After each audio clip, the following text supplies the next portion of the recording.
Welcome back to the Merit Crystal Cove here in beautiful northern Cyprus for the Dolce Vita series, where tonight, Andrew, we have something a little different.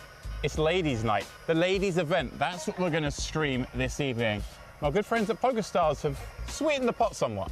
That's right, James. The winner of the event this evening takes home the package to the Women's Winter Festival event taking place in London at the end of November.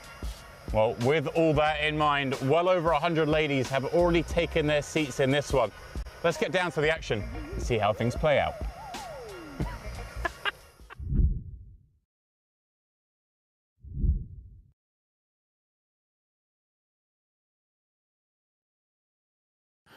Well, I'm very happy to say we have got rid of Lemon Boy. It is myself, James Dempsey, joined by Andrew Headley as we kick off coverage of this, the Dolce Vita Series Ladies Championship here from the Merit Poker Complex. Andrew, how are we? Very good, my friend. I like that. The Adventures of Lemon Boy. Ooh, At the pink. Dolce Vita series. Oh, We've got some mood lighting. yes. This is what it's about. That looks pretty good. You gotta say, credit to the technical team as always.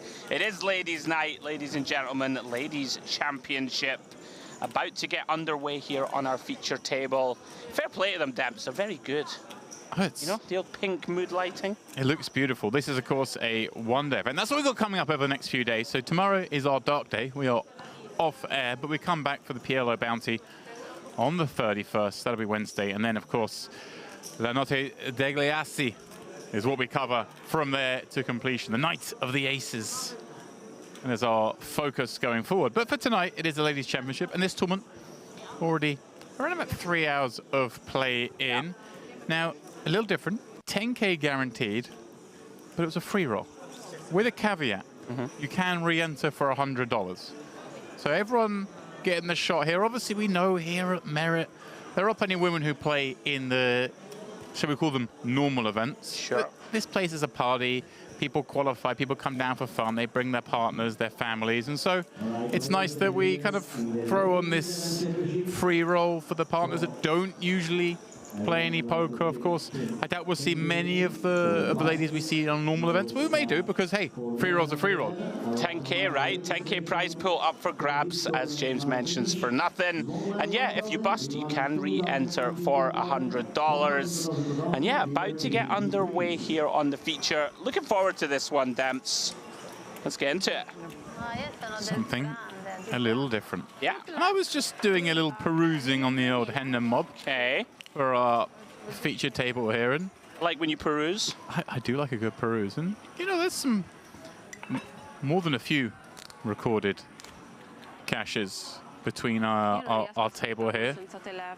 But Tuga Herzog's perhaps the most successful here. She got 7th in the Gangster Series warm-up, if you remember, last year. She's in the mix here. She's also had a myriad of caches here at Merit. In fact, has a sliver under $100,000 in career earnings. So Pretty solid. the most experienced at this table. I was going to say, I thought I recognized the surname, and I believe I've played at the Yeah. same table as her. Maybe in the, there That's she her, is. yeah. Yeah, I remember. She played well. great. Do you remember? She was She really did on play it. really well. I remember well. Well then, into the action we go. And like I say, I mean, if you're, you know, a lot of the ladies do play events anyway, and then it's like, hey, we're going to throw on this little free roll, $100. It's a quick structure, so you just get it done. Sure. Why wouldn't you come down? Why wouldn't you have a go? Here we go. Arapai in from the big, facing Vati on the button. And, well, Seabet having flopped top pair. Danger already for what looks like a beautiful hand and ace-jack suited, but second pair on the 3-club board. Obviously, we're not loving it quite as much as perhaps we would have been pre-flop. Sure. Yeah, pretty nice size and choice from Vati. You know, on this coordinated monotone board, going to go small a lot. Bets 4K into 13. You're never thrilled, of course, Demps. I'm with you, Arapi, though. Middle pair a little too strong at the moment, facing a button C-bet. Does make the call. 4th club materializing. Not a card either player is, of course, going to be happy to see here. More so, perhaps, Arapi, given that there's also an overcard to her jack. Things do look bleak. Check, check, no surprise. Both players probably going to try get this to showdown. I think the hand probably a little too strong to bluff with from the big blind. Yeah, it does feel that way. I mean, occasionally, you know, your opponent could have improved to something like a queen 10, queen 9 that now goes into the lead in front of us. But I'm with you, enough showdown to check it down. Unfortunately, gets the bad news. Vati takes down a pot of 21k on hand 1. I'm loving this theme. This was a surprise to me. I didn't know this was going to be the case until the lights went up. And look at that in the background, Merit Poker Queens. The set does look great though. I don't know, all this technical stuff these days, right? All these fancy lights under the tables. Looks great. I'm going to go cycling nerdy on you now. But oh, let's go, okay. It reminds me of the Giro d'Italia. The Tour of Italy is a pink theme, and everything gets, all of Italy gets pinked up in the month of May. Right. Made it look beautiful with cyclists coming by. We've done it here for different reasons, but it's just triggering in my mind. That theme is it's just a nice color. I'm going to say it, Andrew. I like the color pink. Consider me shocked. I have seen you rocking a very nice salmon shirt. Oh yeah. On occasion. Salmon's safe. Salmon shorts also. You're like, you can pull it off though. You see, it takes a special kind of confidence. Arrogant, some might say. Oh. I do remember though you were trying to educate me in the, what was it, the Giro d'Italia? Giro d'Italia. That's the cycling, right? The Tour de France equivalent. Exactly. Are you proud of me for remembering? Yeah, I am. Although I do remember you showed me like a massive, like, well, bike wreck, I guess you would call it, with lots of injuries, and you told me that the two favourites both were injured for. I do listen to you. Tour, I do listen to you occasionally. Wow. And you were immediately on Bet365 to see who you could get the value. That was on. in the Azulia, on the Tour of the Basque Country, that crash. And yeah, it massively impacted the Tour de France. Yeah. And today, Pogacar ended up winning, the favourite. There we go. Because the others, well, they weren't quite fit enough. And also maybe because Tadej Pogacar's the best rider. I don't want to take anything away from him. You can only beat what's in front of you, Andrew. That's it, mate. A bit like in poker. Well, look at this. We've got a lot of ace-X. What's going on here? Some limping. That's what's going on. Under the gun. Kicking things off with Korkichlu. She started this. The rest happy to limp behind, and all sorts of kind of combinations here. But look at this. Paltrini in the small blind with the nut club combo. Perhaps the most excited here. Round to Igagi, and she's going to take the betting lead, and she's gone huge. 10k into 12. Open-ender, why not? Hey, look, let's just blast some clubs off. Not going to blast that club off. Gara here with Gigi kind of check? Okay.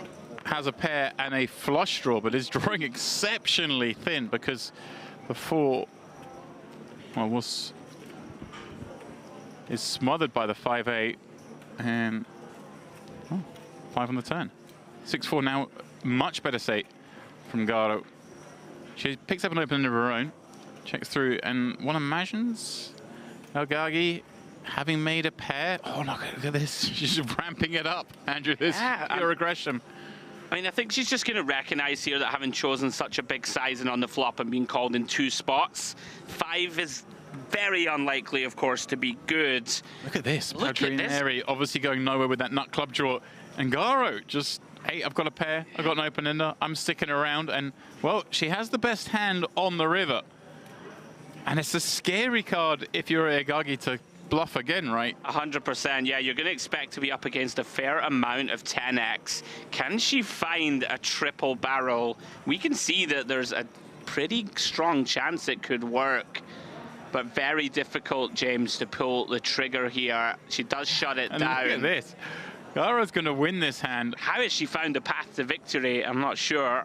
With just the 6. Confidently tables it. I'm going to get the good news. Smiles around the table. I think Egagi realizing that, okay, that was the sort of combos that I could have bluffed. I mean, it's a little unfortunate for Igagi, I think, right? To fire 10k flop, 15k turn, can't shake off the kind of measly 6. Right, the ace of clubs kind of Yeah, the ace compelled of at the clubs price. is like pretty much, we're you know, fairly sure that's going to continue. And well done, Garo's stickiness rewarded. Now again, if you have just tuned in, we're only just up and running. Of course, always going to be a lot of dynamics in this. This event is more than any other ladies event designed to get people to play. It is a free roll. Right. Yeah. So we are going to see a complete mix of experience and understanding of the game from the ladies 100%. involved. Some will maybe have never played poker before. Andrew, you yourself were trying to get someone in this field, weren't you? Oh, I was trying to get my beloved, my fiancée, Jade, to get into the mix. But she is, as you know, with child, a little uncomfortable. She basically, I can't repeat what she said to me in response to my suggestion. But, you know, I said, you know, babies are expensive, right? Nappies, formula, all this good stuff. I said, this is a 10k prize pool, my darling. Get in there. Free roll's a free roll. All right, Hersos. She's pumping this up from +2. That equals, Arap equals. Garo just flats with ace-king suited now and flops Wow. top 2 on the ace-king-9 board. Oh, she's leading. And Arapi, well, she's going to be in trouble here because she's flopped an ace with the 10 of diamonds kicker. That's something on this board. And it's a pot-size lead from the small blind. Yeah, now Arapi, just watch this last hand play out. Oh, dear. Actually going to proceed here with just 56k facing a 20k bet. I mean, I think we just go broke a lot of the time, having seen... I mean, it's very difficult, right, to give Garo a hand better than ours. Like, ace-king's supposed to squeeze pre, pocket-king's supposed to squeeze pre, so unless we're up against some kind of a 2-pair hand, Right. king-9 suited or something like King-9's this. the one that makes the most Sure. sense, right, for hands we could be behind to, but we're not that far behind that hand. Tell you something, if she finds Oh, she just a gave a way- little wink across the table. If Arapi can find a way here to lay this down on the flop, it would be a sensational fold. Right, it was a sort of 5 or 6 way Sure. hand to the flop. That's the one thing that's obviously she's considering here, is seeing so much action in front. Garo's so interesting, just not really attempting to mask her emotions. Like kind of this cheeky little shoulder wiggle going on. Yeah. I'm not sure. And she's going to get away. This is a great fold. Wow. Take a bow. What a laydown. Volevo pushare. Non so quanto gioco Freccia. Guarda che te le fa vedere. Oh, and she's going to show it. And Arapi going to be delighted. Yeah, that feels See that. that feels nice when you're not sure. You make a big Amazing. fold and you get instant return. That not only were you saying like, well, we're not that far behind against the like hands of King-9 and even Ace-9, we got outs, but when you see it's the hand that had me just dead, Stone dead. Yeah. that's a great feeling. Great stuff. Te l'ho detto, cazzo, troppo. Posso sentire? Avrà o c'ha trizzi 9. James, of course, touched on it. Going to be a variety of different levels of experience here. And so like Garo already, right off the bat, seems pretty difficult to range. We've seen her in there with the 6-4 off, be very sticky. And then just call with ace-king suited multi-way.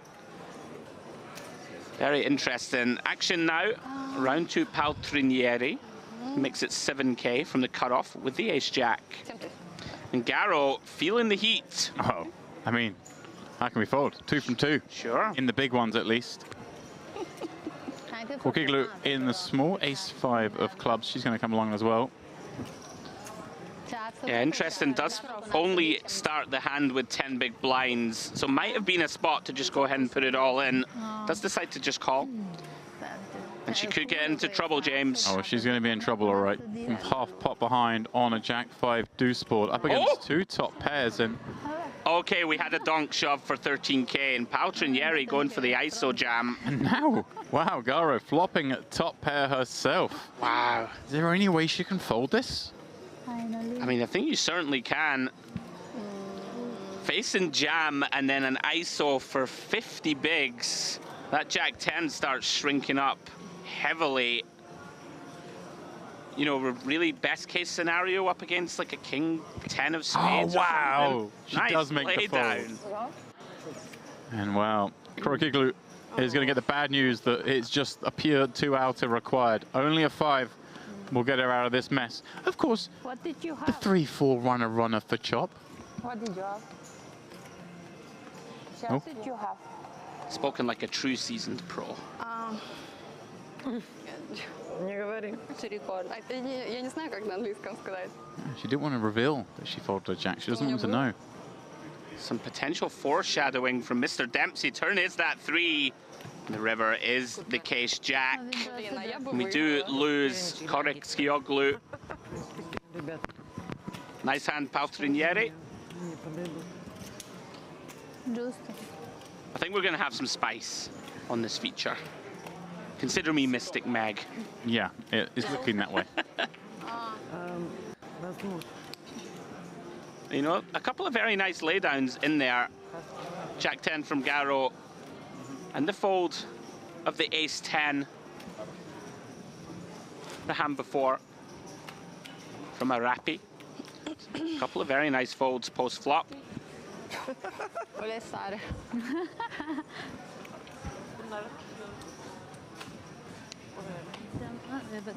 I'm sorry.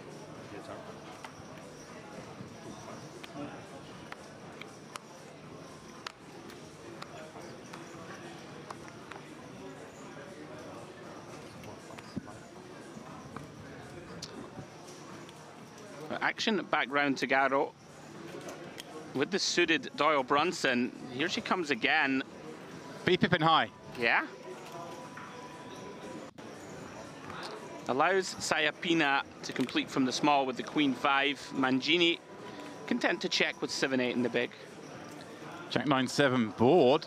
Mangini vaulting out in front with that bottom pair. Has a gut shot that, of course, Garo has won herself with that 10 deuce. Swiftly checks through the Queen High. Sabina still no involvement. Mangini recognizing now, I think, against the action. 7's probably best. Let's do some denial. Yep. Bet. 2 swift folds. And just like that, another hand is done. Yeah, Mangini gives me this sense. I know sometimes you never want to cast too many assumptions in this game. Just the way she's sitting, Demps, the way she's shuffling the chips, and very quickly there, a little third pot stab. Looks very comfortable. I feel like she could have a fair bit of experience. Well, if I... Whoa! Oh, Christ. As we have a spillage in the booth. Sorry, yeah, we're in an audio format here. But I was gesticulating violently with my arms just as the moment David Lappin wandered in carrying drinks. We're, of course, wearing headsets. Peripheral sound not the best. And, yeah, disaster in the booth. Luckily, I can hear the production crew worrying backstage. Luckily, nothing hit the soundboard. I promise. It's just the carpet and David's lovely shirt. Maybe not even his shirt. We just got the carpet. Don't worry, guys. We're professionals. David, can I have a fresh latte, please? It's got something in the mug. Is that possible? You're a little burnt. Okay. What I was going to say to you is when I did some research on these players involved, it wouldn't surprise you to know that I found head mob entries, thus cashes in live arenas, from Mangini. Have I made a good read? No surprise there, right? All right, brilliant. Hersos we know about. Egagi, we kind of like felt the way she played that hand. Yeah. Maybe already had some chops around here. And Arapi. So exactly what you kind of just to already. We've seen the players that clearly have that little bit more experience at this table than the others. Live read stamps. Well, interesting spot here. Sayapina kicked off the action with a limp. Mangini 4x'd out of the small with 9s. Finds a c-bet on ace, king, queen, and gets a hand with a good amount of equity to fold. Nicely done. Back-to-back pots for her. I'm really admiring the mess though. Oh, it was quite the moment for me. David's rubbing my back. I wonder if it's to get rid of the coffee that might have been on his hand. I'm not sure. Maybe he's just being nice. But he's looking at me. I don't know why he's standing here. I need a fresh coffee. Why are you still just standing here looking at the mess? You know when you brought poor Philip in here to clean it up. It's your mess. Oh. Well, the lights have gone out now and everything. It's all happening. I can hear still, so I'm assuming we're okay. We'll keep talking. I can't really see the coffee mess anymore. I'm really thirsty though. What a start to the stream. as Mr. Dempsey puts in a second order at Starbucks. And we wait for a return of our pictures.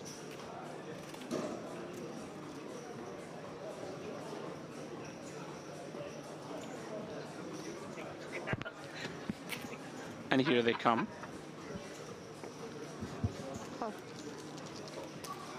All right, we're back. I don't we know if are you back. viewers lost sight there, but we did. But we're back to, well, some action on Ace Jack 10. Vati with Ace 3. Arapi, I presume, the opener with this one with Ace Queen. A little cautious on that Jack pairing turn. Makes sense, of course. The most likely card, the card you're most hopeful your opponent has on the flop is now the card that beats you. Yeah. He's just going to check that one back on the running spades, and Vati will probably feel happy that she didn't lose too much more 100%. on that board. Yeah, it does decline the opportunity to go for a little river value. Understandable, pretty coordinated, scary run out. Nice pickup for Arapi. Look at this set. I'm voting we keep the pink theme for the rest of the stop. I quite like it. Look, even the spotlights up above. It's beautiful. It is. And the lemons, of course. I tell you what, he did a very good job of juggling in the background of that intro video, did our man Lappin, but carrying coffees. Nah. And I know for a fact he used to work in a restaurant. I'm not gonna lie, James. You blaming me? Kind of. I mean, I don't want to say blaming you because he did come barnstorming Blindside. in like an eager Cocker Spaniel came launching into the booth. And of course, you can't hear him. No. And so, you know, but you were just... You say, I get the assist. You were just gesticulating passionately about the game as you like Dolce to do. Vita, you got to throw your arms in the air. Come on. Some Italian symbolism going on. And yeah, I don't know. We got through it. We always do. Right. Vati now is 3-betting to 8K. Oh, excuse me, it's limp, and then she's made it 8K from the small. Gonna end up a multi-way affair now. Everybody completing for the additional 5. It's fast and furious action. Yeah, I'm going to go out on a limb and say this is the kind of hand that we might not see Herzog's play in, let's say, one of the regular tournaments we see her play here at Merit, but she's obviously willing to get in the mix, understanding that there's a vast experience golf at this table and in this tournament. Yeah, Vati has flopped massive top pair and the queen high flush draw. Yeah, she's someone just her demeanor at the table thus far. I mean, look at just the way she's playing with the chips and stuff. It's like, okay, she's played some poker. 100%. Can I say check? Yeah, see, obviously, Garo, we saw that before. Obviously, clearly not as much experience in the game. But that's what's so beautiful about a format like this. The first bullet's free. So everyone's incentivized to have a go. If you're on the island, I mean, if you're here with friends or family, hey, just jump in. Yeah. What's the worst that can happen? I'm telling you, I was trying to get the missus to even max late reg it if she didn't want to sit there for too long. Just get JD in there. Yeah. Unsurprisingly now, my room key doesn't work any longer, but it's going to be okay. You've offered the couch up for the evening. But you haven't yet, but now we're live on air, and you can't possibly turn me down. Can't say no. Good man. Got me. There's a couch just out here, actually. I'm sleeping in the Onyx for the evening. No, but it is going to make it fascinating for us because tough to get a read on Garo, right? We can imagine. Like, her ranges are going to be a little bit spicy, a bit all over. And it's going to be interesting to see some of the more experienced ladies try to get a handle on her. I mean, she has 170K demps. She has a lot of chips. Yeah, we've seen a couple of good pots go her way. Yeah. Here we have Garo limping in, and exactly this. So obviously, Vati pouncing on this. Again, we've just picked up coverage in this event, but it did start a few hours ago, so they'll know already. Like the likes of Gatti will know who's... Vati will know who's played more poker, who hasn't played as much poker. So an 8K raise. Isolating Garo, that's the situation that has been accomplished as the two of them head to a flop with 23K in there. And, well, ace, queen, 8 with a couple of diamonds. Vati's still best and reason to barrel on this kind of ball texture as the opener, but Garo will be going nowhere thus far with this 9-6 of diamonds. But actually, look at this, Vati deciding perhaps the delayed check back we saw Garo just bet huge when she had a big hand a minute ago. So maybe she's thinking, hey, I can check back here. And if she checks again, maybe that's when I spring my trap. And that's exactly what happened. Bet just 5K and got a fold from the flush draw. There you go. More than one way to do it. Absolutely. Yeah, Vati perhaps deciding she can still represent some strong hands by checking flop and going for it on the turn and potentially the river. Nicely done. A little tight from Garo on the turn for the price she was getting, but maybe with just one card to come, wants to keep things simple. Kind of makes sense, right? Like if you don't have too much experience, you'd rather like have more of a piece of it to continue. Makes some sense. Something, you know, flush draw looks so much better on the flop than does the turn. You never know. Maybe it's like the ultimate bluff. You know, the like, can I check? Can I check? Yeah. You know. Maybe she's played infinite amounts of poker and is pulling the wool over the eyes. Does come in for another limp though. Onto Sayapina. Has a very big hand. Ace King from +1. Reaches for raising chips. Looks like 20K. Big. Chunky. Again, someone just the way that they handled the chips there, I think a little bit more experience at the table. Sure.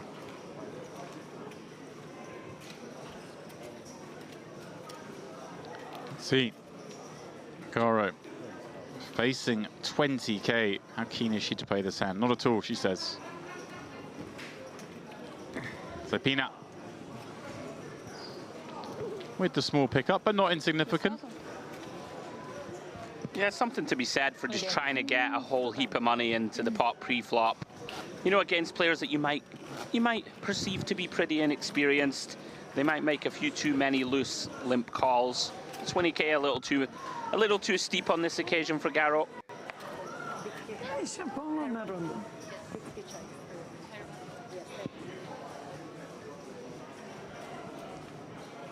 Tell you what, I haven't seen Mr. Lappin return yet with my fresh coffee. Where's he gone? Oh, You've chastised the poor man. I've just put my head outside the booth and he's just sitting on the sofa. Where's my coffee? David, is it on the way?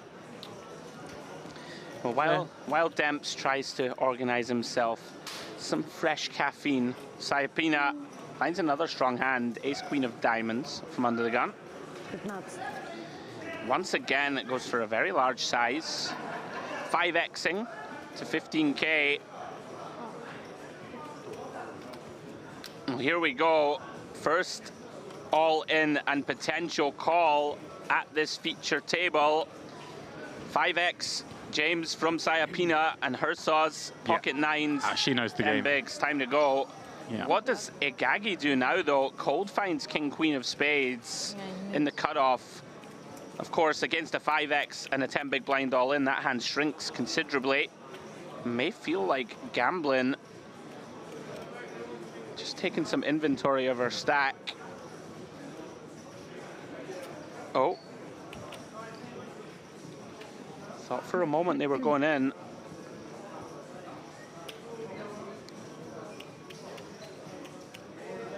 Here we go. Here we are. They are in. She cold calls. Oh my wow. goodness. Adrianeri finding ace queen suited herself behind, facing a lot of action. Looks like her instinct is to fold the way she's holding those cards. Well done. Great fold. I mean, we can see here actually she's in fine shape, but this is a lot of action to be looking down at ace queen. Yeah, very nice laydown. Well, here we go. Sayapina going to reopen the action, and Igagi now in between a rock and a hard place has committed and more than a third of her chips already. And how good does Paltrianeri feel now seeing this action? She folded and then it's a snap jam from the opener. Absolutely. Igagi, yeah, spot now, kind of situation that's being created. I mean, perhaps better served Demps to just go all in pre-flop if we're going to continue. Kind of forced to call off now, right? I mean, it's very hard to fold. Such a good price. And it, you know, the king-queen suited, it kind of does okay in these situations. You can see dominated here, but still 31% equity. Calling 50 to win 152. Clearly getting the price in this instance. Wow, look at the smile from Sayapina. I mean, she would be delighted, of course, to see a fold here. Yes. Yeah, she does not want to call from this hand, even though she's... Actually, she's probably okay with it for the side pot creation, I guess. I think she has committed the chips. I know Hersel doesn't want the call. Of course, she can't win any more money.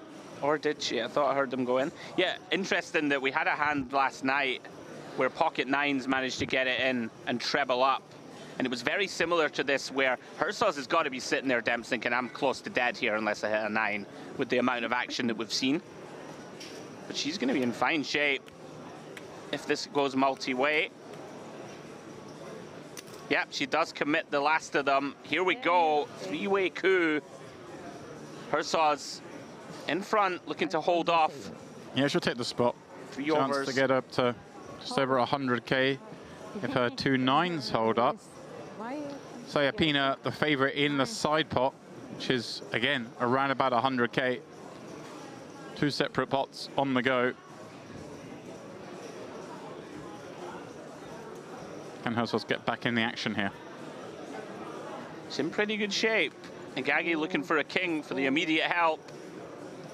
Well, Jack 8 deuce, couple of hearts. No improvement from anyone just yet. Herzog likes that development. Not even backdoor flush draws available here for her 2 opponents, but the queen on the turn. That's a dagger. However, it is the queen of hearts. She picks up a flush draw. A 10 would, of course, also make a straight. Sayapina looking to scoop the whole pot, and that's what she's going to do when the board pairing 8 rolls off.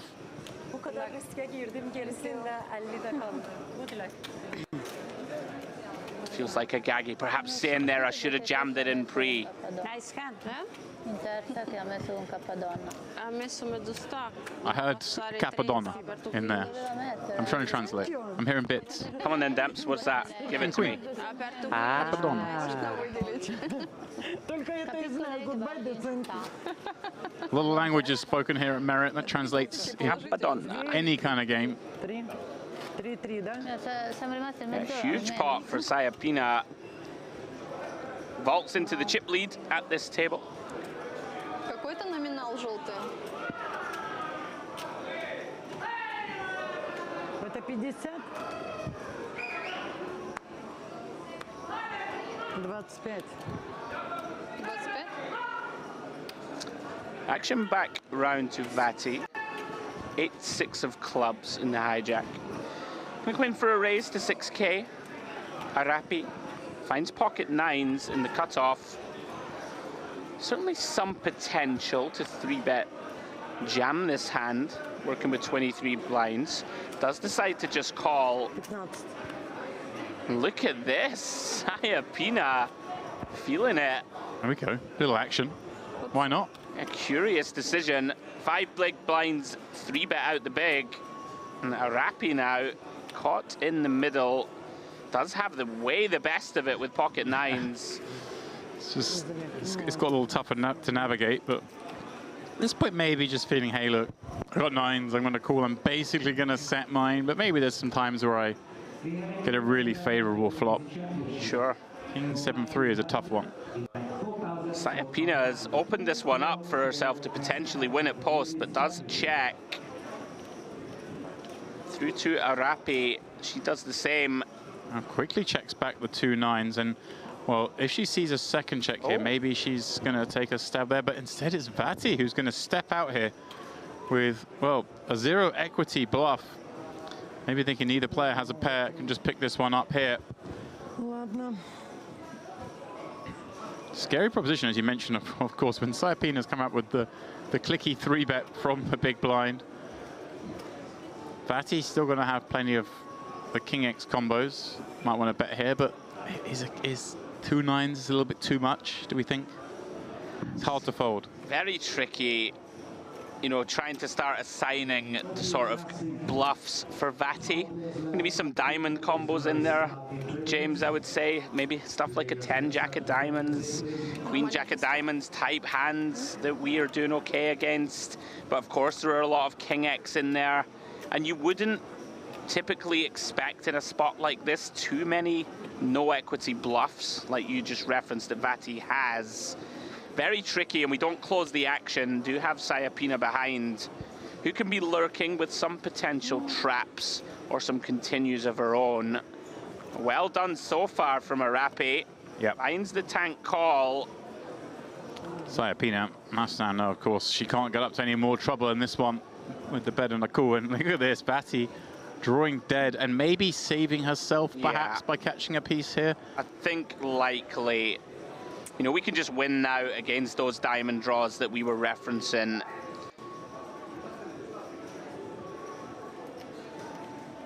Whether she recognizes that she needs to pull the trigger and get a hand like a 7, James, to fold, which is essentially the same as the 9s. And she finds the bluff shove.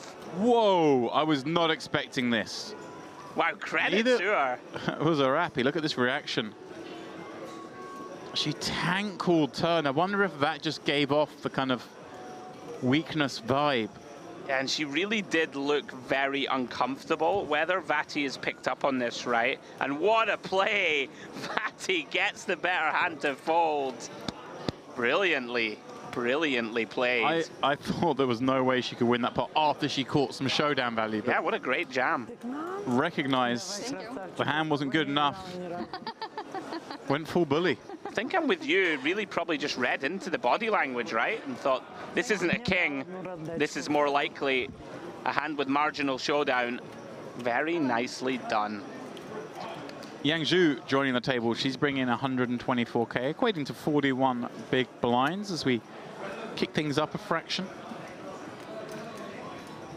Blinds going up to 2k, 4k now. We just finished that 3k big blind level, so things will shallow out. Very quick structure, as you'd imagine. This is a one-day first buy-in's a free roll. We kind of want to get things moving, but yeah, pretty turbo structure. Got to tip the cap once more there to Vati. That's a sensational river bluff. Clearly knows her way around the felt. Tough one for a rappy. Yeah, as James just referenced, it's going to be a pretty quick structure and should lead to more fireworks. Paltrinieri in there, making this 16k. 4x open, pretty chunky. yeah. You know what? We're going to play without graphics for a minute. Sweat with Paltrinieri. Okay. Wasn't much of a sweat. She got it through. Yeah, it really wasn't, was it? That'd have been more fun if we'd seen multiple streaks of action, different players involved. There we go. Now, of course, this is a 10k prize pool with re-entries, but guaranteed at 10k. We're going to assume it's going to finish at a 10k prize pool, but does include that wonderful little addition from our friends at PokerStars, the Women's Winter Festival taking place in London in November, in the £400 event there, the main event. A seat for that event will be awarded to the winner here, along with 3 nights hotel in London, which, as Lappin pointed out, was like, well, that's way more than the buy-in. That's chunky in its own right. Yeah. Yeah, 3 nights at the Indigo Hotel. 3 nights, yeah, towards 21st to 24th of November, that event. So, later trip to London. And I have to say, as someone from London, doesn't live there anymore, but Yeah. 4,000. London in the winter is pretty nice. It's like an indoor city. And when the weather's not so good, you go in, nice bars, restaurants, whatever. It's a good time to be there. Yeah, beautiful little And also, sweetener of the pot. To say, that time of the year, Winter Wonderland is in full swing, which is my favorite thing to do in London. I can see you strolling around a little spiced cider. There we go. Well, yeah, like maybe a mulled wine, but sure, yeah, I'm not drinking a cider. Come on, Culture. Do I look like a savage? I am. I'm a spiced cider man. I could see that. That's why me and you work well as a duo. One man's spiced cider is another's mulled wine. Yeah, if both drinks got delivered here, we wouldn't have to fight over them, would we? You got some cloves in there, do you, in the mulled wine? You never tried that? Adds a little bit of extra, like cinnamony. Yeah, I mean, like I put some like a cinnamon stick in there, I could see, but yeah. Like, king, tray, 10. Oh, look at this! Whoa. Garros, she's heroed with 9 high. Look at this. Mangini's like, that's my pot. Wow. Thank you. Okay. Mangini bluffing with 9 high, recognizing that no one in this pot had anything, but she got called by 9 high. Tell me something, Garro is here to play. Non passano mai. Io prima ho passato 9-9. We're stopped the clock. Now we're going to draw the last hand we play tonight. was a good read. Very good read. She was like, you're bluffing. Yeah. Like the 9 highs, because you don't expect ace high to bluff. Queen high probably doesn't need to bluff. Does jack high bluff? Probably not. So There you go. actually 9 highs may be like right about where we can think of making a superhero call. Just taking it a little step further. If your opponent bluffs into, like, if someone tries to execute a bluff and they see that Garrow is willing to call river with 9 high, you don't want to bluff her at any future point on this table. As we see James's face light up, he finally got his coffee, ladies and gents. He wasn't quick, was he? Without incident, may I say. Thank you very much, sir. Mr. Lappin will, of course, be joining in due course. But for now, he's just serving as our waiter. Very nice of him. Garrow now limps with deuces. Vati going to bump it up with ace king. How does Garrow want to proceed here? With the deuces. Yeah, Looks like I see a call. call. Definitely that's her stall, is to limp in, see some flops, figure it out later on. Like, imagine trying to bluff Garrow now after seeing that was Yeah. the point I was making. Oh, she's found the here we deuce. go. She's found the deuce. Vati has been so aggressive up to now. But yeah, on that point, she's been so aggressive. She might think, hey, look, I just saw Garrow call the river Right. with 9 high. Maybe I've just got to try and get as much value as possible with the ace king. Look at this, finds the slow play. Working out beautifully so far. Oh, she's trying to... She tried to raise to 50. She threw in 15, trying to make out now it's a raise. Oh, no! Oh, no, Vati. This is cool. Oh. But Vati quickly recognizing, hey, look, Garrow suddenly wanted to raise. This is someone who hasn't made an aggressive action. Oh, and now the snap check back! What is going on? Oh, this is Oh, beautiful. look at this. Oh, Oh, she found the river check. Vati's so confused. No! No, Garrow's check! Oh, no, Garrow! She's checked back the effective nuts. Vati somehow loses only 11k post. The ladies can't believe it. Cool. A little nod of approval to Vati. And Pouty and Airy looking over at Vati and sort of nodding and laughing, going, how have you got away with this one? Garrow, the wild card. Hero calling with 9 high. Somehow checking back inexplicably with a boat. Very tough for us to analyze in the booth. But she is chip leading this table. Wow. Vati, somehow. How has she not lost more money in How this has part? she not been, potentially could have been felted? So we have 2 new arrivals here on the feature.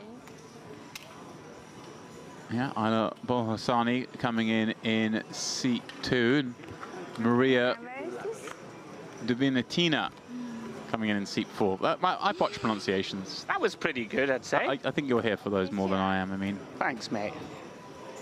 everything just sounds better in a Scottish accent when you say names. You know, Ставлю, можно же так, да? Saya Pina here in seat 2. there we go. Ой-ой-ой-ой-ой-ой. Oh, It's a lot of noise for 2 jacks. is a lot of noise. Большой блайнд. Там.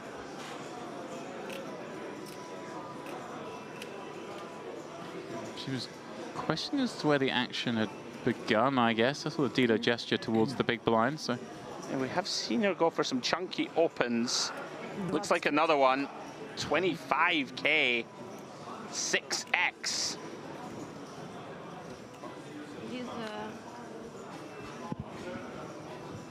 Round 2, Arapi may decide this is enough hand to gamble occasionally, James.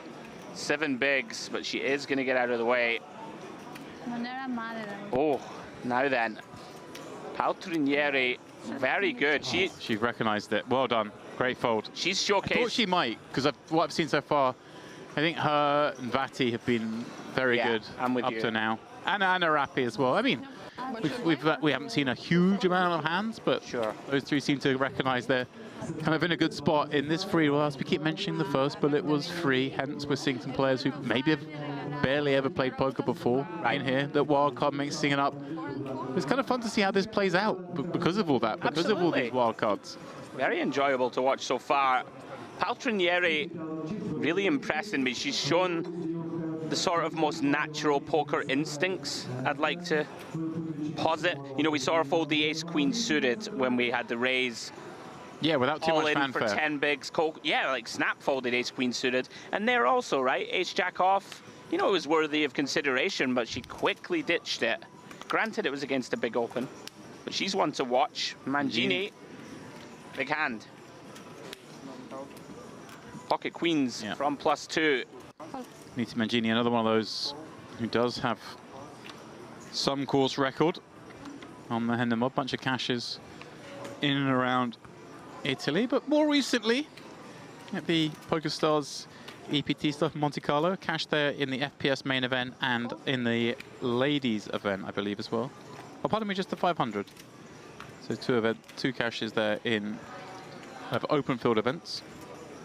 Does pick up 3 callers. Vati and MP with 7-8 off, pretty wide. And some more normal, quote-unquote, calls from Paltrinieri in the small, and Garo completing. Could be trouble for Paltrinieri. Does flop top pair. Yeah, looks like she's reaching just to lead out here. Yeah, and that's chunky. Big, right? Real big. 32K, I believe, not 27. Great spot this now for Mangini. In they go. Very easy jam for 60K. Yeah, and Paltrinieri obviously just can't fold at this point, recognizing that, flicks it in. Just recognizing a scary kind of board, and you should get action from some worse, and just deciding to run it here with that top pair. Who can blame her? Mangini looking to hold. Still, of course, plenty of outs. Jack or 10, some backdoor. Well, that's a bad card, but it does produce some fresh outs in the form of the 9s. We can see, by virtue of the folder cards, there are only 2 remaining, and that is not one of them. Paltrinieri down to just 60K, but Mangini, she's up to 165 and a bit starting stacks, double average. Yeah, well done. 60.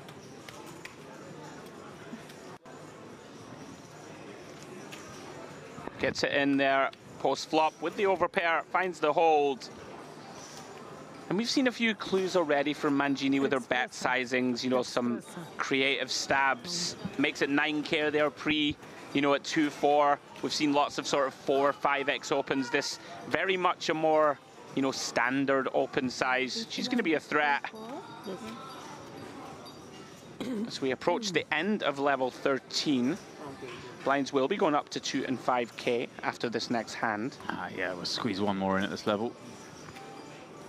4,000. 1,000. 2,000. Yeah, it'd be interesting as this tournament progresses through the evening. Of course, it is a very fast structure, so those with the less experience still have a very good chance in this one, because it is going to become a shove fest fairly quickly. On the flip, I think we will see a filtering of those who are perhaps have a better nuanced strategy around the poker table will surely start to shine through. So it'd be interesting to keep an eye on this. Yeah. It kind of feels like sometimes you see those charity games where you get a mix of people who've got a lot of experience at poker table and some playing not for the first time, but near enough.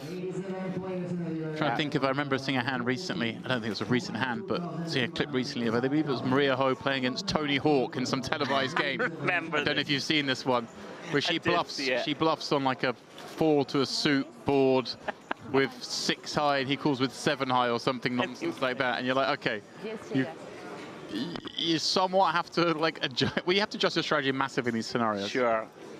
But yeah, one of the funnier hands I've seen on a televised table.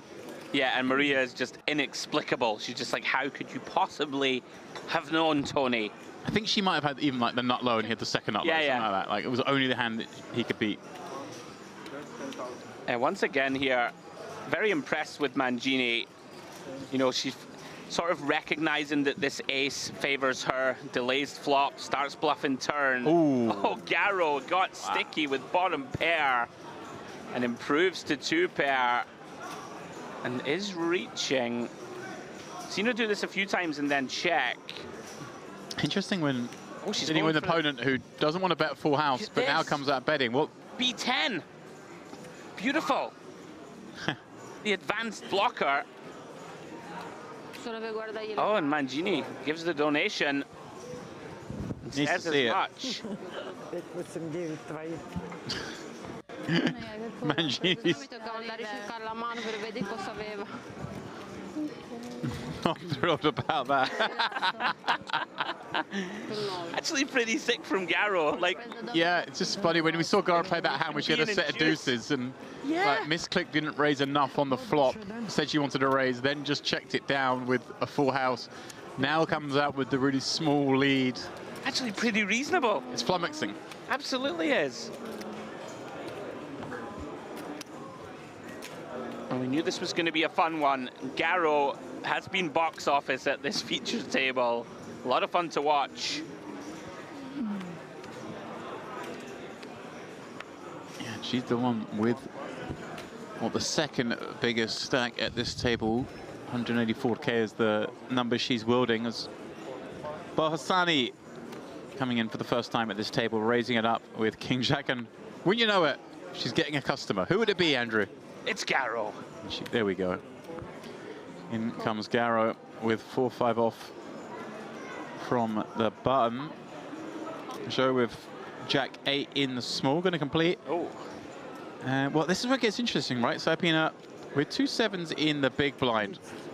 Yeah, just going to squeeze it up. I like it. We know the button peel is probably wide. The small man peel, therefore, is probably wide as well. If she gets it through Bahasani here, then good chance to believe she would just win the pot. And hey, even if she doesn't, maybe just happy to try and play a big pot with 2 7s against Garo. Really nice size and choice as well. You know, against 3 limps, bumping it up to 6x out of position. Oh, Garo, whoa. dicey waters. Whoa. Oh, wow. Is she about to... Oh, she's misclicked. She is calling. I must say, we have seen her speculate. We have seen her speculate a bunch pre-flop, but mostly fold to aggression. This one is spicy. I had the chip values wrong in my head there for a second. I thought there was... For some reason, I thought there were 25Ks. Got excited thinking about coming out with the spicy back raise with the 4-5. Oh, she shoves. Pina just drops the hammer post-flop on this one. Goodness me, 2x pot. Recognizing Garo's just in there with basically range. Have that. Sayapina really has shown a lot of aggression. Gives the head a shake. Savage 2x pot jam.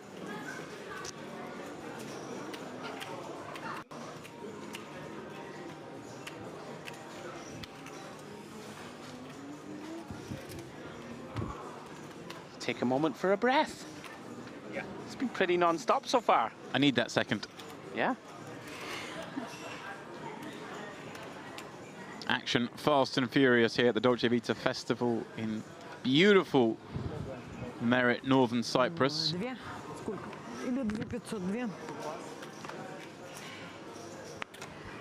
Andrew, I dumped you for dinner tonight. You did. I popped to the casino here in Merritt, Casino Restaurant. Right. And just had some beautiful venison. Oh. For dinner, let me tell you. I don't know what... Was it tender taste sensation? Melt in the mouth? Oh, it's beautiful. Was it really good? It was very good. Nice.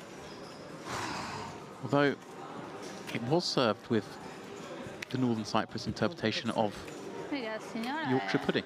Oh. Oh, is this fried dough they call it, or whatever? Well, I mean, you just... It is, right? If someone mentions any kind of food that might be fried or... Scottish, mate. I'll show you a picture.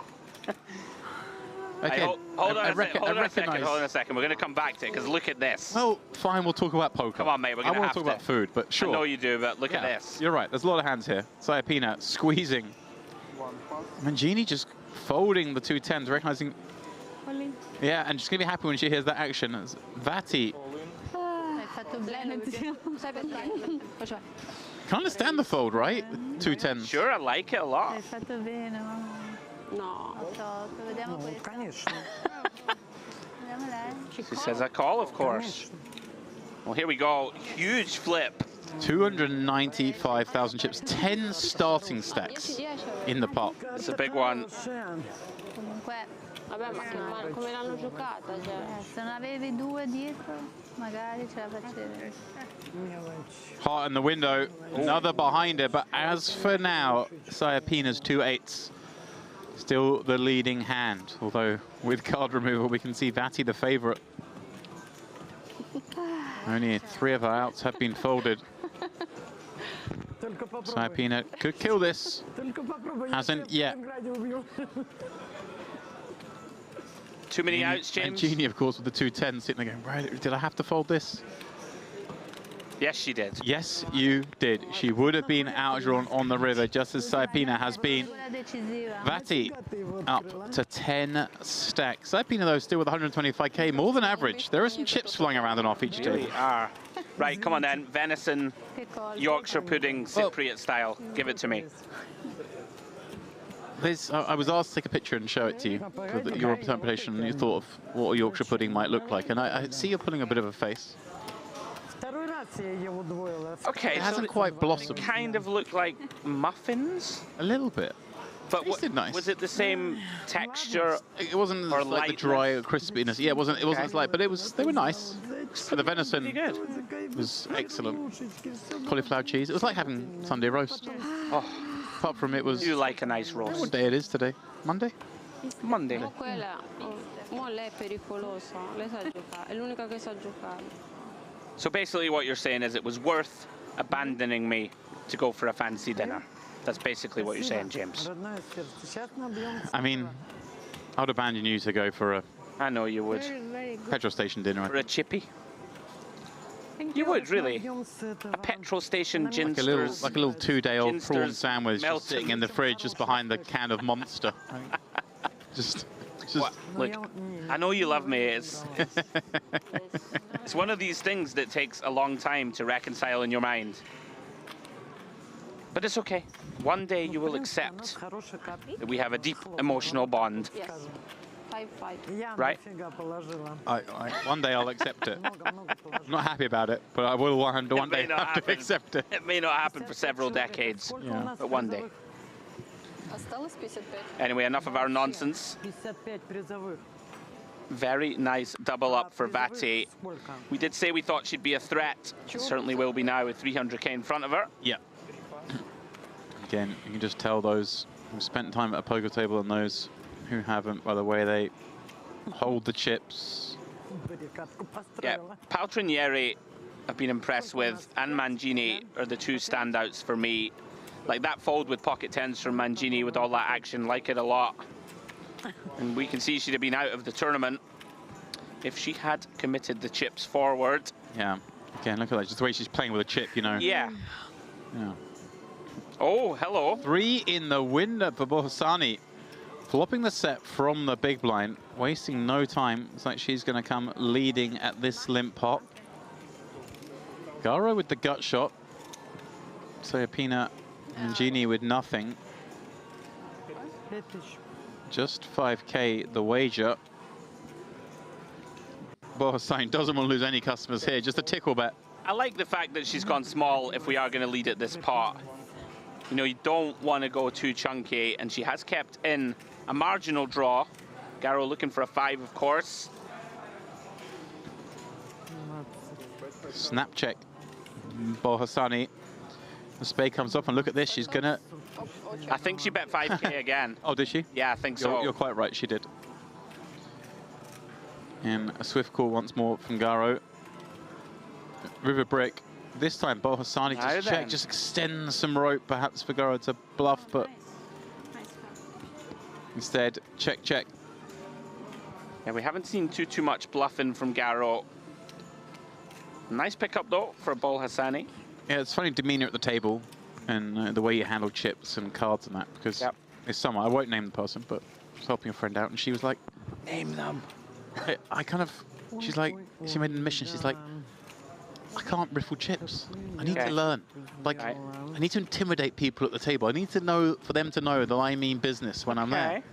So we, you know, we had a few practice sessions the exercises of trying to riffle chips. But it's true because it just, we just do it subconsciously. You see someone at the table can do that, you kind of know they play. When you see someone who can't handle the chips, you instantly kind of, okay, I'm going to put like a little mark on them. This is the person I'm going to kind of go after. You do want to go under the radar a bit and just are subconscious recognizing when someone has been around a table. Can you do the old knuckle one? Roll it across the knuckles? Yeah. Can you? I can't do it. I can do it. I can't do it all the way. Oh, maybe I can do it all the way, actually. I might look like a bit of a fish, I think. You do. Don't answer that. But, you know, historically, I played mostly online poker. So I mean, the sun went down a good few hours ago and you've got sunglasses on. No, I don't. They're on my T-shirt. That's not. the fashion, Jim. They're not, chat. Yes, Sitting they in the are. booth with him, he's wearing sunglasses. If we had a camera back here, you could tell, but No, but I can't actually just do, you know, like a normal riffle where you mix them together. I can't even do that one. oh, well, you're in the same I camp just then. do the, I can just, you know, click them and play about with them a bit. Got to teach you to riffle chips when we're tomorrow. We've got a day off tomorrow. All right, tomorrow we do it. That's it. Well, that could be it. We'll just film some content. It will be myself and David teaching you how to riffle chips. As these two see a flop, He can't Matty and riffle Garo. them. You don't think David Lappin can riffle chips, do you? He doesn't usually have chips for long enough. But Oh, Vati with the C-bet, and look at this, getting Garo to commit chips with just 3% equity on the ace-10-3. yeah, it does feel as if her discipline is sort of wearing off a little. Vati just checking, do I have the jack of diamonds? She went very small on the flop, just 5k, but yeah, it's just going to try and build this pot over the streets, 15k this time. Oh, wow. And again, drawing dead in terms of showdown. Garo calls once more with the king high and finds a king on the river. Could be some trouble for him. Pardon me. As, oh, Vati just checks it. Doesn't.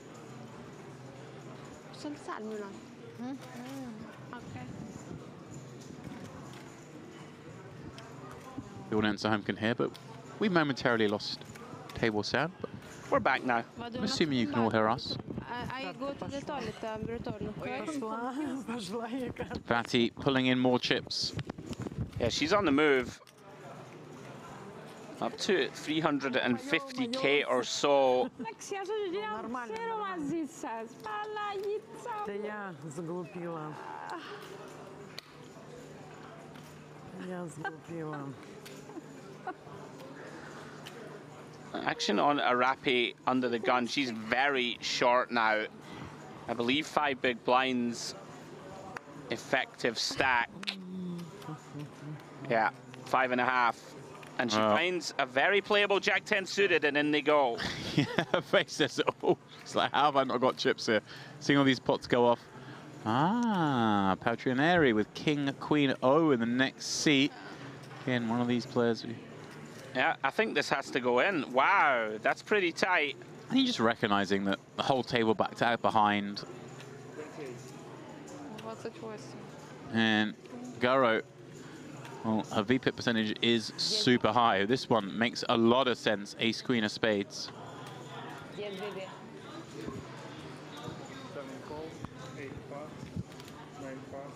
Последняя же раздача, да? Ну, 20 секунд осталось. I just want to say a shout out in the chat to a loyal viewer here we have here. David Lappin, saying I'm right here. We were mugging him off. Well, I was mugging him off. You were being very kind. I'm always very kind, I think. It's a weakness of mine. Guillotina, King 10 off in the big. Yeah, interesting decision here, right? Facing sort of 5.5 blinds. Could have been compelled to flick it in, but does find the disciplined laydown. How happy we're happy to see this scenario live cards. Garo, the very strong, uncharacteristically so, holding in the ace queen. Yeah, looking to steady the ship after leaking some chips over the preceding 5 or so hands. Diamond in the window, 2 aces behind. All but race run for Arapi. Yeah, dead to running diamonds. And that will confirm it. GG's. Arapi to the rail. Garo boosting that stack back up a little bit. She's quite the character. She really is. Loving every moment of it. How great is this? It's great to see, Well, right? it's one of the first times she's clearly ever played poker before, and she's just under the bright lights here at Mera on the stage and winning pots. Holding her own, right? It's beautiful to see. And you know, we say this a lot. It's nice to see emotion and happiness at the table from time to time. So, as we take a little look at the chip counts, Luciana Vati Let's put some daylight between her and the field. 55 big blinds. Followed by Balhassani and Garo, both in the 24 to 30 big blind realm. Then we have Mangini, Sayapina, Yangzhou, and Maria de Vignatina, all with 20 big blinds. And our short stack, Julie Paltrinieri with 10 big blinds. With work to do. How did I do? That was Well done. That was pretty good, eh? I was just settling myself in here, getting a little more comfortable in the booth, and you rattled through all those with barely a blip. They don't hire me just for my charisma, James. Right? You always go quiet every time. I give you the window to give me a bit of love. That's all you want, is a little bit of love and Need love. validation. I need a bit of validation, mate. Don't we all? I can do the pronunciating. See what I did there? You messed up the word. I know, it was for fun. Oh, that was Wikimedia. I just thought it was Yeah. because you're Scottish. Come on, mate. Now, no xenophobia will be tolerated here at Merit Poker, you know that. Balhassani, she's coming in with ace-6-0 from the cutoff. Doing so via a limp. Have we got a rare spot where Garo folded? What were the cards? She let one go? Yeah, genuinely might have had 100% VPIP in the preceding sort of 20 hands. Close enough, yeah. Once again, by the way, credit to Paltrinieri. We did say that we've been impressed by her, and she finds the shove here for 10 blinds with a pretty weak holding, recognizing the weak limp. Well done. She hasn't really put her foot wrong, Demps. Got it in with top pair against an overpair. I like me, who just put my foot on On the coffee patch. the coffee patch on the carpet. These things happen. They really do. You'll survive. Always to me. Why always me? He was Italian. Still is. Still is, that's true. Mario Balotelli. Yeah. Favorite Balotelli stories or quotes? There's so There are so many. It's many. hard to pick one, isn't it? It's the, I guess it's the fireworks in the bathroom one. And he went to, his mum sent him to IKEA to buy, I believe, a kettle. Right. And he came home with, I think it was a table tennis table, like just various ridiculous contraptions. He's gone to buy like a piece of furniture and came out with 30 grand's worth of toys. Yeah. And but she sent him for a kettle and he didn't bring one back. Oh, that didn't make it. Like. Yeah. Now then, Sayapina, 20k, pocket jacks, Mangini, calling in position with the hand that we know loves to do just that, king, queen suited. Oh, yeah. Two real hands. Heads up to the flop, they will go. Oh. Alan. Well, Did see a red, David, I did see a red card. We lost pictures for a second, but we hear it all in. Which is likely. What are we going to come back to see, David? What are we going to come back to see? Open shove on the flop from Sayapina. There we go. 10-7-6. Got the job done. Yeah, unfortunate for Mangini. Pure whiff. She's shown a lot of aggression at Sayapina. You know, when she plays a pot, oh yeah, she plays it with gusto. She ain't checking. Ну я же отдала все красненькие, вон они, видят, батареи стоят.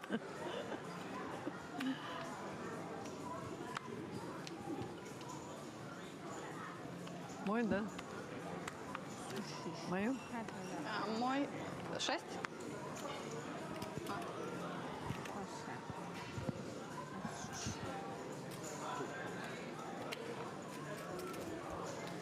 Balhassani back at it with another limp. From +2 with ace-6 off. Vati going to over-limp with 8-9 of diamonds, as does Diviniatina. That's a beautiful surname. It really is. Yeah. Diviniatina. Garo, look at the discipline. She's out of the way again with the 6-3-0. Zhu gets a look at the flop with the ace-deuce.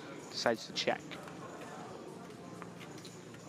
Oh, 8-9-5. Here we go. Okay, Vati top 2. Vinitina in trouble. Let me just pair that 8. So much trouble, in fact, because we can see we have 2 aces here in this pot. Balhassani, well, she's got a gut shot and the ace of spades working. Yeah, very interesting combo. We are, of course, somewhat in the weeds The fact that she's limped here from early. How nice, like, what a nice hand this could be potentially though, to get really naughty and pump it up. Absolutely. Oh, whoa. Wow, what a cold deck. Well, you said you like Vinatina's name. I think it might be the last time you get to say it because she has just been turned effectively dead. By the way, credit to Vati here, setting the trap, trying to let some draws like a 10-jack or spades type holding start to bluff. And you do indeed have the essential nuts. Oh, she's giving it the acting. Yeah, Hollywood. The big sigh. A big sigh followed by a raise, or is it a big sigh followed by a call? That's the question. I think just call. I'm going for the sigh call. Vinatina praying for a raise, and that's what she's got.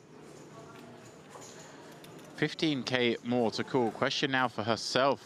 Whether to just jam, she does. Gets swiftly called, and, well, an ace is what's required, but I believe they've all been folded. Little does she know. What a brutal turn card. Destroying dead. That's it. GG's. GG's. All the aces are gone. The tick is next to Vati's name. There are no outs. Good game. Vati on an absolute tear. Yeah, 463k, 4.5 times the average stack at this stage. 15 starting stacks. That's a good place to be in. That's a good place to be in as well. Merit poker. Просто тупо идет карта. Look at Vati go. How do you stack your chip stamps? Are you a one tower man, or are you like very regimented army type, stacked in 20s? I vary. Do you vary? Yeah, I'm not a... Depending how playful you feel on the day. Yeah. Yeah. Она же, ты видишь, колет так же, как и ты, как новичок. I did say I used to be a bit of a live fish. I used to just have them all over the place, like really no idea what I was doing. But it really tilts people. 5 stackers are the Have you ones not that noticed? get It me. really tilts people. Garo, you can't fold again. 6. You're back. She is back. A few hands off. Got dealt an ace.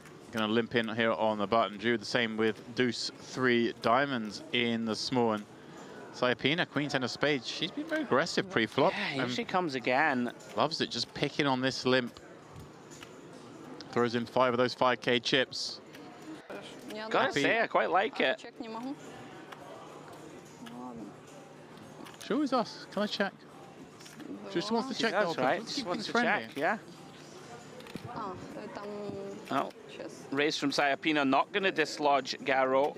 In she comes. Yeah.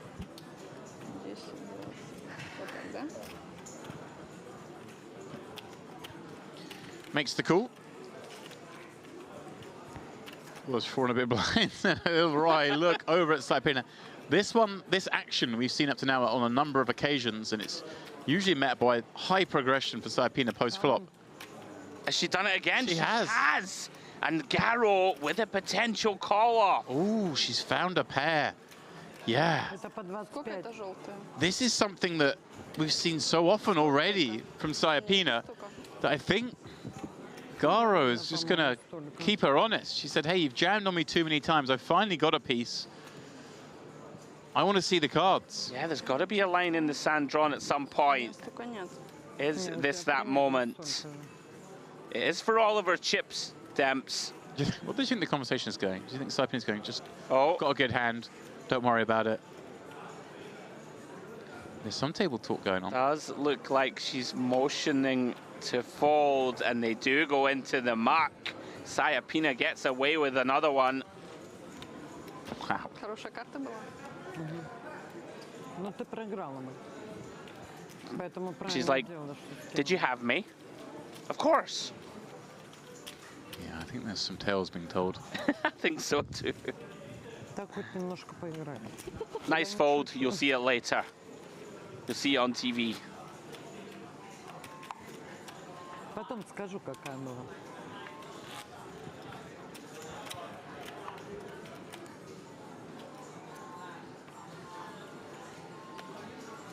Некоторые вообще не играют. Почему? Выжидают время или что? Та на карты скидываю. Vati just sat behind that mountain of chips. Мы по-русски разговариваем, нельзя. Моя очередь.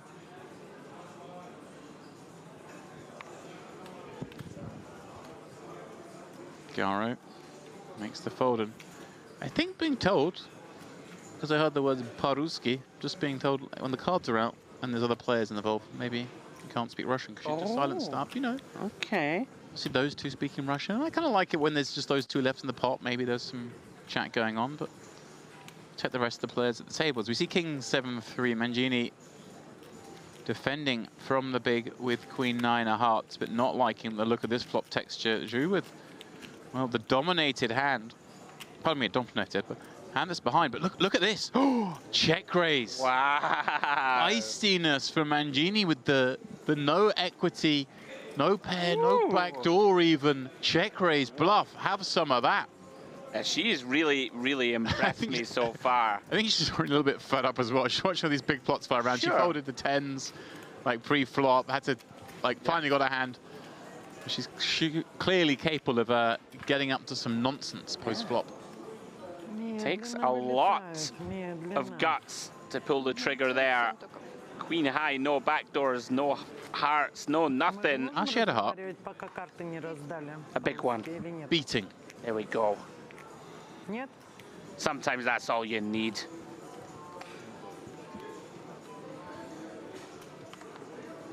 Vati, atop the mountain of chips. She's going to come down and throw some of them in this pot.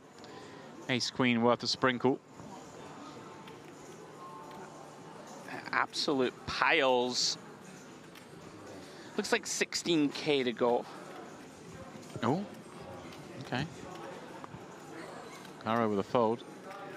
And we haven't really seen what Sayapina chooses to do with these sort of mediocre hands. We've seen her come into pots with a lot of aggression. Haven't seen much of the way of like peeling in position. See if she deems this one worthy. Yeah, recognizing that Vati's going to be opening a lot of hands, but I think wants to play this hand. Doesn't do great, but she really clearly wants to get in the mix. Here we go. Very long deliberation. This to me, if I was Vati, I'm not enjoying this. It looked like she was thinking about maybe raising, has elected to just call. I'd be a little concerned. Mangini making way from the small, but Balsani in the big. I think close action, going to flick it enough to see 3 with Queen Jack. Some double domination going on here. Well, 10-8-6 flop. Balsani with the gut shot. Sayapina taking the lead, and Vati missing, although she has the ace of diamonds. Now, how is this going to play out? If she checks it, we're going to see the Sayapina textbook. Yeah, she might just overbet jam, right? She has, I think. No? I thought she announced it. Oh, she heard you. She shook her head at your comment. But so now we've only seen that one size from her post-flop. She does come with a smaller sizing. I say smaller, it's still like... It says 10, but she's definitely bet more than 10. I think she bet 50 into... Yeah. Oh, it is 10,000. So she put the wrong color chips in? Oh, no, it is 50. They just clarified at the table. Okay. Should be hand over facing this size. She said she's got Asadona on a number of occasions now, so if she were to continue, it'll be a bit of a giveaway. She's declared her hand. Oh, she's literally announcing. Нет. Нет. Нет. Нет. Asadano. We are down to 46 runners. So players flying out the door in this turbo structure. Yeah, blinds just going up now as well to 4K, 8K, bringing our average stack to 15 blinds. It's causing a lot of carnage. Fresh meat being brought to the table in the form of Oksana Dubrodkichuk very good. I mean, I'm James. trying. You know it's not my strong suit. Сколько перерыв будет, ребята? 45, никто не I'm gonna go with выходит Oksana. вообще. How about that? That's pretty good. Было 45, так Dobrodichuk. Yeah, yeah. Oksana Dobrodichuk. And here she is. Dealt straight in to under the gun. Места. Gets out of the way. Поняла, первое место 2700. Это я вот здесь за 2700 я с ума схожу.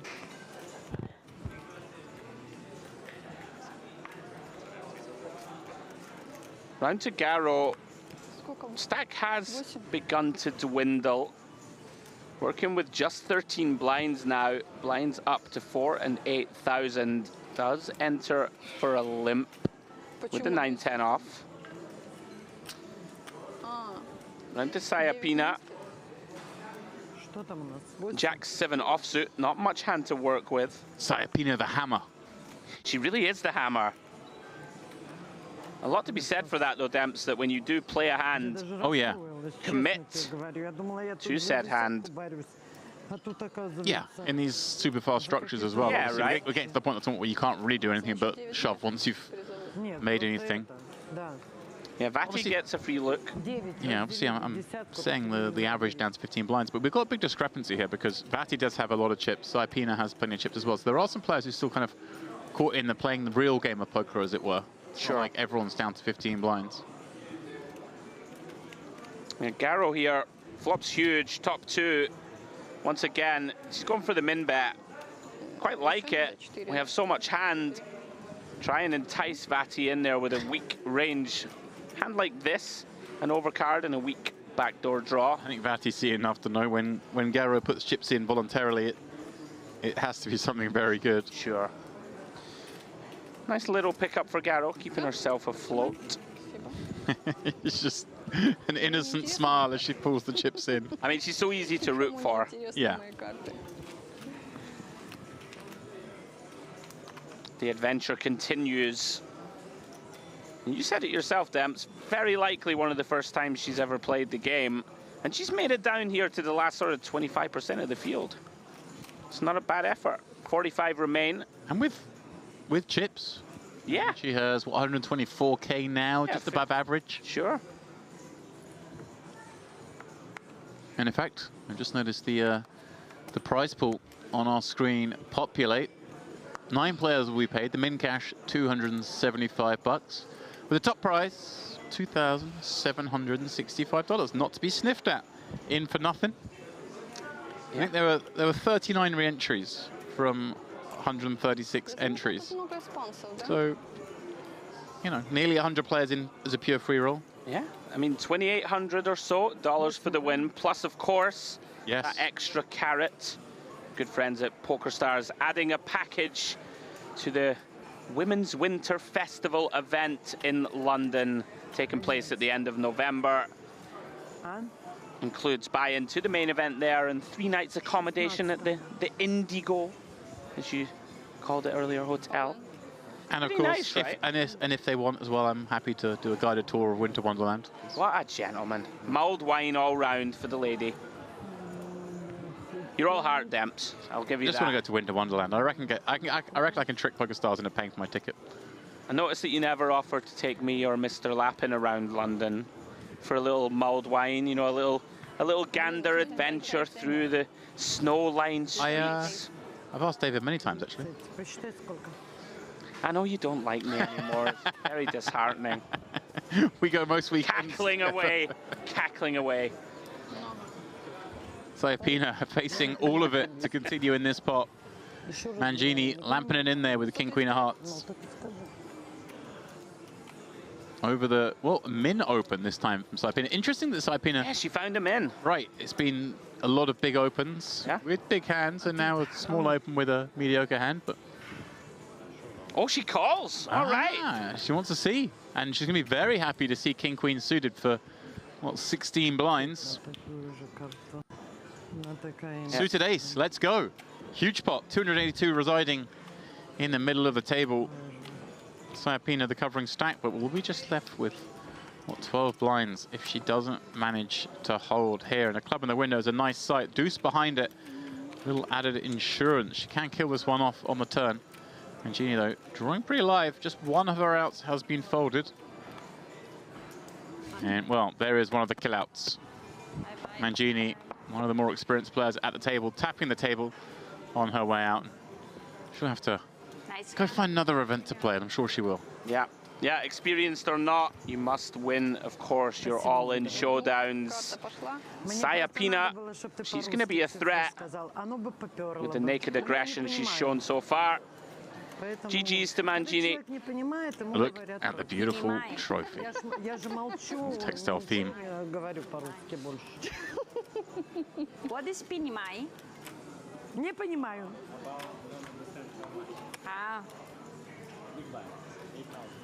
Могу сказать по-грузински, по-армянски тебе, по-эстонски, а это не могу. I love to have the power to understand every language. Не понимай. Right. Она со мной русский научится говорить. Believe it or not, in high school, I did a module in my final year, Russian and philosophy. Не понимай. I know. You're looking at me with mistrust in your eyes. Surprise. Or boredom. Surprise. Of course. Always undermining my intellectual capabilities, aren't you, James? I'm teasing him. Well then, Sayapina, is she feeling the momentum? It looks like she's... Oh, she hasn't realised there's an all... Oh. She was about to make it 16K, hasn't realised that... She's making the Adrian- call, though. Has she? Yeah. Call 66K, Queen 10 suited. Нет, нет, нет. Не хочется стопочку, это пусть стоит башню. She's trying to ride the momentum wave. Ah. Fresh player to the table. Noble dealt in the first hand in the big blind. Has to find the fold with King 7. Patronary, sit down. You got 2 5s. I think it's reasonable to stand up when you're all in with 2 5s and being called. Up against the Queen 10 suited of Sayapina. Давай, мой дорогой.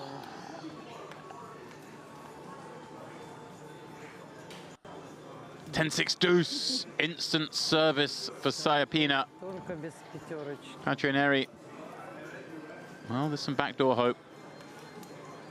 And here we go. Ну, еще скажи, стрит открой. It's been unlocked.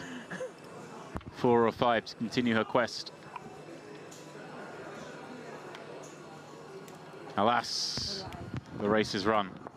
Another of those who, I think, kind of surprised not to see maybe get something going, seem to have a bit more confidence around the table, Спасибо. a bit more experience.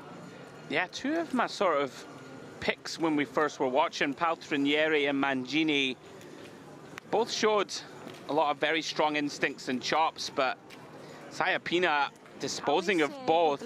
She now up near Vati with the big stack, 400K or so now, Demps. Фарту, фарту, фарту.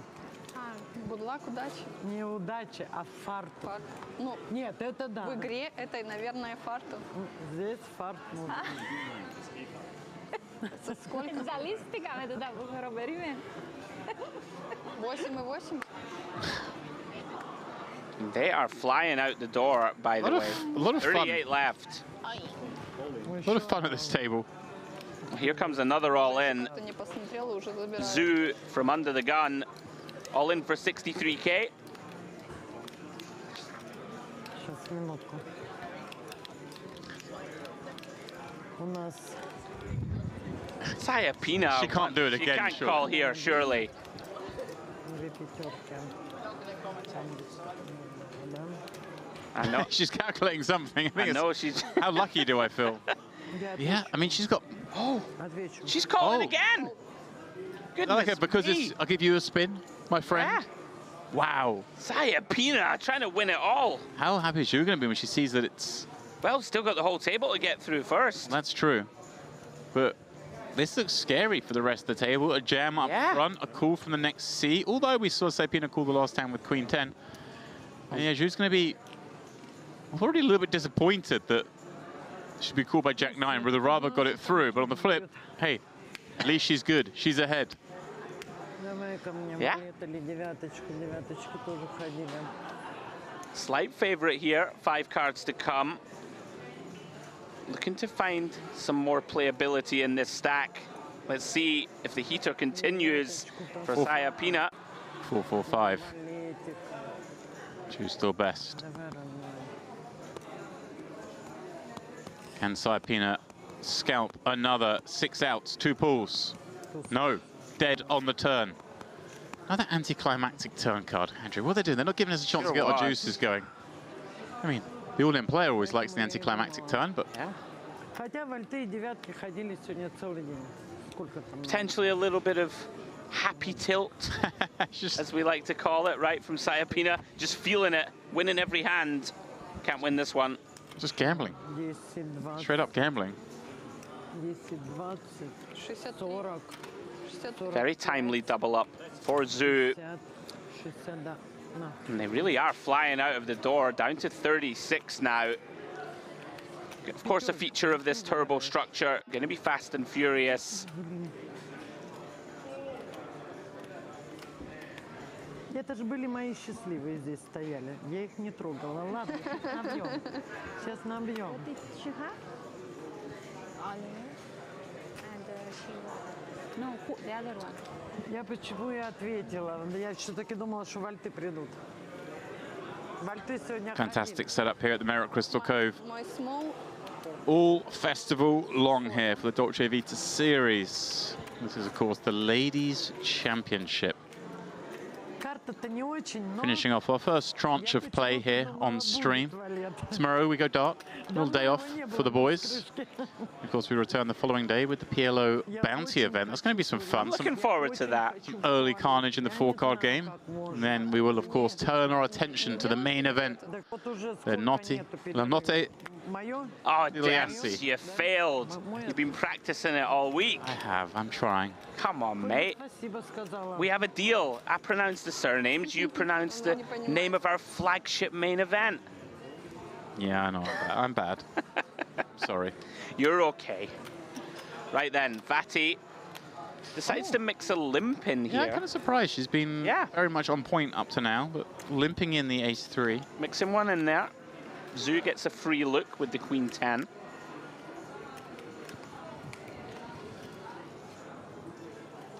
Well, finds a piece on 10-8-6.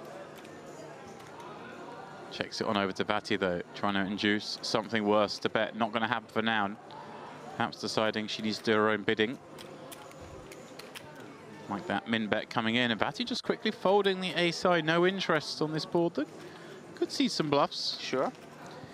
Yeah, Zoo, another player, Yeah. just in her mannerisms, the way that she just very quickly led here for a third pot. Going to have a lot of this type of, you know, probe type sizing from the big.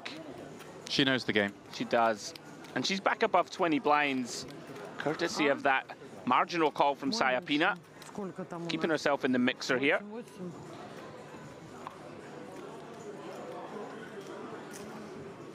So then, time for one more hand before we send these players on their first break of our coverage. Bahasani under the gun, ace-5. She's headed to break. Vati will be doing the same, surely, Не доиграть, да? with this 7-deuce. Some quick folds behind. Пошли дальше. Ah, Garo, 2 10s. Let's see.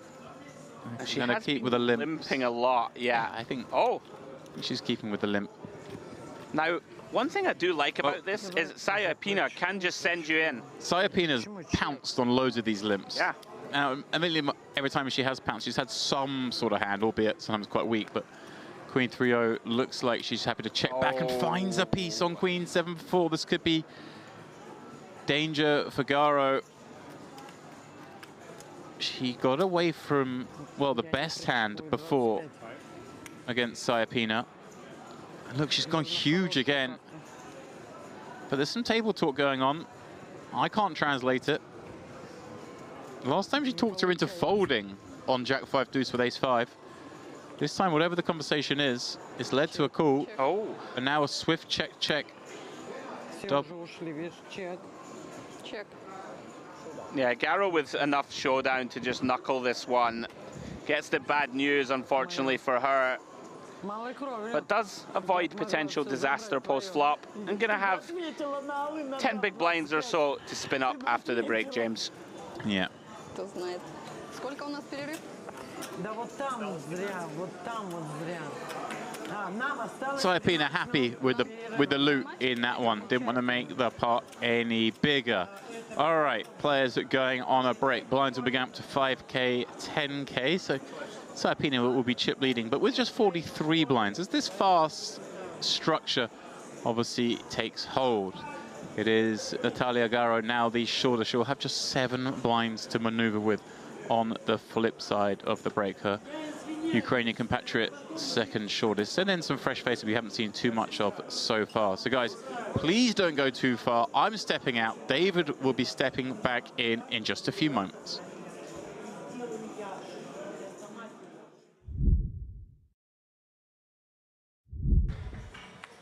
By the way, credit to Turuguru Beninoff on that last hand. Yeah, the pot. He actually just called pre, led turn after it went check, check, flop, and found us and then found a check wow, on the river when the 10 completed, and found just the check call. Yeah, I mean, very well not to get stacked or lose more. Right, he lost 75K on the river, which was only half pot. And yeah, I had to confess I was too focused on the bounty portion, not enough on the action going on. But he's going to like this action because he's found the boots up against the Cowboys, and this is going to be a big one. Goodness Hijack me. versus small blind in a bounty, and he covers. What a dreamy scenario. Having, like you say, just saved so many chips in that last 10, where reasonable to presume he would have lost a lot more. Now he's going to have the opportunity to not just, you know, effectively double up, but knock someone out in the process. Such fine margins, little deviations in these mystery bounties. Of course, so much now. Does Levine have options here? Does it look like, hey, if Tulip Bergenov's 3-betting here, he's going to 3-bet Call Me a lot because of the bounty? Sure. Or does he just go, hey, it kind of looks like that, so therefore he's going to have a lot of weakness, and maybe I just slow play this hand? I think, you know, with the blinds having gone up also, right? 10, 15K, we've started this hand with sub-20 blinds ourselves. Seems unlikely that our opponent is going to 3-bet fold too often. He should have some in there, I would imagine.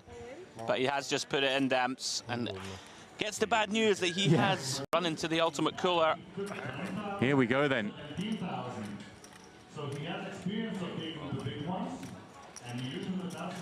Well, there is someone drawing a bounty, but for now we'll focus on aces versus kings. It is the kings at risk, as indicated by the all-in marker.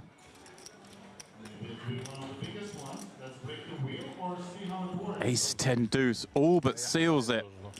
Running queen jack, the most likely way out. A 20,000 bounty gone. So the Pokemon was like, I'm about to win a bounty, and whilst I'm in this hand, I've somehow lost equity. This is cruel. 6 on the turn seals it. Well, he can't win the 20K bounty. But he's going to have another pull.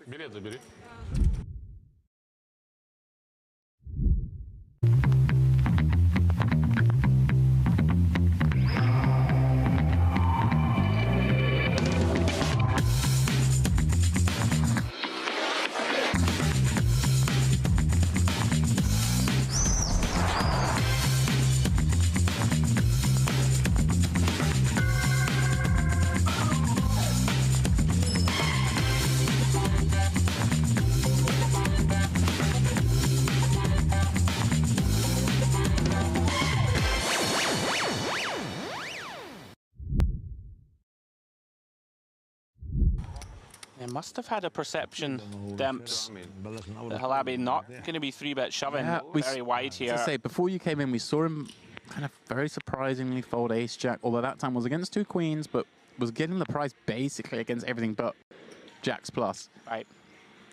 We questioned what was right, and now we see him go that way again, like just being a little bit too tight, although this time obviously being the covered stack. But as Mr. Lappin says, you kind of got to bosh your way back in here to I think it's even more of a reason to call off when you are covered, right? Because your opponent has a little bit more incentive, right, to go after you. Yeah, and you've got to get back in the game. Here we go, Haidar facing a 30K bet from Daniliuk, who's min from under the gun. He is just going to call. That makes sense, right? Up against under the gun, a little scarier. Yeah, I think in theory you're going to mix this hand a lot in between call and 3-bet. Lands on call. What a kind of interesting spot here for Halibut. Obviously a squeeze spot and a hand that does like to squeeze, but at the same time a hand that kind of plays okay if he just calls and takes a flop, right? Yeah, this is one of those sort of 24 big blinds deep. Could certainly shove this one. Can definitely call. See what he decides to land on. Doesn't look like a man who's going to jam. To me, Remember turbo jam the last time with the ace-7 suited. yeah, does decide just to call and likely going 4 ways. Oh yeah, Colotier obviously covered by all, but 8-9 suited. One of the hands you love to see in a spot like this. Beautiful looking hand to peel for one more blind. You kind of know that he's the one most likely to get action post-flop if he does find a piece of this. Obviously works against him when he flops draws, but here we go. That's a pretty big draw for 8-9 of spades. Up against the 2-9s. I wonder if he just decides to lead this now. Yeah, just take the option away from everyone else. Or Actually, wouldn't mind open shove here. Yeah, I wonder if, because you just make out the ace-highs fold, right? You only really get called by overpairs, and you do fine against those. If you check and everyone checks, and now it comes like the queen of diamonds, you just, ugh. 100%, yeah. If you can just fold out equity. It looks like he's piecing out a non-all-in bet, which is kind of fun too, I guess. You can perhaps maybe go small and then keep some of those ace-highs in and then go big on the turn, or let's see what size he's come out with. Yeah, maybe just trying to give an illusion of a little more strength, right? When you just open shove, you probably don't have too many strong hands. Well, maybe you can do that. Maybe there's a class of hands that perhaps sometimes calls here and can fold turn and he wins more. I don't know if those exist, but as it is, obviously going to run into the overpair straight off the bat. And that's a pretty warm spot for him. Obviously, Haidar and Halabai could have flopped sets or something, but it's very unlikely anyone's trapped him with stronger. Sure. Wants to deny against flush draws behind. And now Colotier will call and see that he started this hand in terrible shape with 8-9 v2-9s, but things have got a lot better courtesy of that 7 of spades, 5 of spades flop. He's chasing straight and flush draw. Danilo with a chance to scalp a man.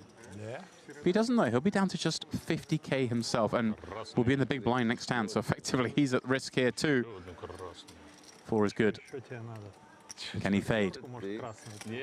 One more card.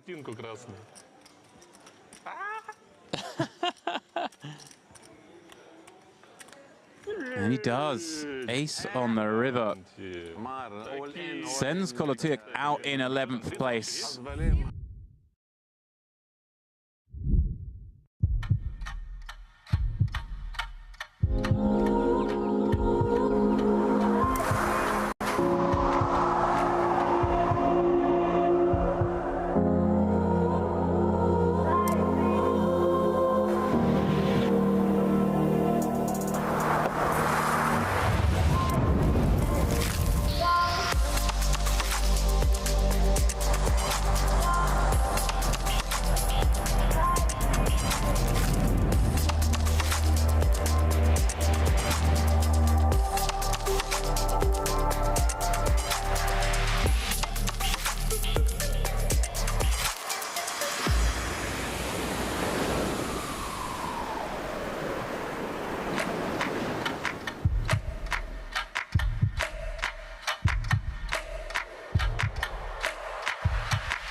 Your unique journey starts now.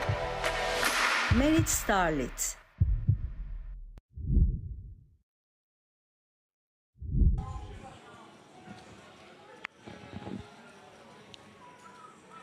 I was saying to James, as you were on your well-earned break, kind of selfishly want that 30k to remain into the sort of three-handed, four-handed, like, because you don't see it very often, right, in these tournaments. Often it just disappears, you know, off off the prize pool earlier in the piece, because it really will change things a lot, right? Like if that 30k is still there and there's 3 of you left, what is third place is 11k, right? And if there's a 30k in there, oh yeah, it changes everything.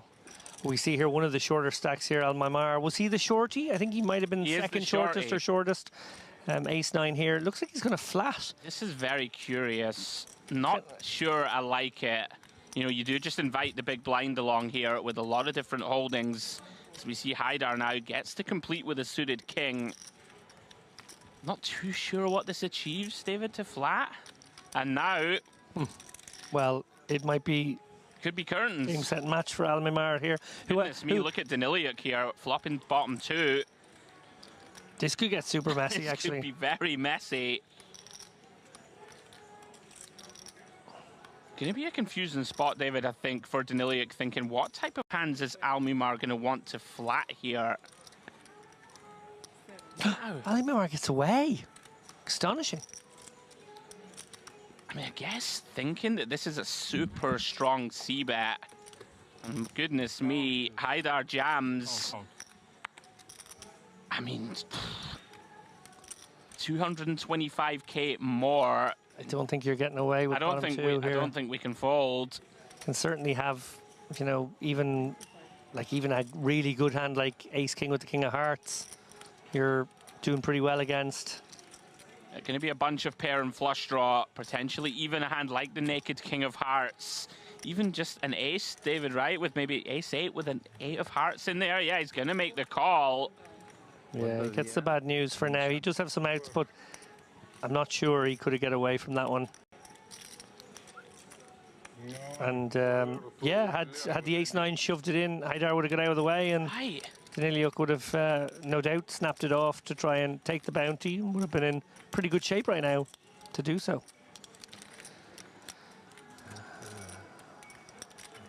Inconsequential. King of clubs on the turn. Daniliuk looking for a queen or a jack. Or Haidar going to have a huge double here in the early going at the FT. Not to be. 7 of spades completes the board. Huge double for Haidar. Big body blow for Daniliuk. Down to 12 big blinds early here at the final table.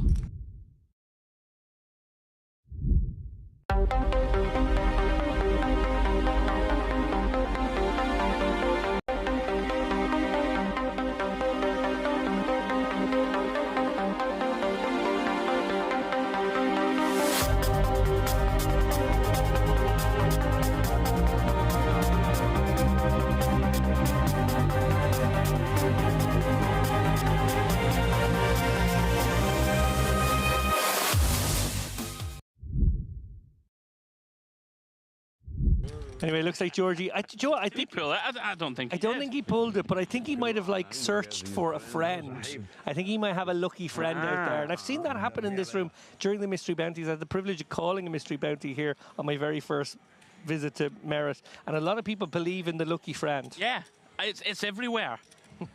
Mr. Romanello was getting requests of left, right, and centre in Vegas, being a mystery bounty professional pooler.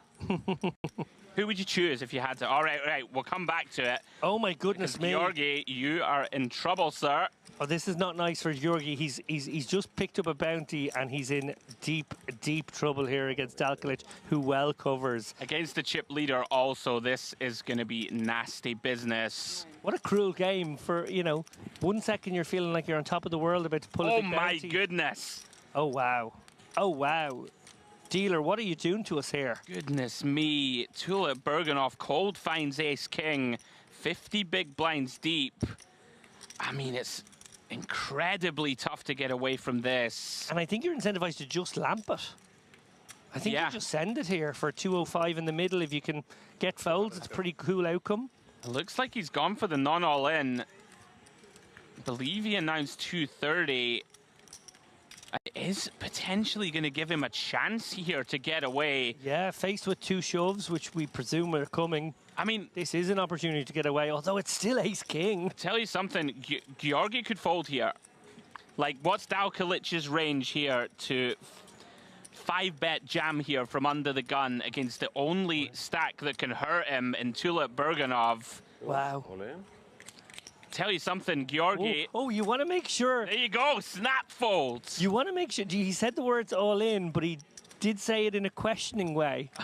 And you want to be careful with that in my book. Goodness me.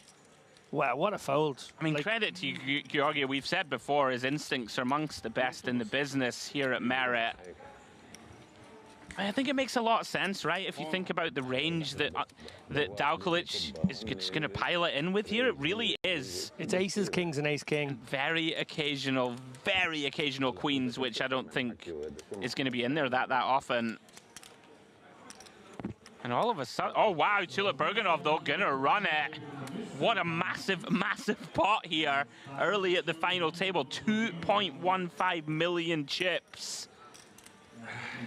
Destiny of this tournament could be getting, you know, you don't want to say decided, but this is massive. Dalkalic has just requested to run it twice. Understandably so. Yeah, those very vulnerable Django's right now. Oh, hang on. Oh, Georgie! What's going on? The lucky friend! And it's Queen Jack Jack. Georgi folding pocket queens. He's not seen it. He's having a selfie. It's all going off.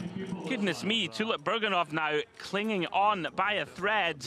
Needs to find an ace or a 10. And it's a 10 on the turn! It's chaos here! Oh my goodness me. Out of nowhere, about to take the tournament chip lead. If he can fade a jack or a king, and he has done so. Wow, so a forlorn Dalkalic with the best hand is now crippled down to 380k. Tulip Burganov spikes that 10 ball on the turn. Georgie wasn't even watching, but he flopped them all dead. But he didn't mind because he was pulling a 30k bounty out of the tombola. Goodness me, welcome back to Merit. What 60 seconds of action.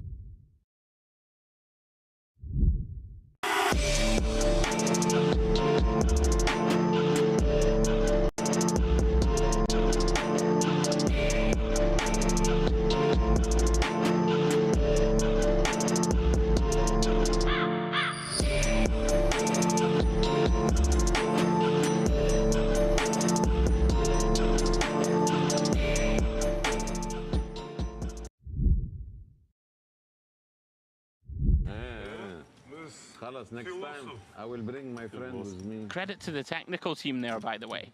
Oh yeah, they didn't miss a minute. They didn't miss a beat, did they? No. Even got the selfie in.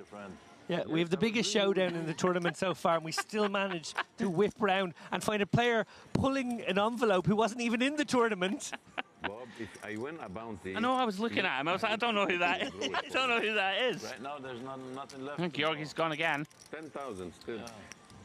Right, focus Andrew, focus David. Back into the action. Saeed here, ace queen, makes it 40k. Interesting now, because I think that's basically all the big bounties have now gone. Oh, how's this for a troll? Back-to-back Django's for Dalkalic here. He is going to get called and looked up here by Saeed. Can they hold this time, Andrew? Goodness me. Conclusive proof we are living in a simulation. It's the kings. I mean, if he can hold here, he's going to be back up second or third in chips, I think. Are they the same two kings as well? I think they are. It might well be. Here he comes. Eli Saeed in there. Obviously an easy decision for him. 750k, very much back in it if Dalkalic can win this one, if he can get the hold. Oh, well, he should be okay this time. Pretty good start on the king 9-5 two-spade board. Just fading runner Broadway. Yeah, average stack right now about 800k, so this is basically back to average for Dalkalic. Not bad. Doesn't look like a man who's feeling that great about it, it's got to be said. I get a laugh now, finally. Rivers quads. What a few minutes here. Dalkalic steadies the ship. And we can breathe.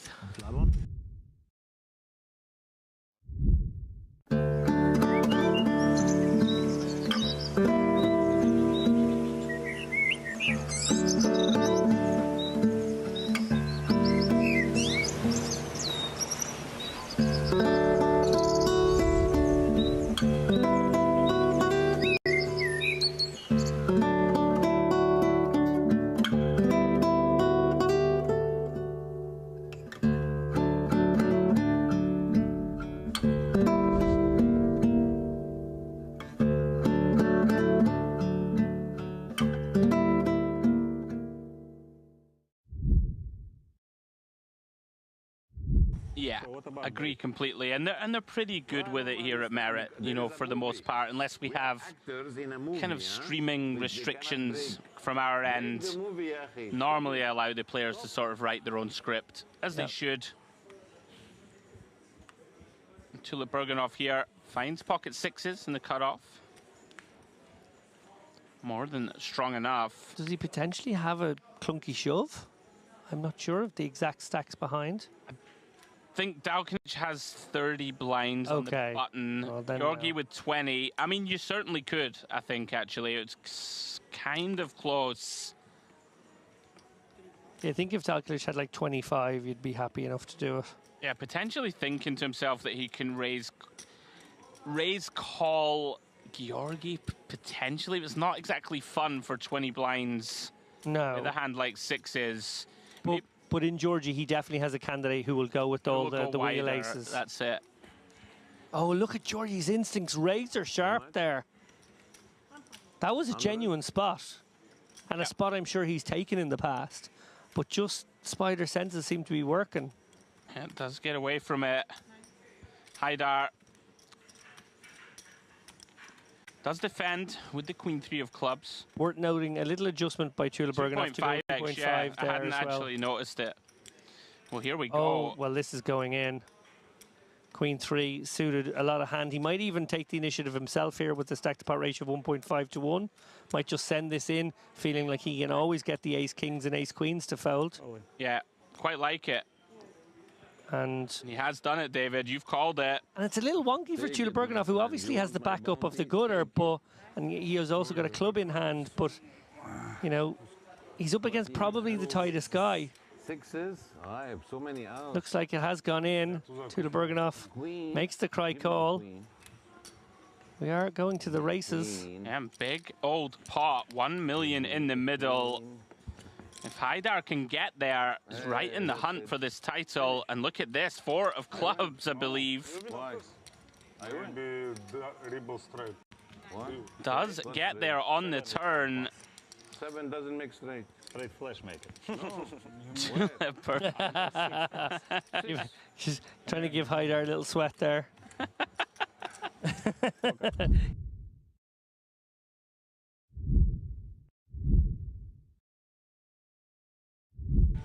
Blinds are now 30-60K. Looks like we've reduced the clock to a 15-minute clock, so that's kind of turboed things up as well for these guys. As if these boys needed help gambling. Yeah, Tulip Bergenhoff all in here. All in. Just going to isolate everybody else here. Dalkilic can't call with the queen 9.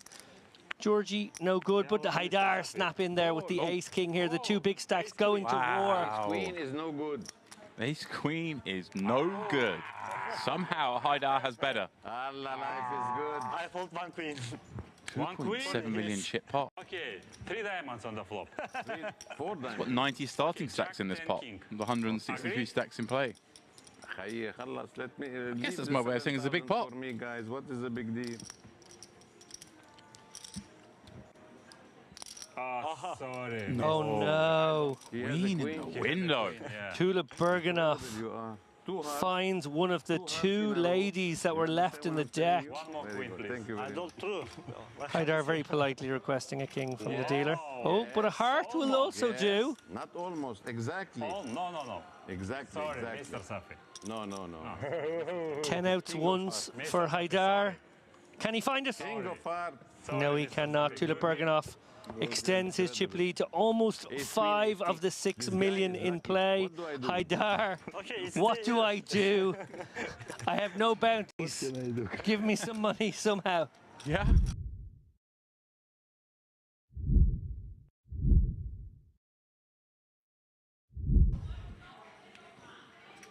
Yeah, that IPO generated 937 entries at 1K pop.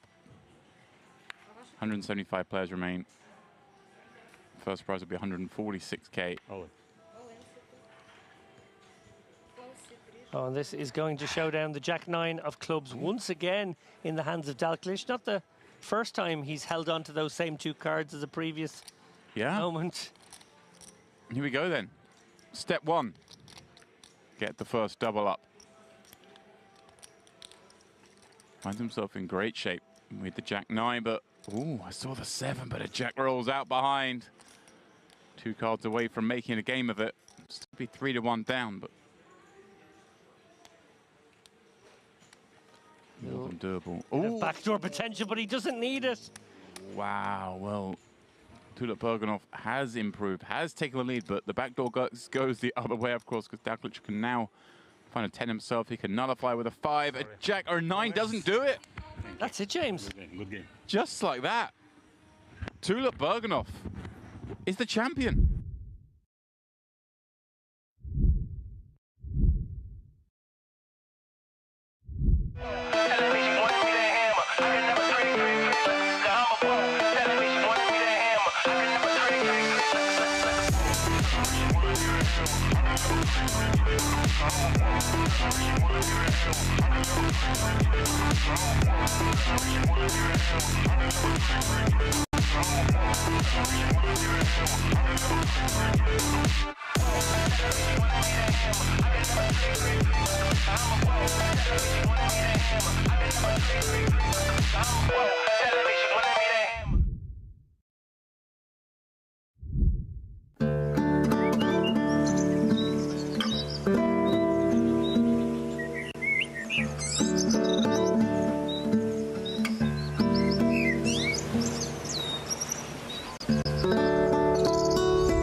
Okay, James, I know you've played a few mystery bounties in your own career.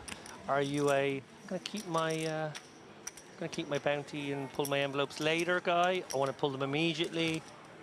Is there any strategy you've thought of around that? So here's a story. I've only played 2 live mystery bounties, both at the World Series, both this year and last year. And then I've played a bunch of online ones this year, whilst in Vegas on the WSOP site, you know. And I mean, I must have played 15 of the online ones, I guess.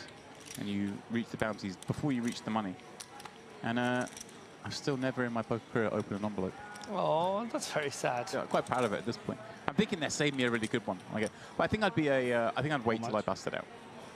Well, hoping to open an envelope now is Saeed, who has the ace-king and the all-in stack of our 126k with the pocket 10s. We see that it will be a flip. There's no way that Saeed is turning this spot down. He's getting the count, but you know he's going to isolate this one. Either call it off and then be happy to call anyone else, or shove himself. He's just going to shove it in. Or 3-bet to 194, as our graphic is suggesting. That's going to clear out all but the good hands, and there is a good hand. Gavish in the small blind. Dreamy situation here. He does cover for a start, so can pick up one of these bounties, but Saeed covering both. If he can spike an ace or king, could pick up 2 at once. Now, Kolotyuk not really going to consider this ace-8. He might peel the ace first and get excited, but once he sees that 8, it's a wry smile. And wow, 3-way all-in. I complained we had no premium hands there a few moments ago. Yeah, this is a hand that didn't need mystery bounty element to make it this way. And here we go.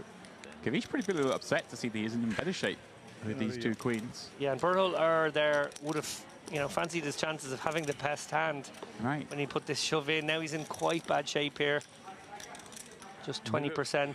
Monstrous. The ace, king off, and queens. Yeah, big pot, not just because of the bounty equity, but if Saeed holds, he'd be up to $500,000 in chips. What a great spot that would be in this bounty, as you just referenced. He'd cover everyone at his table comfortably.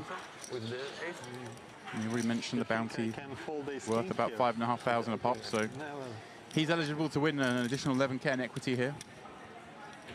Gavish can win 5.5k himself, and has none of that equity, as you mentioned. He doesn't access that side of the prize pool. But if he were to spike here, suddenly he's in the game. Very much so. Saeed obviously looking at that sort of $500,000 plus stack at the end of this hand, abusing everybody for the next maybe hour or so. That would be the dream. But at the moment, queens in the boxies. Gavish looking to pick up 1 bounty and get a triple up. هدك 100 هلا تجيب لنا الريه ما بدنا شيء. Here we go. 7-4 Trey Gavish, even with the clubs covered.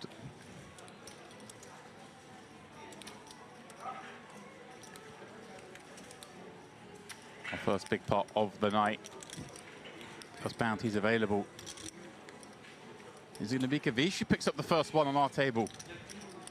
Just has to fade that ace king or 10. So he'd still with a chance to eliminate two, David.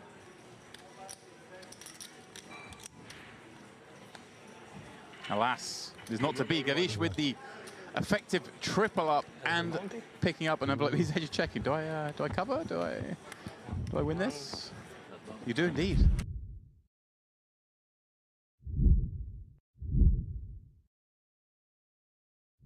Congratulations on your win. Thank you so much. Thank you very much. How do you feel? Amazing. I feel amazing. This is my first win Kabak trophy. I'm feeling very good, but I'm very tired because I play all day from 12 o'clock. We play 1,000 IPO, then half an hour only break and play this mystery. So I get a lot of lucky and not good. I'm feeling good. Any interesting spot worth mentioning? Ace King versus Kings. I win like, only 3 outs, yeah. That's it. And the last hand, 7-8, Jack 9, flop Jack 8, Jack 7, turn 8, and that's it, finish. I get lucky. What do you like about mystery bounty tournaments? How do you prepare? First day I busted about around 12, so I tried the second day, play very careful and go to the day 2 in the money. So just waiting my hands and my lucky and like this. Do you adjust strategy for this format? I play semi-aggressive and semi-tired. I learn opponents and try to improve, make some notes for opponents, then and play my game. That's it. Thank you very much. Thank you. Thank you.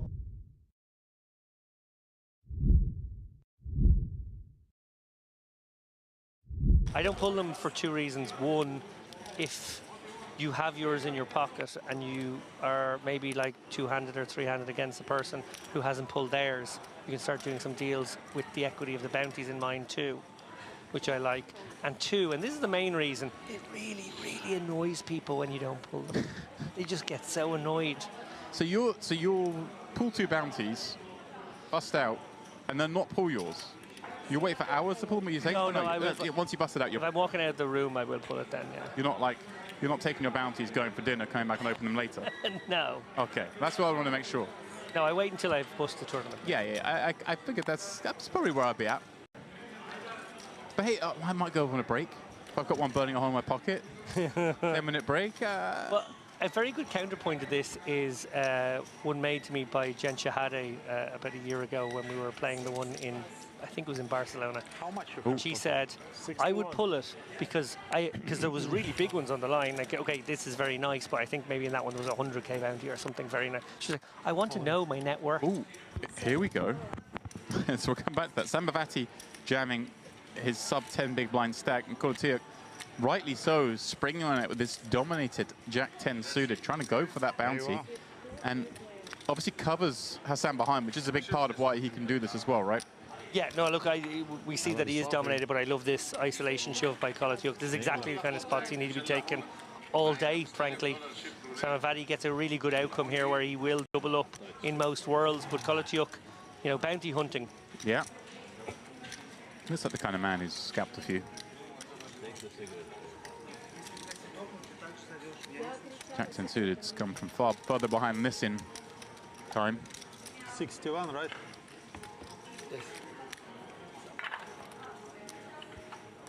Here we go, an ace-queen 8 flop. What looks so good for ace-jack has materialized with the double-ended straight draw.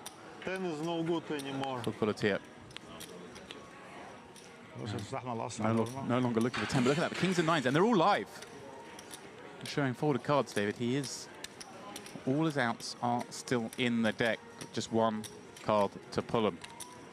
Samavati will be Back in a position where he can start bounty hunting. Oh, there it is. Unless, there it is, the king on the river. Kulatiak, the second player at this table to pick up a bounty.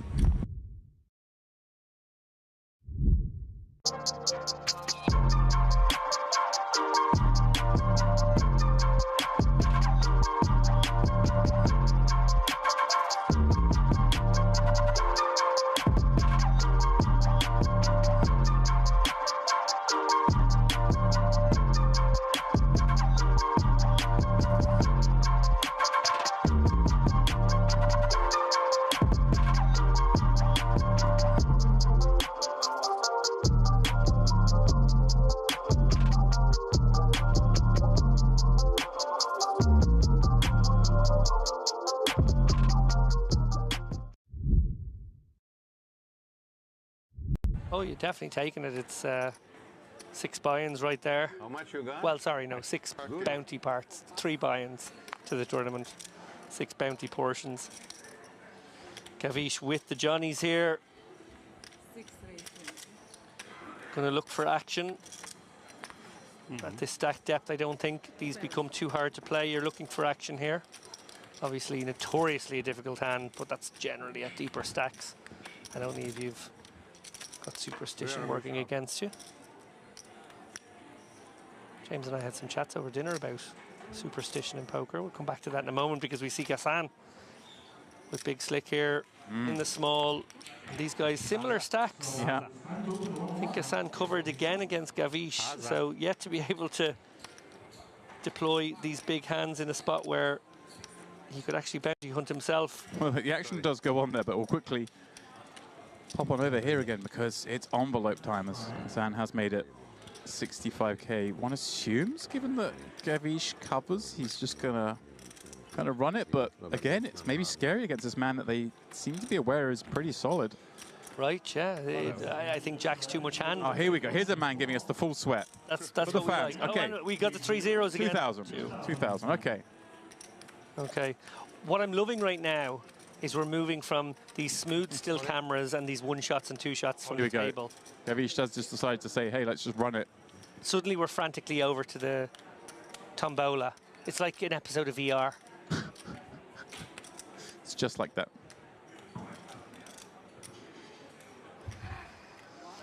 Shrug call from Gassan here, who knows he's at risk, and Gavish is bounty hunting here with the best hand right now.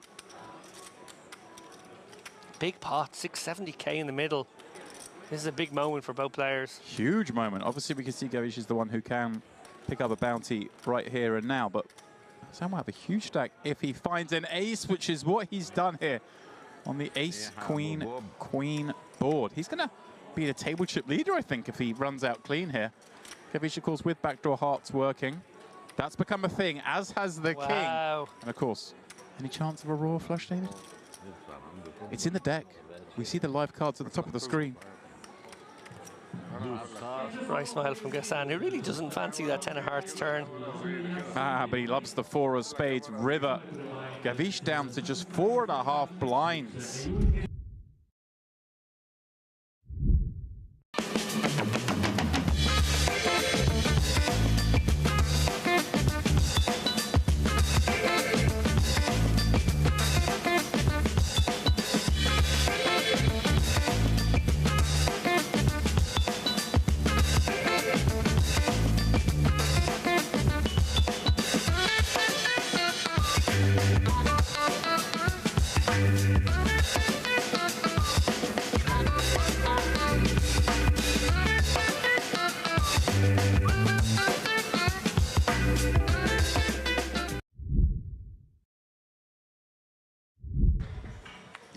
By the way, credit to Turuguru Beninoff on that last hand. Yeah, the pot. He actually just called pre, led turn after it went check, check, flop, and found us and then found a check wow, okay. on the river when the turn completed and found just the check call. Yeah, I mean, very well not to get stacked or lose more. Right, he lost 75k on the river, which was only half pot. And yeah, I have to confess, I was too focused on the bounty portion. Not enough on the action going on, but he's going to like this action because he's found the boots up against the Cowboys.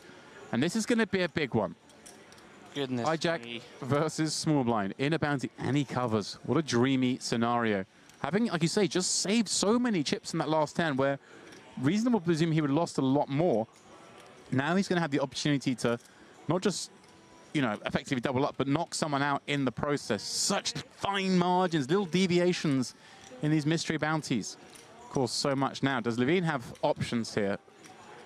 Does it look like, hey, if Tulip Bergenov's 3-betting here, he's going to 3-bet Call Me a lot because of the bounty? Sure. Or does he just go, hey, it kind of looks like that, so therefore he's going to have a lot of weakness, and maybe I just slow play this hand? I think, you know, with the blinds having gone up also, right? 10, 15K, we've started this hand with sub-20 blinds ourselves. Seems unlikely that our opponent is going to 3-bet fold too often. He should have some in there, I would imagine. But he has just put it in damps and gets the bad news that he has run into the ultimate cooler. Here we go then.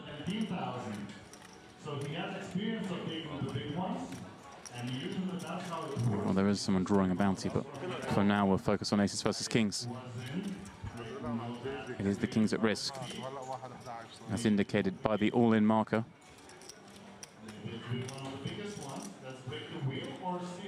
Ace 10 deuce, all but seals it. Running queen jack, the most likely way out. A 20,000 bounty gone. Tulip Bergenov's like, I'm about to win a bounty, and whilst I'm in this hand, I've somehow lost equity. This is cruel. 6 on the turn seals it. Well, he can't win the 20K bounty. But he's going to have another pool.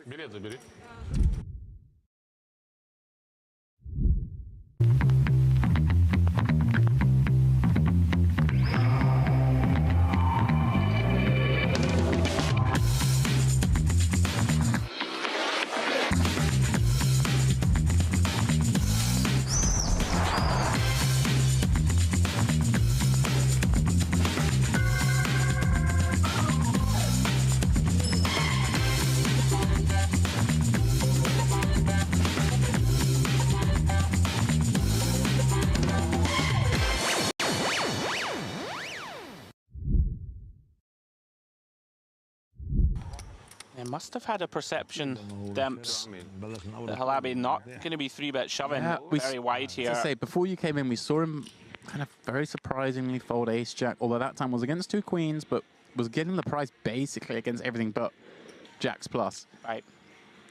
We questioned what was right, and now we see him go that way again, like just being a little bit too tight. Although this time obviously being the covered stack.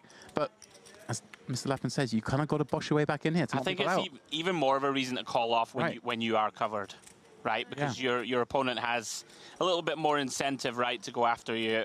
Yeah, and you've got to get back in the game. Here we go, Haidar facing a 30K bet from Daniliuk, who's min from under the gun. He's just going to call. That makes sense, right? He up against under the gun, a little scarier.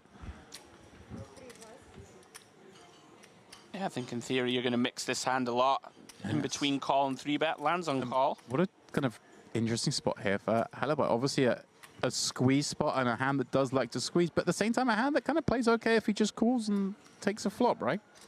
Yeah, this is one of those sort of 24 big blinds deep. Could certainly shove this one. Can definitely call. See what he decides to land on. Doesn't look like a man who's going to jam to me. Remember turbo jam the last time with the ace-7 suited.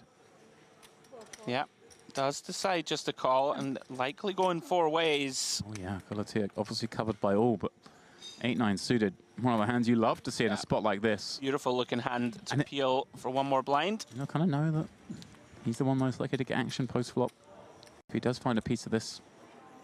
Obviously works against him when he flops draws. But here we go. That's a pretty big draw for 8-9 of spades. Up against the 2 9s. I wonder if he just decides to lead this now. Yeah, just take the option away from everyone else. Or Actually, wouldn't mind the open shove here. Yeah, I wonder if, because you just make out the ace-highs fold, right? You only really get called by overpairs, and you do fine against those. If you check and everyone checks, and now it comes like the queen of diamonds, you just, ugh. 100%, yeah. If you can just fold out equity, it looks like he's piecing out a non-all-in bet, which is kind of fun too, I guess. You can perhaps maybe go small and then keep some of those ace highs in and then go big on the turn, or let's see what size he's come out with. Yeah, maybe just trying to give an illusion of a little more strength, right? When you just open shove, you probably don't have too many strong hands. Well, maybe you can do that. Maybe there's a class of hands that perhaps sometimes calls here and can fold turn and he wins more. I don't know if those exist, but as it is, obviously going to run into the overpair straight off the bat, and that's a pretty warm spot for him. Obviously, Haidar and Halabai could have flopped sets or something, but it's very unlikely anyone's trapped him with stronger. Sure. Wants to deny against flush draws behind. And now Kolotiuk will call and see that he started this hand in terrible shape with 8-9 v2 9s, but things have got a lot better courtesy of that 7 of spades, 5 of spades flop. He's chasing straight and flush draw. Daniliuk with a chance to scalp a man. If he doesn't know, he'll be down to just 50k himself and will be in the big blind next hand, so effectively he's at risk here too. 4 is good. Can he fade? One more card.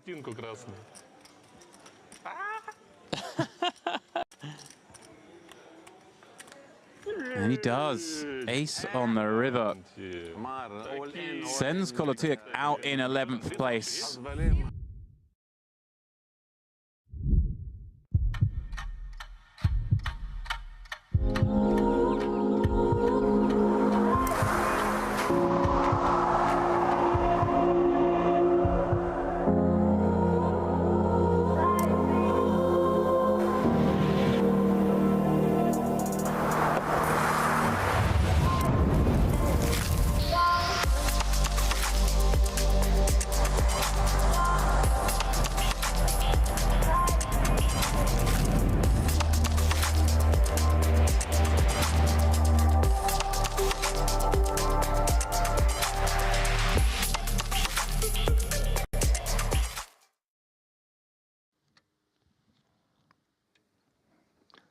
Well, the great civil rights activist Shirley Chisholm once said, if they don't give you a seat at the table, bring a folding chair. Well, tonight in the Mera Poker Room at the Crystal Cove, 175 seats at the table have been provided as players from all over the world compete for the top prize in the ladies' event at the La Dolce Vita Festival. I'm David Lappin alongside Andrew Headley, and wow, what an extraordinary record-breaking turnout here tonight, Andrew. Yeah, incredible stuff. The very first ever televised Ladies Championship event here at Merit. And we got 175 runners in this 10k guaranteed event. Little look here at the chip counts of this new feature table. Farouk Khosravi, chip leading here, 33 big blinds, 328k in chips. Down to Najwa Shah, down with 24 big blinds in second place. As we can see, lots of shallow stacks. You know, this is a turbo structured event, so lots of stacks in the sort of 15 to 10 big blind realm. Katerina Paterno, Tatiana Kropaneva, Parvin Solaimanian, and Dasa Mendelova all on the mid stacks. Then the short stacks, Katerina Aristotelos, Barbara Jokut, and Karina Boschan, with 0% percentage and 4k in chips. Not ideal. That was a long 45-minute break for her. I'm just happy I got through those multitude of exotic surnames relatively unscathed, David. Beautifully pronounced, I must say, Andrew. Kudos on that. A little bit of foreshadowing there as well. I saw Ali Najad in the front and centre alongside Mr. Ashkan, of course, as well. And those guys, obviously, a very big part of the reason that this poker room is buzzing right now. A lot of work goes on behind the scenes there. Ali is, you know, the Eagle has landed. He's in the building. He's here. And he will be commentating on the main event. Yeah. Next week or this week. Is it Monday? It is Monday. I think we have what is it? We have a day off tomorrow. Then we are covering the PLO Bounty event. That's going to be good. It's going to be fun. I've been brushing up on my PLO skills privately. And then, of course, launching into that main event, David, in 3 days' time. That's a 5-day event. Great structure. Very much looking forward to it. Lots of players have come over with our partners. Imperium have come over from Italy for that one. Looking forward to it. But for now, back to the feature table of the Ladies' Championship. An entirely new lineup of players for you to peruse. And we did just say, right, Boschan down to 4k. Does find an ace. Mr. Lappin under the gun, half a big blind. A lot of work to do to get back into this one, but not the worst hand to find when you're effectively forced all in. No, definitely not. Can pick up almost a small blind and the small blind portion of the big blind and the full ante. Yeah. Well, Kropaneva finds a real one. Ace, queen of diamonds, 15 big blinds to start the hand. Interesting to see how she decides to approach this. You know, typically, David, right, if there's no all-in under the gun, you would probably raise call this hand, right? It's a pretty strong holding. She is going to do that, but going a pretty chunky size. Looks like 50K, so essentially committed herself here. Third of the stack across the line. Oh, we have another all-in. Jokut with the ace deuce suited decides 3 big blinds. Can't really blame her, David. Money in there. We're going to run it. And here we go. First hand back. 3-way all in. Yeah, there's going to be a lot of showdowns over the course of the next couple of hours. These guys are coming back pretty shallow overall. I think maybe a 14 big blind average. Expect that to actually decrease and get something close to the maybe 10 or 11 bigs where it will steady off for the remainder of this tournament. Obviously that means you see something pretty, you go with it. Absolutely, yeah. Tough to blame Jokut here. Dead money in there. Well, what a flop for Kropaneva. Top. Pretty bleak for Boschan and Jokut. She does have backdoors working for her, and that's going to seal it. Kropaneva dispenses with 2 of her fellow competitors. Hand 1 on this new feature. GG to the ladies. Not much to be done, right? Half a big blind and 3 big blinds. Got to go with it. Absolutely. No, ace queen a real hand, as you said, and nice little injection of chips. You know, it seems like a small pot. You know, obviously not many chips in Boschan's stack, and then I think maybe 3 bigs, less than 3 bigs. But you know what? That they all count, and it is actually very important to win these little ones, to keep your head above water, to keep with the average stack. You know, so easy to fall behind the curve when you're in these turbo formats. Yeah, couldn't agree more. Essentially need to win every pot you play when you get to this sort of 15 big blind and below realm. So we do lose 2 on hand 1. Action on shower. Should I put anything if I want to go in? I want to fold. There we go. We did say at the top of the show that, of course, going to be levels of ability, right? I think it's fair to say. This was a free roll tournament, guys, with a 10K guarantee put up by Merit. But if you do bust, you're able to rebuy, David, for $100. So we're going to see some different levels of skill, but it makes for pretty compelling viewing. Seeing some of the more experienced players try to sort of range players who very possibly could be the first time they've ever played. Yeah, that is essentially the point of this tournament.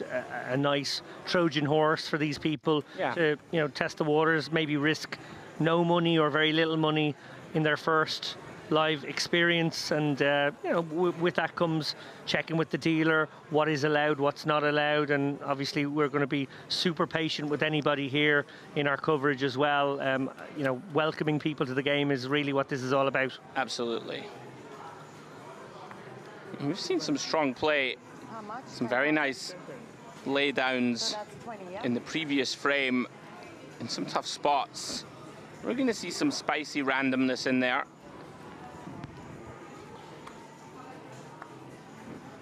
You know, a player like Shara there who's literally announced, can I check? Can I, you know, am I folding? And she's in there fighting. You know, we're not that far off the final table here, and she has almost 2x average. Yeah, and I think what's really important here, and a lesson for anyone watching this one who might be also inexperienced, is do what Shower is doing, which is clarify everything, speak your actions, make sure everything, because it's so easy to sort of maybe go into your shell, be shy, be a bit intimidated, not want to verbalize, and then that's where you get yourself into trouble by accidentally misplaying things, putting chips in when you shouldn't, and whatnot. Sure. Arostatilos, a very good player here. Obviously, we talked about mixed abilities. She plays at a good level. She plays all the tournaments here. I've seen her on many's the feature table over the course of the last year and a half that I've been covering Merit events. And yeah, certainly someone with a bit of experience definitely has a nice little edge in a tournament such as this one. Yeah, we did see her shove King Queen the hand prior and get that one through. Wakes up with pocket jacks. Same result here. Booster stack from 80k to 130, non-showdown.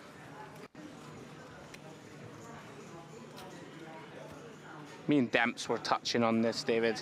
Beautiful work with the set. Look at the little pink motif now that's been added in. The Merit Poker Queens, you can see in the background.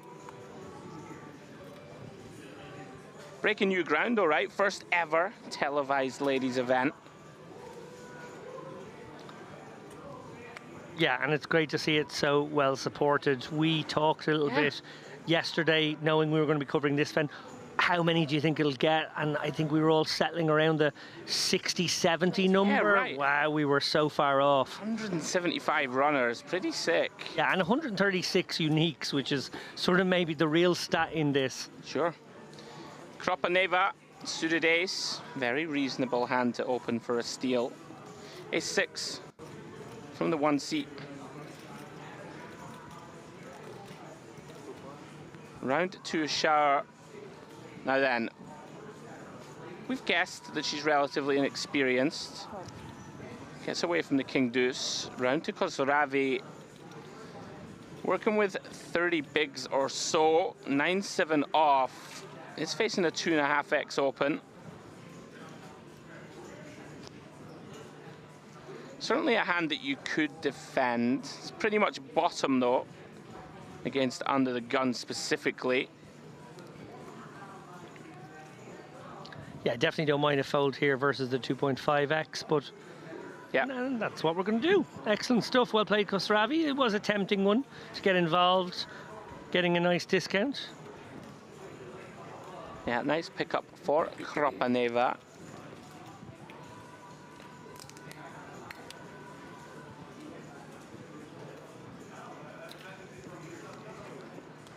Hello. Hello. We do see a new player arriving. In seat 7. There she is, the right-hand side of your screen.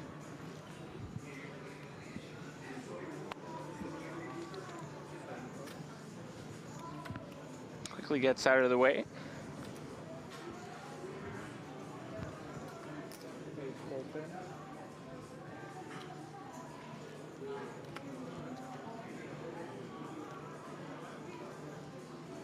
We do see a limp from Paterno with Queen Jack suited. Does allow Soleimanian to jam with Ace 10 for 110k. Certainly could have seen Paterno enter this pot for a raise, potentially even a jam. Now going to be in this pretty awkward situation, David, where we've limped, tried to C3, and now basically faced with a decision for all of our chips. Can't really call this off right for all of it. Does get out of the way. Nice pickup for Soleimanian.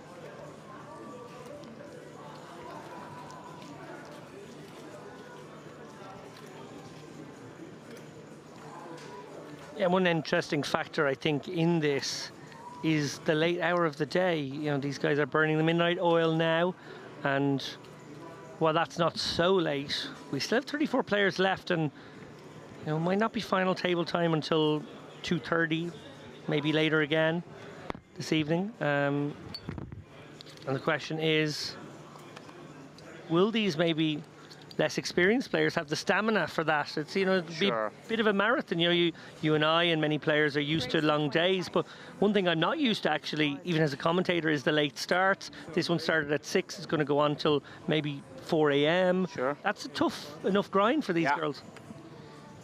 Yeah, I think the thing I'm most intrigued at is to see how sort of inexperienced players adjust. We'll come back to that as we see Forsat opening with Ace Queen of Clubs. Mendelova decides 8 big blinds, pocket 5s, passes the test.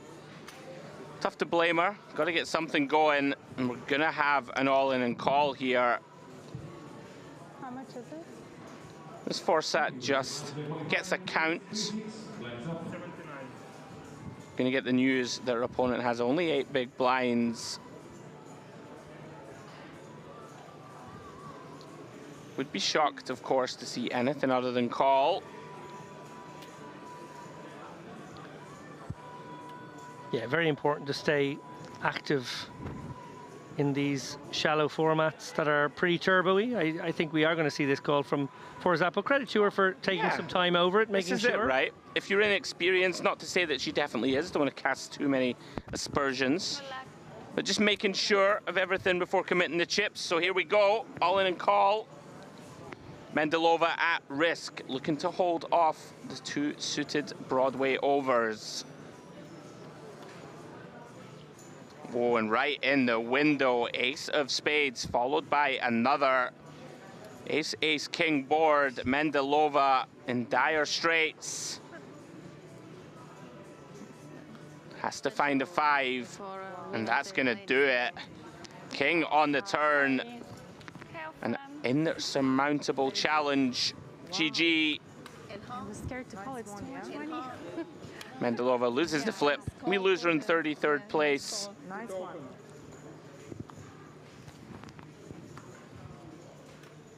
Nice pickup for Forzat.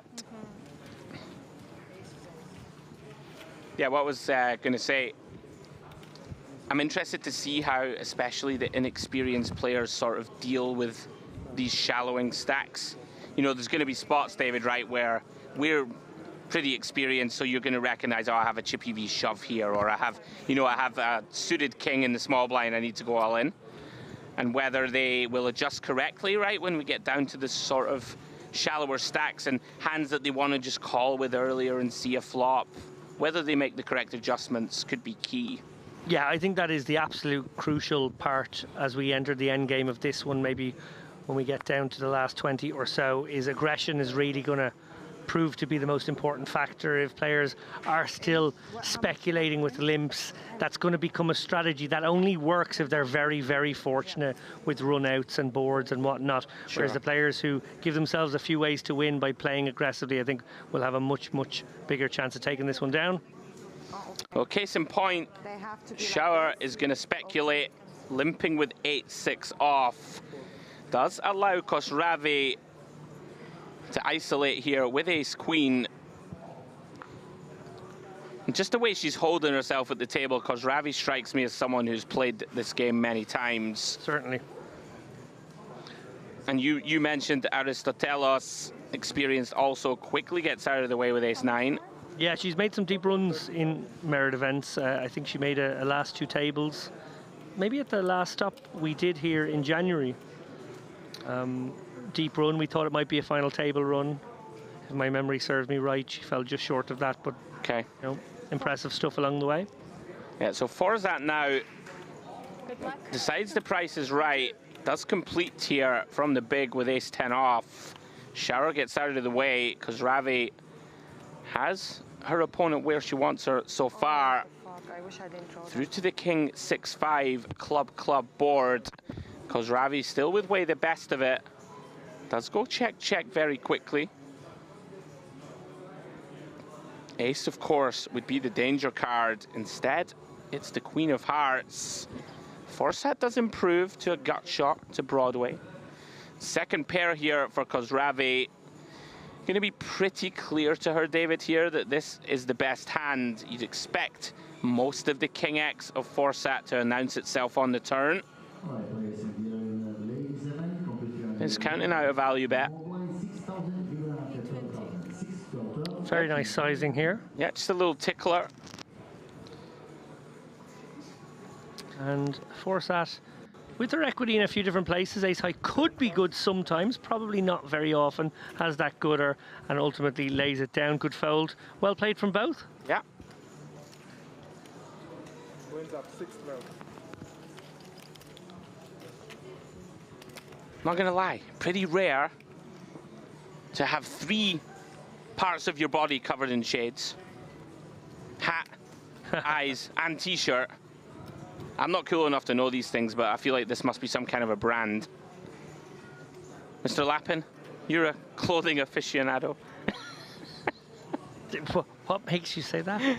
Just looking at the way you carry yourself with style every day, my friend. That's it's the first time anyone's ever said that to me. I don't doubt it.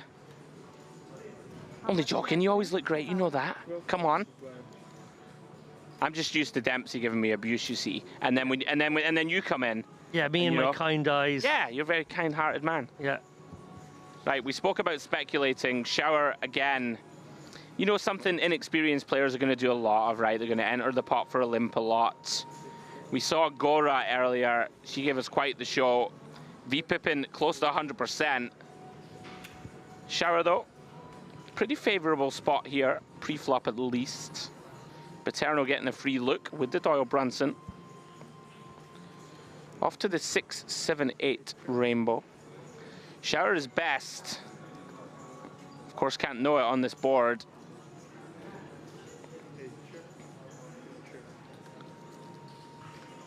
Both players check once more. Paterno declines the opportunity to have a stab. Shower takes down a small one.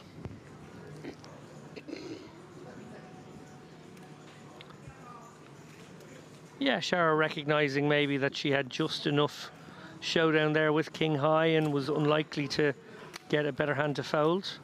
Takes her showdown.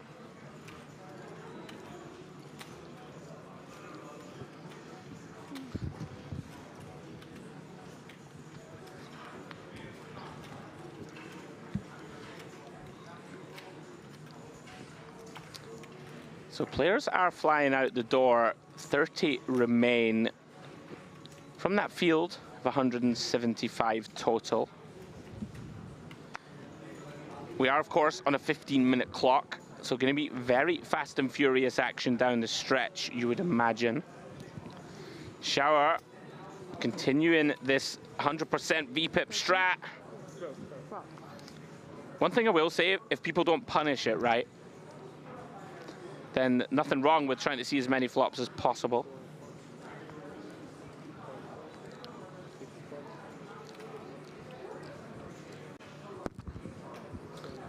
Yeah, and I think there are probably only perhaps 3 players at the table who right now are recognizing that we're in a sort of a shove or fold situation, maybe stack-wise, given a lot of the players' stack sizes at the table. And I think recognizing that and maybe taking those shove spots is going to be the difference here in a lot of situations. This limping style, while yes, it's not getting punished right now, may end up being the undoing of some of these guys. So not protecting her hand here, but going to get away with it, sure. Flopping second pair, happy to check it down. Sort of playing best hand at showdown right now. And maybe some potential for the more experienced players at the table here. Like you don't really want to show down that you've limped 10-8 off, right, under the gun. Which is something that people may pick up on, right? If Shower continues this limping strat, then people may be like, okay, if you're limping as wide as this, then I might be able to raise in position wider. Yeah. It takes down a couple of small ones in a row. You got to get in there, right, in these turbos. That is one part of it. Can't be folding too liberally.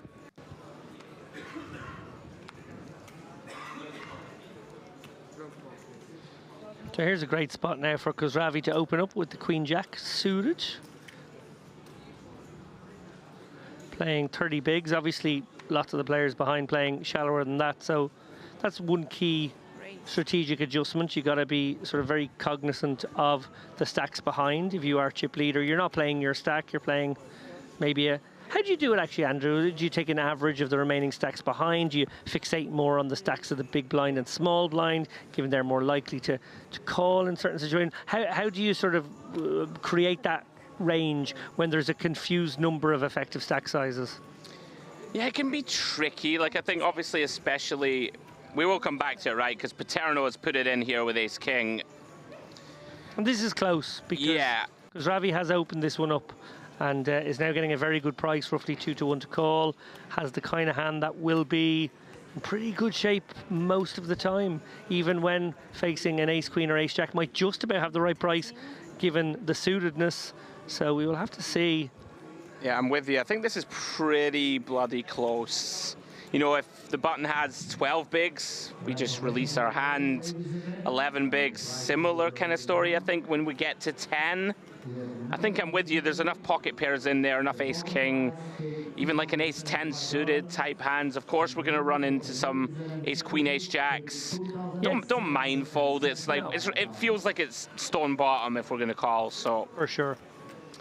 But yeah, back to your question or point.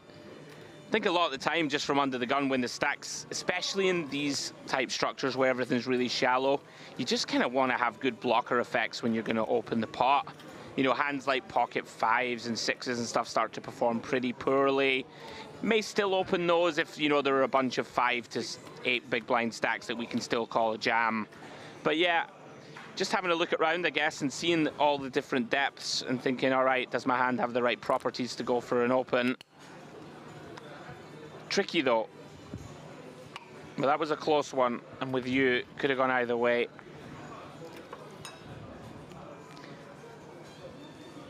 I feel like Khosravi knows what's up.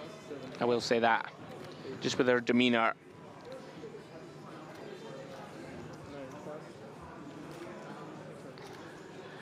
And if past is present, I think Sure is going to limp in here with the Queen 10. Makes a lot of sense actually with this holding in the small blind. Sure. Obviously, we've seen here a player keen to get involved in pots. But Khosravi has a hand she could have considered raising here. I like the King 8 suited as a check back overall, but you know, maybe just picking up on that point you said, if they start to feel as though Sure is limping in an extremely wide range. Sure. Sure. Oh, look at this. Hello. All right, Khosravi goes for the immediate value with the best 8 in the deck. Very reasonable. Oh, wow. And Shower deciding. Queen high is good often enough. She does improve. Now, will she find a way to seek value? Doesn't do so. Does go check. Khosravi going to be a little tilted here. Yeah, you see it, the exasperation. Sees that she got outdrawn. Yeah, I think there's something really interesting here when you look at the propensities of a few of these players, and we've seen a few very nitty checks when value would seem likely to be pursued. And I think then in response to that, you have to be very careful about thin value bets yourself.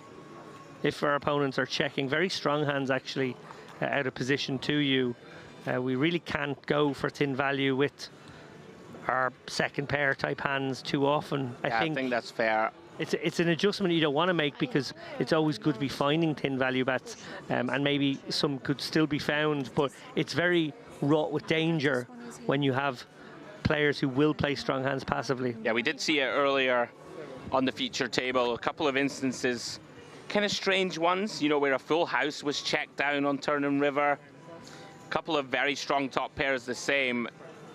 So I hear where you're coming from. Quite like this from Forsat. Going for the open from +1, mixing in a light steal. Again, we spoke about the blocker effects. Coming in there with a queen and a jack in hand. Shower, once again, a little wide. Calls with ace-5. Decision point on Kropaneva was some latitude to potentially jam this hand. Yeah, tricky one. Obviously, the raise coming from +1. Yeah. Generally going to be a fairly strong range at this table, I think, in particular. An ace-jack, a hand that you would fist bump get in, actually, versus, you know, somewhat loose players who would be raising a wider range, maybe, from all seats. This one doesn't feel quite as comfortable. Ooh. Trouble here now, the ace does pop up on this flop. Ace-3 deuce, 2 diamonds, ace of diamonds in Kropaneva's hand, but more importantly, the ace-jack against the ace-5, Sure, with the gutter. And we do see it being played passively. Those diamonds starting to materialize here. A little bit of extra equity for Kropaneva. Yeah, love this turn check for what it's worth from Kropaneva. You know, we have such a sort of invulnerable hand in that we're way ahead or way behind. Look what's just happened, though. We now have Sure with the wheel Maybe I'm not 4 saying diamonds on board. Obviously, it shrivels up in value, but I wonder if she will get sticky here for 50k. I feel like she might. Yeah, you may have called it. Calling chips are being counted out. I think there's just situations where you start thinking in terms of the value of your hand and not the relative value. I think this is one of those spots. Yeah, flicks it in, gets shown the effective nuts. Second nuts, of course. Third nuts, in fact. Anyway. Credit to Kropaneva, I really like this turn check. You know, the hand happened quickly, so we didn't have much time to analyze it. No, you were right the first time. Second nuts. Well, no, there was ace-5 of diamonds and 5-6 of diamonds. She has the ace-5. She has the ace of diamonds in her hand. Second nuts! Right, on the move. Keeping you on your toes here, Andrew. I was too busy trying to go back to my previous point, but really like the turn check. Yeah. It's basically what I'm saying. You know, ace of diamonds in hand where we can be miles ahead or, you know, can be behind, induce some bluffs, allow people to catch up, which Shower did to her cost. Yeah, well done, Kropaneva there. Obviously, we talked about the possibility of squeezing that one actually don't hate the flat, to be honest. I think, you know, this is going to be a table where the opens are going to be a little bit tighter. Yeah. So maybe ace-jack is just a nice disguised strong hand to just call in the big. And then, obviously, that board, you know, ran out very favourably. Yeah, Soleimani in there declines the opportunity to take the open shove from hijack. It was a close one with ace-8. Shore taking one off there with the 9-8. Obviously, just took a little bit of a blow there in the last hand. Could have been worse. Could have been chips going in on flop or turn that would have made that river more expensive. Yeah. Cool. Kropaneva now does decide to limp into the 7 big blind stack of Aristotelos. You know, shows that she's not willing to give any walks. Comes up empty on the 9-8 4 all diamonds. Goes check, check. King of Hearts turn. Wonder if she's planning on a delay bluff here. We can see that it would likely work, but is just gonna check. Has the tiniest sliver of showdown with 10 high. She's going to be a little regretful, perhaps, that she didn't take a stab at that one.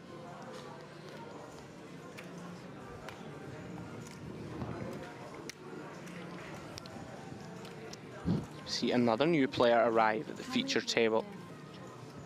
Yeah, down to 27 now, so 3 tables of 9. Yeah, going quick. 27, yeah. So it's 3. So it's 3. Just in the last minute of big blind, 12k now. We'll probably get one more hand at this level, and then it's going to bump up to 8-16. So, yeah, the relentless pressure. 194k is the average stack right now. So when these blinds go up, we're talking about playing a 12 big blind effective game. And this is something we talked about. It was 14 a few moments ago. It's going to be 12. I think it's going to creep below 10, to be honest. At that point, maybe it doesn't get too much shallower because, you know, there will just be very obvious shove spots, and I think some aggression here by the players will sort of keep the attrition rate high enough to maintain a 10 big blind average, but that is very shallow, of course. 15-minute clock in this one. Yeah, it could get messy. Speaking of getting messy, Shower in there again with pocket 4s for a limp. Now intrigued to see how Kropaneva proceeds. Khosravi decides to over-limp with pocket 7s. Oh, here we go. Oh, wow, look at this. Aristotelos is never going to turn down a spot this juicy. Could be quite a bit of dead money in there with the 2 limps as well. Kropaneva can just be isolating something. Maybe not too much fold equity against that hand, but could be well ahead of that hand too with 10s here. And in they go. Aristotelos, likely to be our most experienced player, maybe left in the tournament, and she is going to pounce upon this spot with 10s, probably going to showdown against the king-queen when it gets round. Khosravi obviously limped these 7s, can get away cheaply in the end, was looking to do a bit of shallow stack set mining. Kropaneva going to get a price here, and it's going to be a good price. Yeah, I don't think we can fold. We've put 3 big blinds in already, 7 more to call. 100. More than 2 to 1 on our money. You're not happy about it. Can certainly be against some hands that have us dominated, but gonna have to take the price and run it.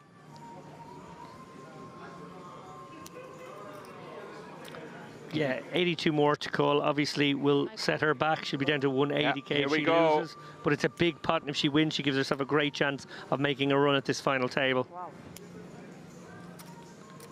Here we go, off to the races. Aristotelios in the box seat right now, but for how long?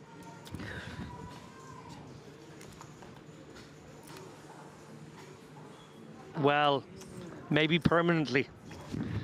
Door not fully shut, but it is barely ajar right now.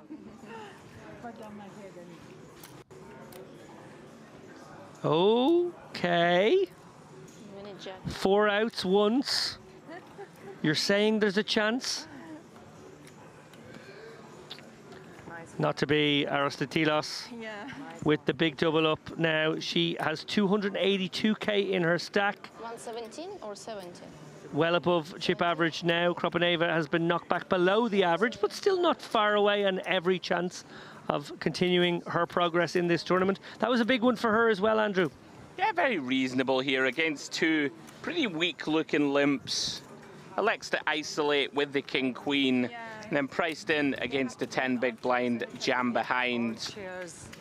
Got to win your all-ins. Nice start for Aristotelos. As we take a quick look at the leaderboard, lots of shallow stacks, of course, in this turbo format. Maya Kashi out in front at the moment with 20 bigs. Aristotelos, after that hand, up into second place on the ladder.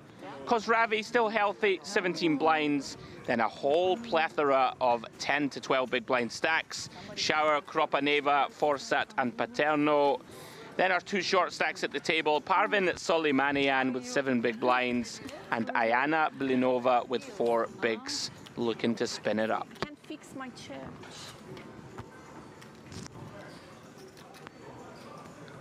Yeah, better? Better. Yeah, it's an interesting phase of play here. 3 tables left. Sort of a get moving phase, if you like. No real ICM implications here. You know, in terms of winning the tournament, it's only 9 paid. I'm right in saying that? That is the structure of this one? 15 minutes? No. The structure of this one is we're only paying 9. Yes, that's 100% correct. Yeah, so with 26 left, we're not really getting near that ICM issue. I think it's a good time with this special format to sort of make hay now. Obviously, when we get to 12 left, 11 left, it will get very ramped up in terms of risk premium. But right now, I think is the time to get busy. Yeah, I'm with you. Whether the ladies adjust correctly remains to be seen. I mean, we got to lose 10% of the field to get to the money, which is a lot, right? Like, it doesn't feel like that. You know, when you're 3 tables left, you're like, oh, we're getting closer. But you just touched on it. In reality, still got to lose 17 players to get into that money. Shower continuing the limping strategy. Allows Forsat here to complete with the suited King X. Paterno gets a free one with the Jack 4 off. Off to the flop we go, and Paterno flops best. Jack 7-7. And whether she decides to lead here, she is going to check. Did wonder if she would consider it with Shower checking consistently throughout. Well, she'll be happy that she didn't. Improves to a full house. Decision point now. Oh, sneaky. Yeah, I actually quite like this. Yeah, very unfortunate here in that neither of her opponents has anything. Gonna hope that someone takes a stab at it as a bluff. Very likely now to go for value. Like this a lot. Go for the very small bet. Target some ace highs, king highs that want to get very curious. Yeah, very well played actually by Paterno here. Obviously, as you've mentioned, bit unlucky not to be up against any semblance of a hand that could call, but actually quite like the deceptive line. she'll pull in quite a small pot. Coming back to what you said there, obviously we don't know how these guys will react to something like a risk premium, quite an advanced concept in poker. Obviously lots of newbies, shall we say, here tonight. But I always feel as though when approaching poker as somebody with less experience, there's a natural sort of inkling towards ICM awareness that comes from just the very simple idea of like, I really want to get in the top 9, Yeah, sure. and there's 12 left, so I'm going to be tighter, I'm going to be, you know, less, I'm going to be more risk averse. Sure. And that actually is sort of what ICM is. Yeah, 100%. Yeah, I wonder if anybody will step out. You know, Blinova here, 4 bigs under the gun, Queen 8 suited. You know, you could see lots of people sending that in. Round to Kashi. First look at her on this feature table. She is going to limp. And we've seen Shower wants to see as many flops as possible. Going to over limp. Whether anyone behind picks up on, you know, the opportunity, right? There's 72k in the middle here. Can we find a hand to jam? A whole load of nothing behind. Round to Soleimanian with 8-9 off. Oh. You don't need to call, you're in the big. Call. It's 16. Oh, okay. You are big blind. They didn't raise. A little confusion. I'm not the big. Gets the good news, don't need to commit any more chips to see a flop. Yeah, and again, crucially there, she vocalized her action, so was saved from having to commit those chips, not wishing to. Sure. Kashi on the 7-7-5 board. Pretty good flop for pocket 4s. Yeah, and as played, I like the stab here. Obviously, the limp in the first place is a little bit dicey, it's got to be said, although obviously we are seeing a table with a general passivity, so maybe you can get away with a limp with a hand like this a bit more often than you could on other tables. But I like the recognition that this was a board she could stab on, and you know, it does protect those 4s nicely. Soleimani had the overs and the gutter, could have called once there, but you know, ultimately decides 9 high. It's kind of ugly.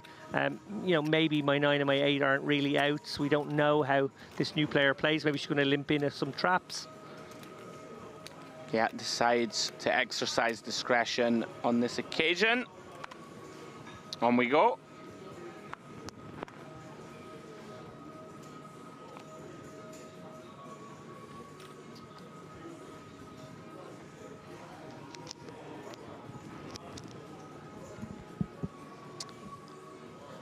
Round to Khosravi.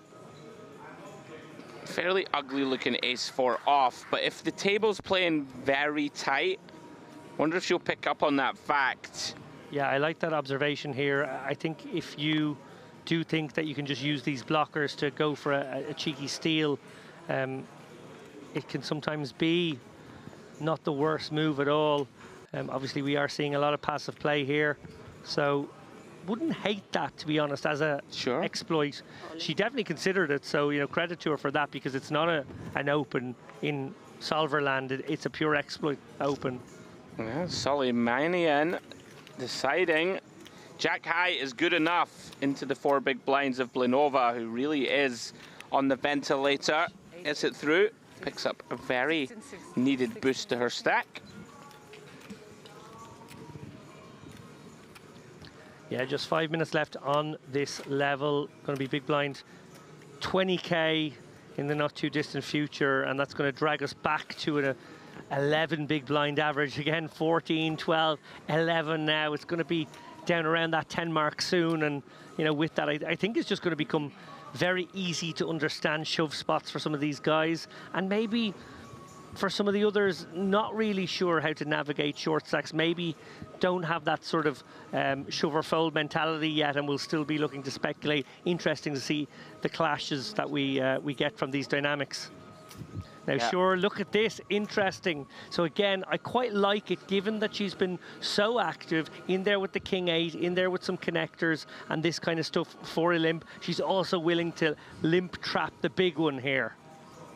Yeah, if you're going to limp all of your weak hands, you're going to have some big ones in there. When she might have a customer here, Paterno might be exactly pouncing upon that idea that we said a moment ago. Now she's let it go. Soleimani, I don't see folding this king-queen at all. She's going to get in here.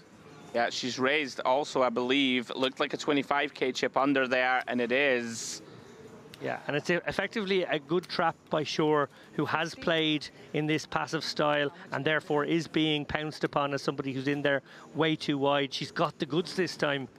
Yeah, I wonder if she will find the limp jam. You know, don't want to make too many predictions into the future, but may continue with call, like maybe a inexperience, right? That's my instinct. Could be miles off.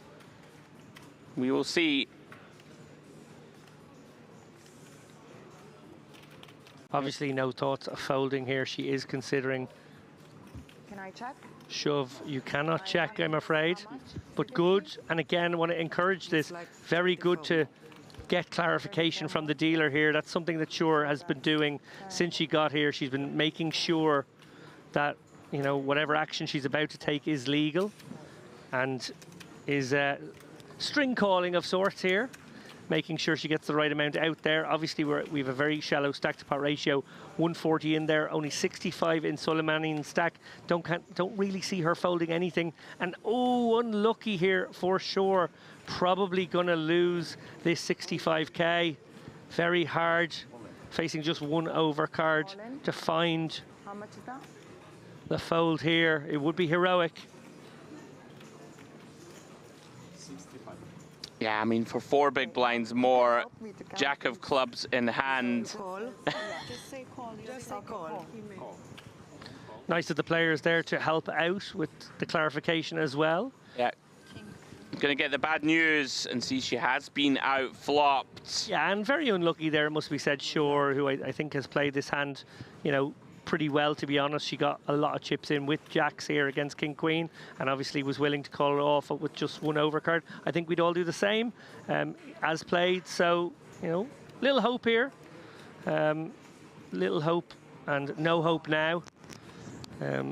Soleimanian actually makes a flush on the river. Yeah, nothing to be done. Of course, if Shower did shove pre, I'm sure Soleimanian would have called off regardless. And as is the case in these shallow turbo structures, gonna have to win your all-ins once cards are on their back. Unfortunate for Shower as she sees a big chunk of her chips cross the table to Soleimanian.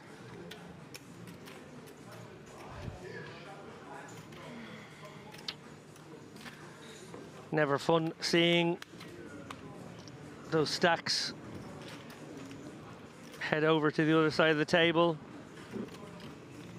Sure, a little bit unlucky there, but I don't think either player did much wrong there. Obviously, we'd all be thinking, well, you limp trap the jacks or you raise the jacks pre, but given that she's generally been a bit of a limper, I quite like the fact that she stayed consistent on that. And then, obviously, it was sort of effective all in anyway. We went all in installments, but it was sort of going in no matter what, I think. Yeah, good way to put it. Big swing in the direction of Soleimanian. 8.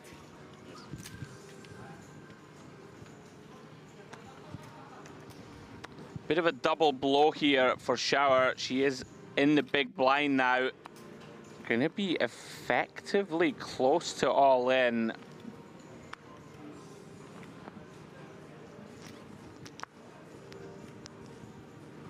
Hasn't posted her big blind yet, so we can see that most of her chips will be committed here.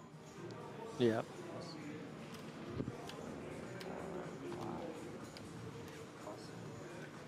Now then, you did reference Aristotelos, one of the more experienced players. She understands the situation here. Queen Jack of Spades, more than good enough. Oh, round to Blinova, less than 2 big blinds. Surely gonna recognize here, David, that it's time to go. She does get the chips in with ace-10. Yeah, the poker gods have been kind here, delivering a hand while she's very shallow here, sub 2. Now, will Shower recognize that with 32K invested and only 20K behind, she really is priced in here. I think she will. Oh, she won't, unfortunately, leaving herself incredibly short for the just next a bit one. of inexperience, I think. Tough to blame her, right? If you're new to the arena, you see an all-in and a call, well, a raise and an effective all-in and call. We can see she would have been in decent shape. As it stands, Blinova here, looking to hold off Aristotelos. 100K in the middle. Oh, wow! 2 9s to really rub salt in the wounds of Shore here. Goodness me, King 9-9, 2 of spades. Aristotelos with the straight flush draw. Blinova praying for a hold. That's not going to help. 10 of diamonds on the turn. Looking now to improve. Needs a 9 or a 10. Or she is going to be gone in 23rd. Unfortunately, River is the 7 of spades. Aristotelos improves to a queen high flush. And Shore would have made the boat. Oh, was it 9-7? I thought it was 9-10. 7-5. 9-10? 9-10. Oh, did I misread? My apologies, I thought it was 7-5. It is getting late, guys. Please forgive me. So Aristotelos making her move. We're down to 23.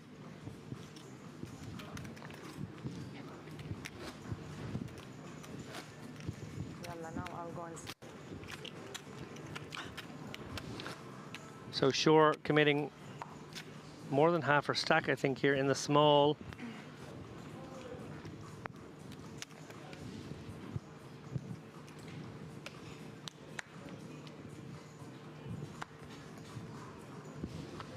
Yeah, on fumes, as we see Kropaneva does find an ace, albeit the very unpalatable deuce of clubs alongside. Aristotelos once again reaching for chips. 45. Yeah, and I think understanding the value of these kinds of Queen Jack suited, King Jack suited, Queen 10 suited type hands, understands that she can open these ones up. And they're exactly the kinds of hands you want to stay active with from early position. You get a lot of folds from the likes of King 10, which are, you know, dominating you. Some Queen Jacks will fold. King Queen might even fold. So it's a nice little steal spot from early position. Yeah, we were sort of wondering or posturing whether one of these ladies would sort of step out, get a bit more aggressive and try and drive themselves ahead of the rest of the field. Aristotelos. Aristotelos deciding that she is going to be that lady. Khosravi forced to fold, facing this large open size. Andrew, you don't have any money left. I know. King Queen. I gambled it all away in Las Vegas this summer. What do you want from me? Yeah, but this is, you know, we never want to be too unkind, and this is a steep learning curve, right? Like, Shower very clearly doesn't have too much experience, and it can be hard But you know, if this is as left, we listen in. you don't have anything. Yeah, you may just push because it was a good part. And you have the small blind. Yeah. So And this is nice to see. Okay, so some Beautiful, people yeah. might be watching this and thinking, oh, that's a bit mean. Her fellow tablemates are criticizing her play and telling her she did something wrong. But actually, you know, They're no better helping, an right? opportunity to learn than sort of have something explained and the reason why explained. And hopefully she will, you know, take that on board in the spirit that I think it's intended, which is like, go on, just stick the chips in and gamble. You're kind of desperate at this point. Is it.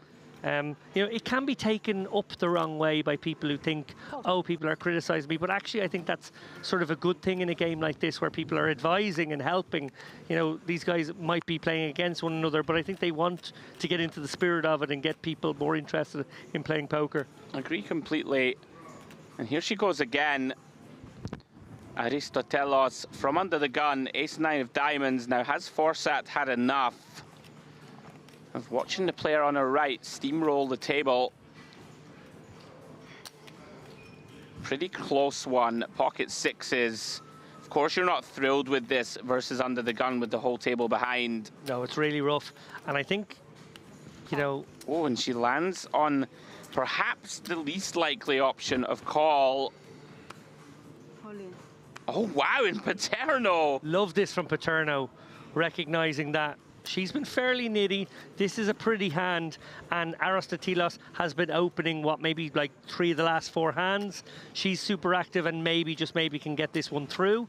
I know we're looking at like mathematical situations where people might be sort of finding quite a few raised calls off their stacks versus this stack, but I think this one gets through actually quite a bit. And, you know, remains to be seen whether it'll firstly get through Aristotelos and then Forsat right after. But a very proactive spot being taken by Paterno, and that's what I quite like about this. Sure. Potentially, you know, you look at this flat from Forsat, which can be scary, right? There can be a lot of traps here, like flatting and open off 8 blinds. But Paterno potentially just recognizing this was like the tank flat of, I don't have a great hand, but I don't want to fold it. I'd maybe like to see a flop, and does get aggressive against it. This is a funny one here because we can see the like cards and we know Aristotelos is in a great spot to make the call. But actually, if I'm facing this action blind, I might just muck this ace-9 suited. It's obviously very pretty and it has a lot of equity, and it might even be getting just about the right price. But I think Aristotelos will feel like her stack preserving it and getting some more steals through over the course of the next while is a better way to proceed than take this very marginal situation. Now, Forsat will have a maybe slightly different equation when it gets back to her, purely because she's actually shorter, so getting a better price. Yeah, already committed 1/4 of her chips. Also, because no, if she said all in, and this is what you left, and you have cards, you can put all in. But if you win only a bill. Yeah. very nice to hear Shower still being given a little bit of advice from her table mates. Great experience being shown here by Aristotelos, living to fight another day with that stack intact. I think she can do a lot of damage with that, actually. I think she's got the game, the skills, the awareness to find these opens, to maybe navigate her way through. Doesn't have to take this spot for half her chips right now. Yeah, for sure. I mean, you still have, you don't close the action. You have Forsat behind who can potentially have a strong hand that's trapping. Seems like a pretty good fold. And now Forsat perhaps lamenting the decision to call 40K over 160. It's a tough one because she knows there will be some overcards, some ace-kings, ace-queens, ace-jacks, king-queens, maybe even the king-jack that we see here, that she's in good shape against, getting a very nice price against. But if your opponent even has 7s or 8s, you're in terrible, terrible trouble. What I want to focus on in this hand is well played Paterno, really good, proactive poker there, and that's the kind of poker I think we're going to see from our eventual winner. Yeah, we've been asking for aggression. Going to have to take some of these marginal spots in this turbo structure. Well done. We are down to 22 players, guys. If you are just tuning in, first ever inaugural televised Ladies Championship here See you again here. at the Merit Complex in Cyprus. Myself, Andrew Headley, and Mr. David Lappin in the booth. We're going to be bringing you coverage all the way to crowning our first champion on the live stream. How much, 18? 22 players remaining. Oh, okay. 9 will be paid. First place here, $2,765. And of course, the additional cherry on top of the cake, David. One of our partners, PokerStars, very generously including a package to the Women's Winter Festival series that takes place in London at the end of November. A very worthwhile package indeed, on top of the 2.8K for the win here. That's going to include the buy-in to the main event in London, and also 3 nights accommodation at the Indigo Hotel. I mean, that in itself is worth a fair amount of money, right? London in November. 3 nights. That's got to be what? $1,000? Yeah. Like, $2,000? Who even knows? Like, London's not a cheap city, so that's a nice package. It sure is. So Shower now is all in, at risk. Queen 4 of clubs against the raise of Soleimanian with the ace deuce. Unfortunately for Shower, gonna see that her clubs are no good. Here we go then, looking for help. None to be had so far on the 9-8-6 3-diamond board. Board, pairs, the 8 of hearts. Queens and 4s only working for Shower.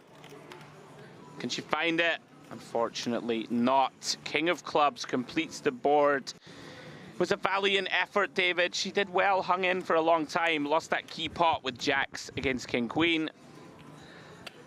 And unfortunately, ran out of steam.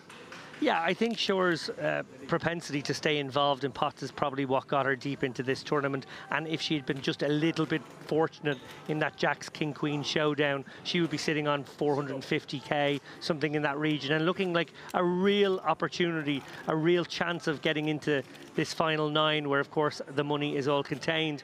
Unfortunately, came off the wrong side of that. A bitter pill to swallow, particularly maybe in your first ever proper tournament. She mentioned that it was. I hope she'll be back. I really hope that she will see the silver lining, which was going so deep in a tournament first time out. I mean, making the last 10% of the field when you're clearly inexperienced, not to be sniffed at. No. Good game, Shower. Very much enjoyed having you. Now then, cards back in the air. Round to Kashi. 17 big blinds to start the hand. Makes it 40k to go.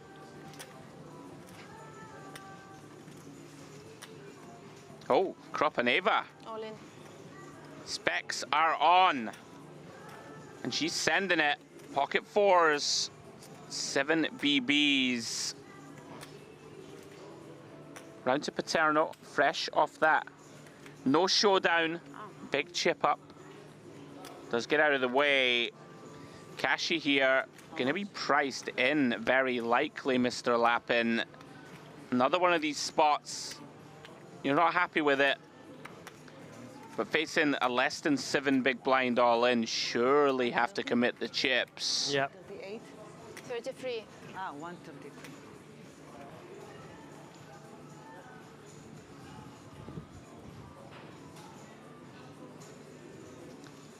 You know, sometimes, oh wow, she has folded.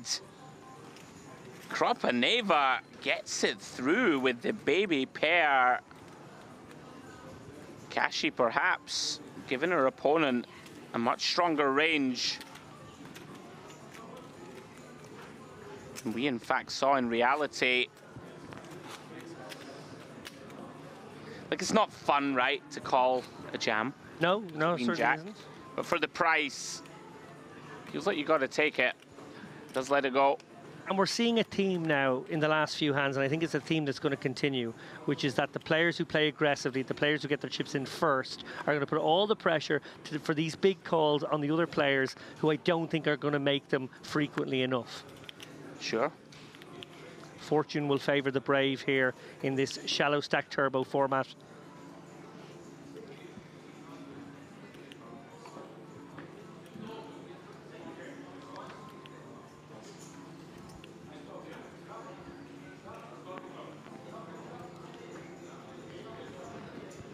So last hand here, pre-break.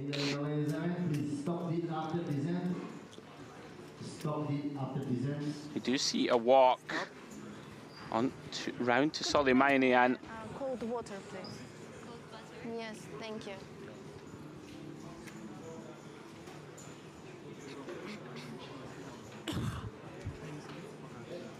So a quick look at the chip counts. Soleimanian out in front, 340k in chips, 17 big blinds. Kashi close behind with 15 bigs.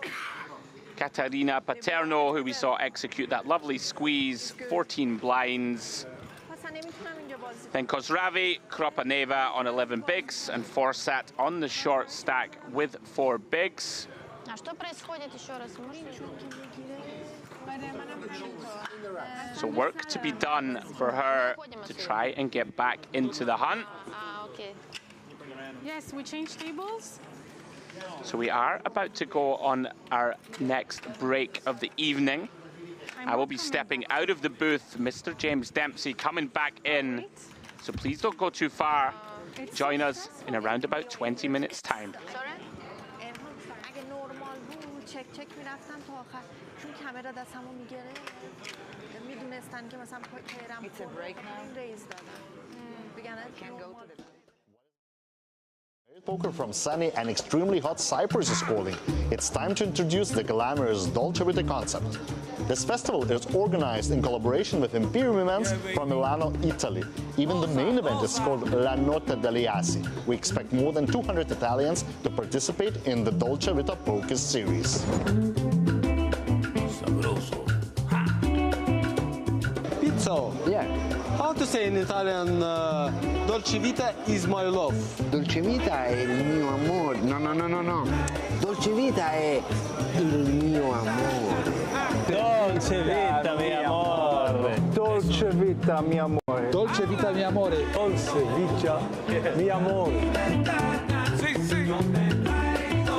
It's lovely. It's an excellent idea. I just came from Vegas and I'm very happy to be here. Dolce Vita is being happy with yourself. I like the beautiful ladies. I see dealing cards. The atmosphere, the people, it's good energy here. I hope the pasta to be as good as in Italy. Dila's outfit is perfect, matches with the concept. The whole vibe is lovely. Well, the structure of the tournament, pretty much. It's really good. As well, it's so refreshing with all these lemons and all these bright colors, you know, it's really nice. Our partners for this festival are Agile Events from Lebanon, as well as the Bahamas Poker Tour and IPO Master. This time we offer more affordable buys, but still huge guarantees. It will be fun, I promise you.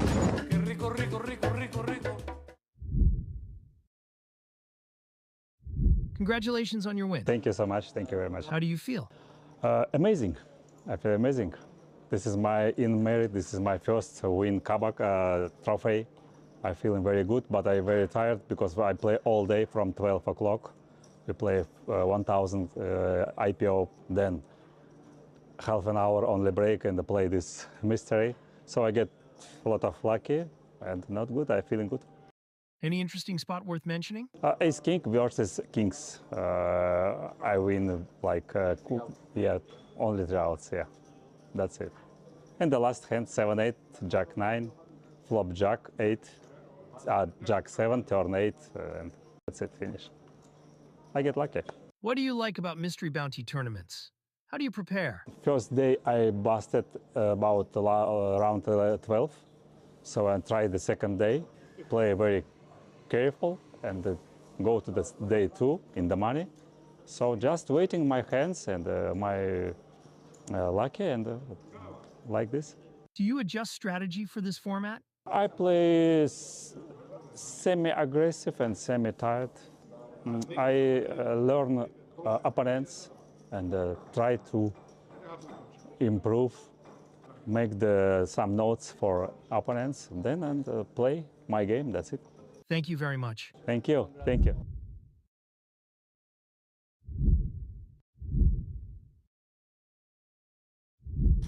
Okay, James, I know you've played a few mystery bounties in your own career. Are you a going to keep my bounty and pull my envelopes later guy? I want to pull them immediately. Is there any strategy you've thought of around that? So here's a story. I've only played 2 live mystery bounties, both at the World Series, both this year and last year. And then I played a bunch of online ones this year, whilst in Vegas on the WSOP site, you know. And I mean, I must have played 15 of the online ones, I guess. And you reach the bounties before you reach the money. And I've still never in my poker career opened an envelope. Oh, that's very sad. Yeah, quite proud of it at this point. I'm thinking they're saving me a really good one. But I think I'd be I think I'd wait till I bust it out. Well, hoping to open an envelope now is Saeed, who has the ace-king and the all-in stack of our 126k with the pocket tens. We see that it will be a flip. There's no way that Saeed is turning this spot down. He's getting the count, but you know he's going to isolate this one. Either call it off and then be happy to call anyone else, or shove himself. He's just going to shove it in. Or 3-bet to 194, as our graphic is suggesting.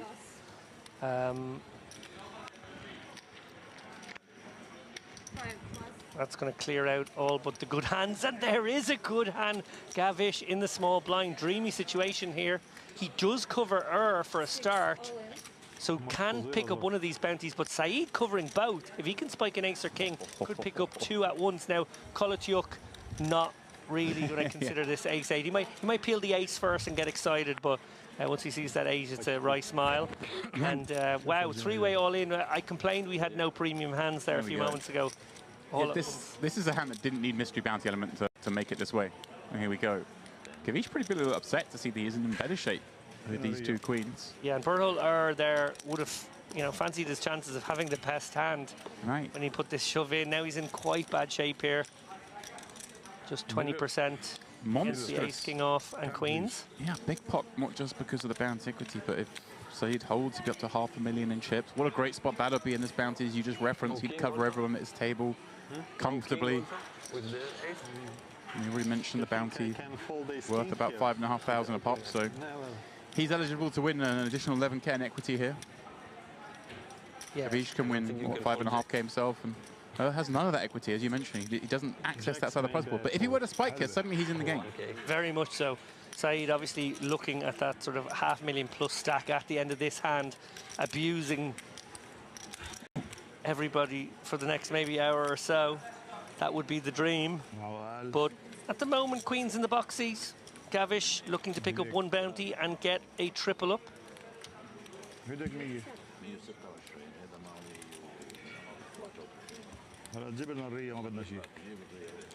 Here we go. 7-4 Trey Gavish, even with the clubs covered.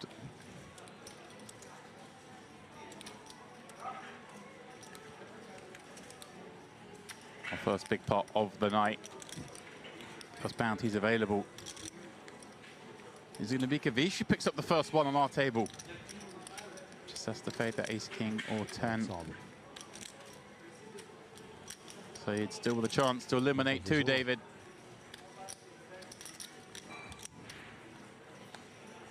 Alas, it is not to be. Gavish with the effective triple up and picking up an envelope. He's edge checking. Do I cover? Do I win this? You do indeed.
I don't pull them for 2 reasons. One, if you have yours in your pocket and you are maybe like 2-handed or 3-handed against a person who hasn't pulled theirs, you can start doing some deals with the equity of the bounties in mind too, which I like.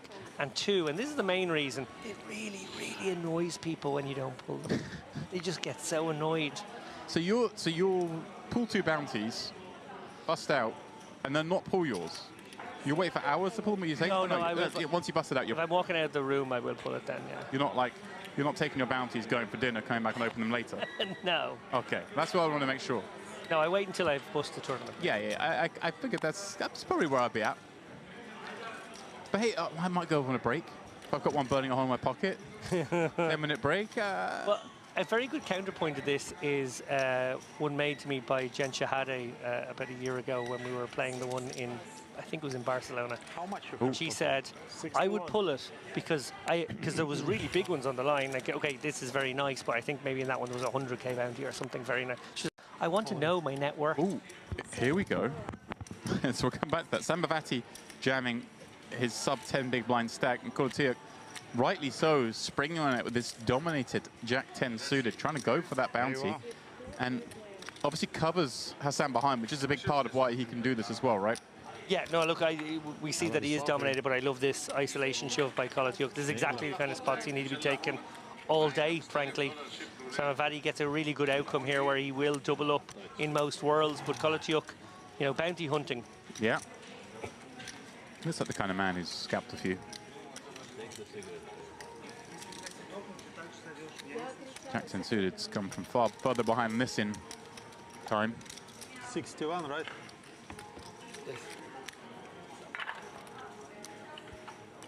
Here we go, an ace-queen 8 flop. Looks so good for ace-jack. Has materialized with the double-ended straight draw. 10 is no good anymore. For Kolotiuk. No longer looking for 10, but look at that, the kings and nines, and they're all live.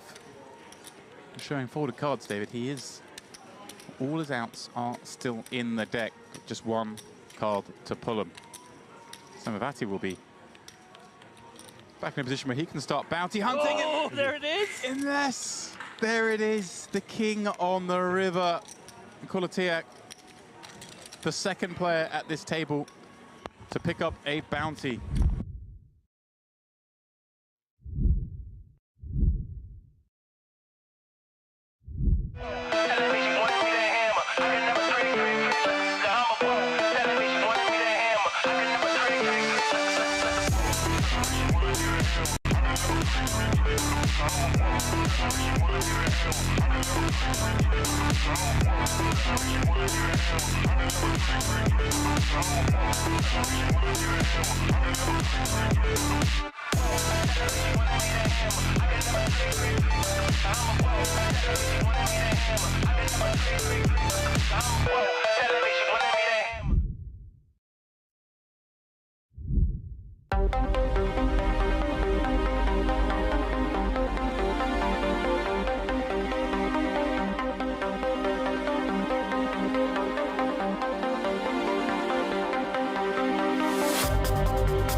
Oh, you're definitely taking it. It's 6 buy-ins right there. How much you got? Well, sorry, no, 6 bounty parts, 3 buy-ins to the tournament, 6 bounty portions.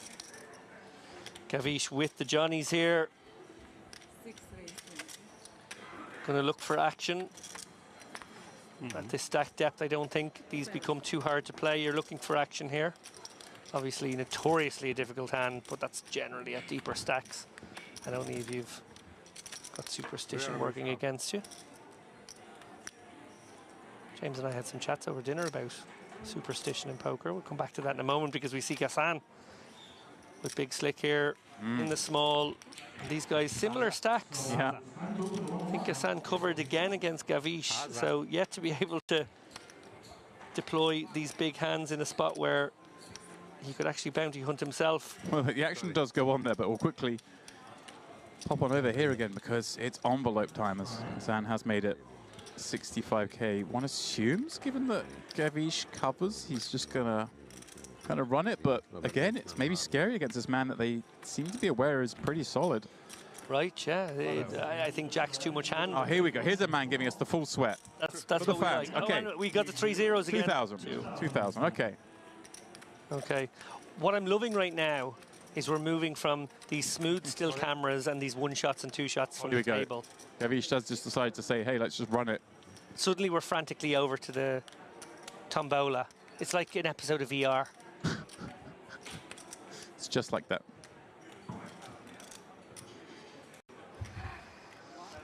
natural call from Gassan here, who knows he's at risk, and Gavish is bounty hunting here with the best hand right now. Big pot, 670k in the middle. This is a big moment for both players. Huge moment. Obviously, we can see Gavish is the one who can pick up a bounty right here and now, but Sam will have a huge stack if he finds an ace, which is what he's done here on the ace, queen, queen board. He's going to be the table chip leader, I think, if he runs out clean here. Gavish, of course, with backdoor hearts working. That's become a thing, as has the king. And, of course, any chance of a raw flush, David? It's in the deck. We see the live cards at the top of the screen. Dry smile from Gassan, who really doesn't fancy that 10 of hearts turn. But he loves the 4 of spades river. Gavish down to just 4.5 blinds.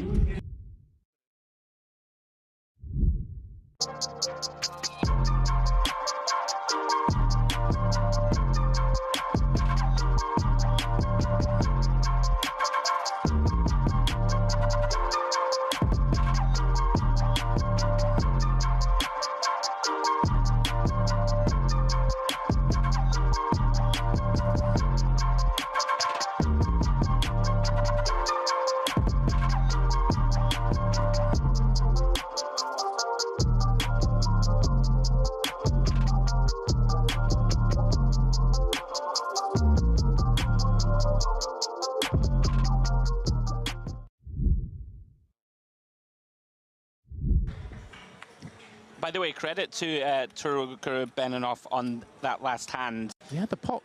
He actually just called pre, led turn after it went check, check, flop, and found us check on the river when the 10 completed, and found just the check call. Yeah, I mean, very well not to get stacked or lose more. Right, he lost 75k on the river, which was only half pot. And yeah, I have to confess, I was too focused on the bounty portion. Not enough on the action going on, but he's going to like this action because he's found the boots up against the Cowboys. And this is going to be a big one. Goodness Hijack versus small blind in a bounty, and he covers. What a dreamy scenario. Having, like you say, just saved so many chips in that last 10 where reasonable to presume he would have lost a lot more. Now he's going to have the opportunity to not just, you know, effectively double up, but knock someone out in the process. Such fine margins, little deviations in these mystery bounties. Of course, so much now. Does Levine have options here? Does it look like, hey, if Tulip Bergenov's 3-betting here, he's going to 3-bet Call Me a lot because of the bounty? Sure. Or does he just go, hey, it kind of looks like that, so therefore he's going to have a lot of weakness, and maybe I just slow play this hand? I think, you know, with the blinds having gone up also, right? 10, 15k, we've started this hand with sub 20 blinds ourselves. Seems unlikely that our opponent is going to 3-bet fold too often. He should have some in there, I would imagine. But he has just put it in damps and gets the bad news that he has run into the ultimate cooler. Here we go then.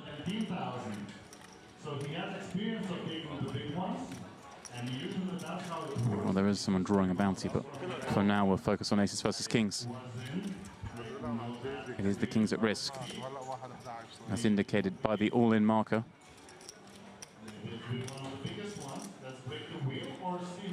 Ace 10 deuce, all but seals it. Running queen jack, the most likely way out. A 20,000 bounty gone. Tulip Bergenov's like, I'm about to win a bounty, and whilst I'm in this hand, I've somehow lost equity. This is cruel. 6 on the turn seals it. Well, he can't win the 20k bounty. But he's going to have another pull.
It must have had a perception, Demps, that Halabi not going to be 3-bet shoving very wide here. As I say, before you came in, we saw him kind of very surprisingly fold ace-jack, although that time was against 2 queens, but was getting the price basically against everything but jacks plus. Right.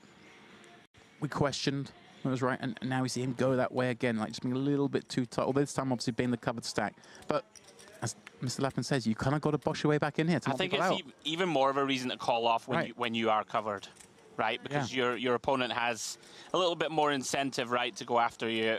Yeah, and you got to get back in the game. Here we go, High Dart facing a 30k bet from Daniliuk, who's min from under the gun. He's just going to call. That makes sense, right? He up against under the gun, a little scarier. Yeah, I think in theory you're going to mix this hand a lot in between call and 3-bet. Lands on call. What a kind of interesting spot here for Halabi. Obviously a squeeze spot and a hand that does like to squeeze, but at the same time a hand that kind of plays okay if he just calls and takes a flop, right? Yeah, this is one of those sort of 24 blinds deep. Could certainly shove this one. Can definitely call. See what he decides to land on. Doesn't look like a man who's going to jam. To me... And the turbo jam the last time with the ace-7 suited. Yeah, does decide just to call and likely going 4 ways. Oh yeah, Kolatiuk obviously covered by all, but 8-9 suited. One of the hands you love to see in a spot like this. Beautiful looking hand to peel for one more blind. You know, kind of know that he's the one most likely to get action post-flop if he does find a piece of this. Obviously works against him when he flops draws, but here we go. That's a pretty big draw for 8-9 of spades. Up against the 2 9s. I wonder if he just decides to lead this now. Yeah, just take the option away from everyone else. Or actually, wouldn't mind the open shove here. Yeah, I wonder if, because you just make out the ace highs fold, right? You only really get called by overpairs, and you do fine against those. If you check and everyone checks, and now it comes like the queen of diamonds, you just, ugh. 100%, yeah. If you can just fold out equity, it looks like he's piecing out a non-all-in bet, which is kind of fun too, I guess. You can perhaps maybe go small and then keep some of those ace highs in and then go big on the turn, or let's see what size he's come out with. Yeah, maybe just trying to give an illusion of a little more strength, right? When when you just open shove, you probably don't have too many strong hands. Well, maybe you can do that. Maybe there's a class of hands that perhaps sometimes calls here and can fold turn and he wins more. I don't know if those exist, but as it is, obviously going to run into the overpair straight off the bat, and that's a pretty warm spot for him. Obviously, High Dart and Halabi could have flopped sets or something, but it's very unlikely anyone's trapped him with stronger. Sure. Wants to deny against flush draws behind. And now Kolatiuk will call and see that he started this hand in terrible shape with 8-9 v2 9s, but things have got a lot better courtesy of that 7 of spades, 5 of spades flop. He's chasing straight and flush draw. Daniliuk with a chance to scalp a man. If he doesn't know, he'll be down to just 50k himself and will be in the big blind next hand, so effectively he's at risk here too. 4 is good. Can he fade? One more card.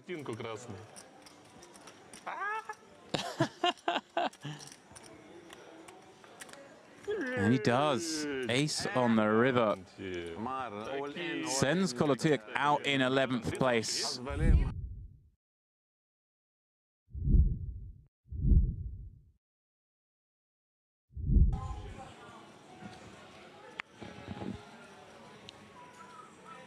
I was saying to James, as you were on your well-earned break, kind of selfishly want that 30k to remain into the sort of 3-handed, 4-handed, like, because you don't see it very often, right, in these tournaments. Often it just disappears, you know, off the prize pool earlier in the piece, because it really will change things a lot, right?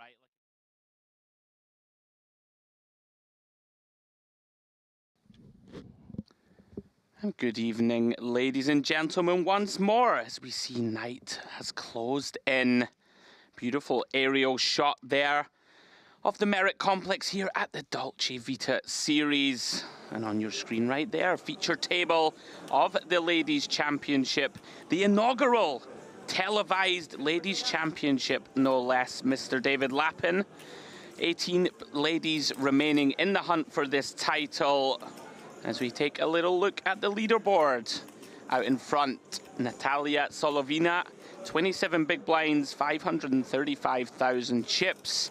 Then we have our first look this evening at Andrea Bratil, 305k in chips, good for 15 big blinds. Maya Kashi, 15 bigs also, both working with the same stack. Then we have a bunch of 11 to 13 big blind stacks. Oksana Dobrodichuk, Jahin Haznui, Tatiana Kropaneva, Farouk Kozravi, and Cassie Noble. And then the table short stack with 6 big blinds, Aylar Bolhassani.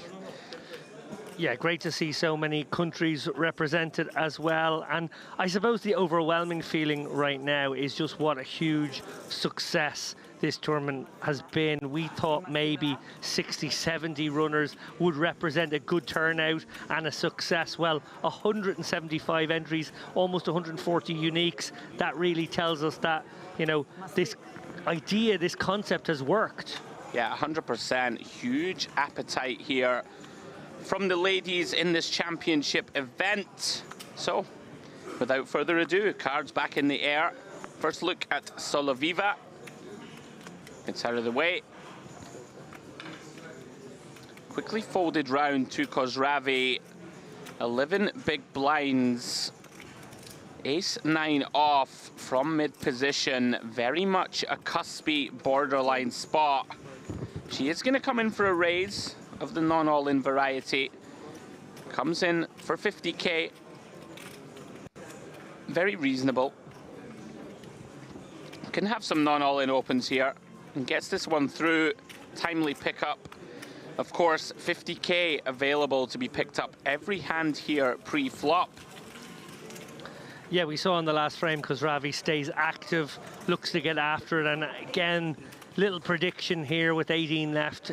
Whoever takes their chances a little bit, whoever steps out, whoever shows that little bit extra level of aggression is going to give themselves a great chance of taking this tournament down. I feel as though the players who try to tiptoe, navigate, maybe take passive lines will be at a big disadvantage. Sure. And blinds have actually gone up to 1530k. So it's going to be carnage. As we see Dobrodichuk here from +1 with pocket nines. Again, deciding not to go all in. Little surprised, just 8 bigs and some change. Normally a hand you just see people open shove.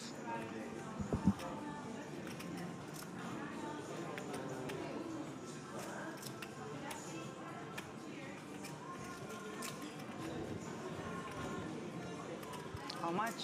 70.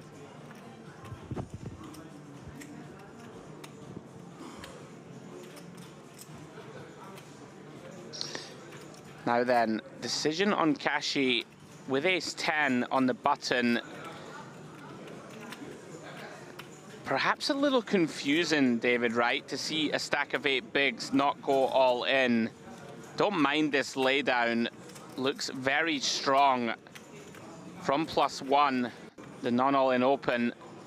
Yeah, and an awkward one now for Soloveva, who has a decent size stack. Oh, she's decided to run it, and, you know, obviously closing the action, wasn't as worried about players behind, and maybe just felt as though she was committed against that particular stack.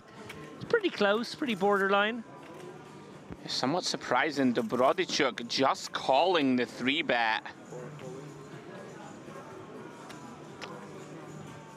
Soloveva checking now on the king-6 deuce.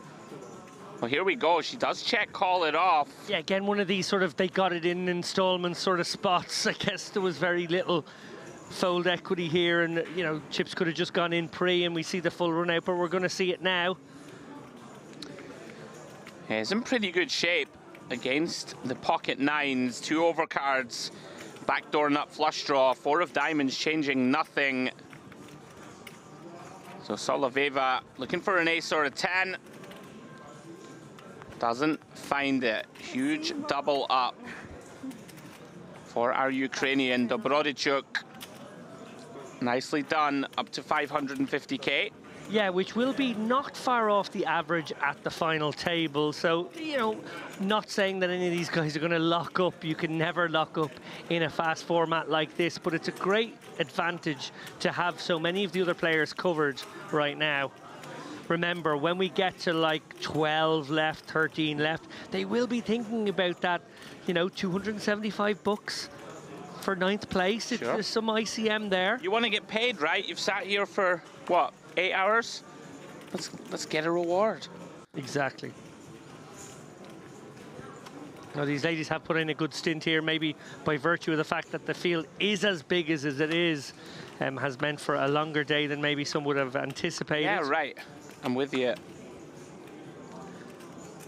Action back on Khosravi.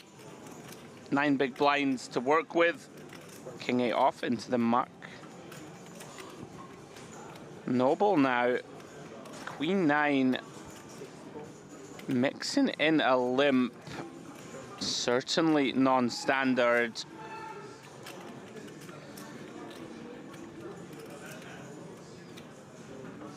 Perhaps if she recognizes the table's playing overly tight, trying to VPip even off the shallow stack.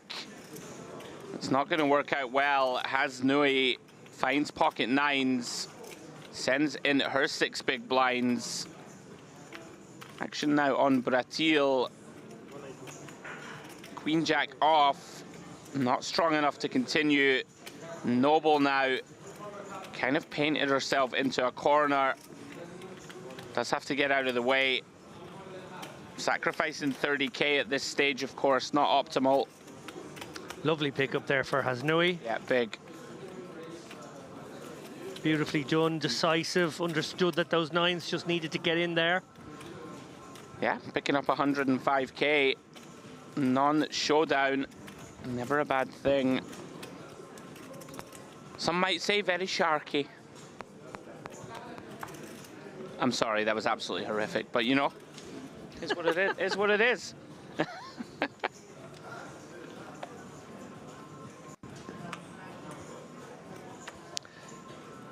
Khosravi under the gun here with the ace-3. 9 bigs, 2 about to be gobbled up. Don't think she can go with this one.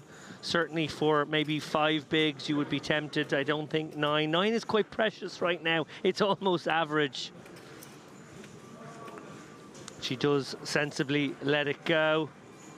Noble, well, we saw her limp a moment ago. Is she going to proceed similarly? She is.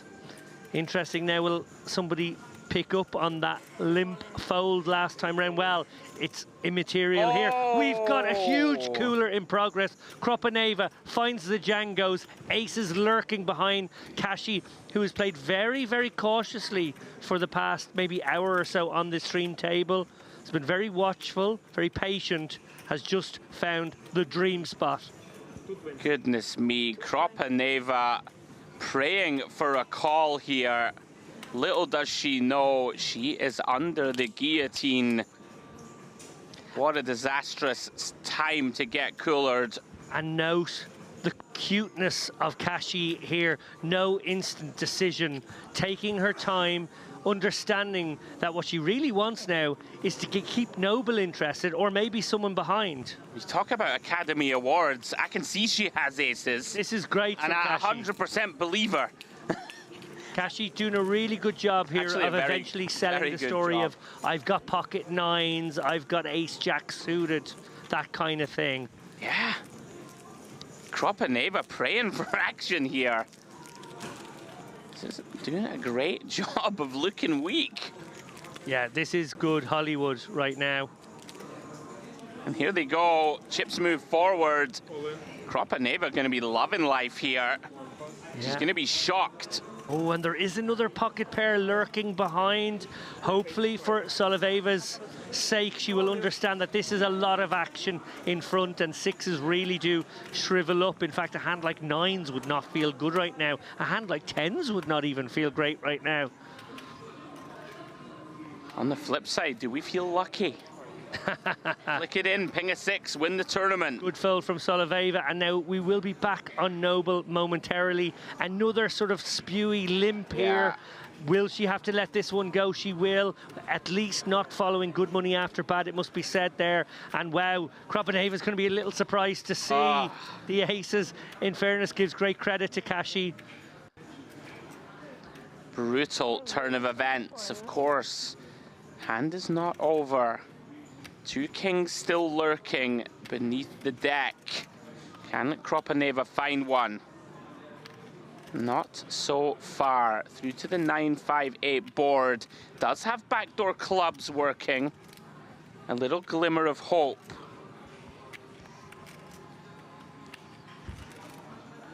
The blankest of blank turns. Deuce of spades. So 2 outs once for Kropaneva. Can she find it? Finds paint, but the wrong variety. Queen of clubs completes the board. Very painful way to go, David, but she played very well.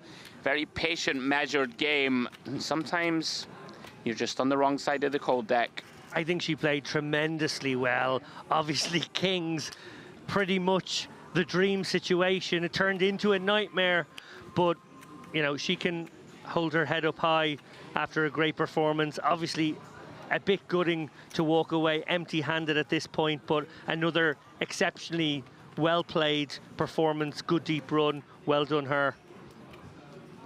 I'm still reeling from the acting chops of Kashi. Oh my goodness, that was evil. I can't even believe it. I'm looking at her and thinking, what a sensational job of looking weak.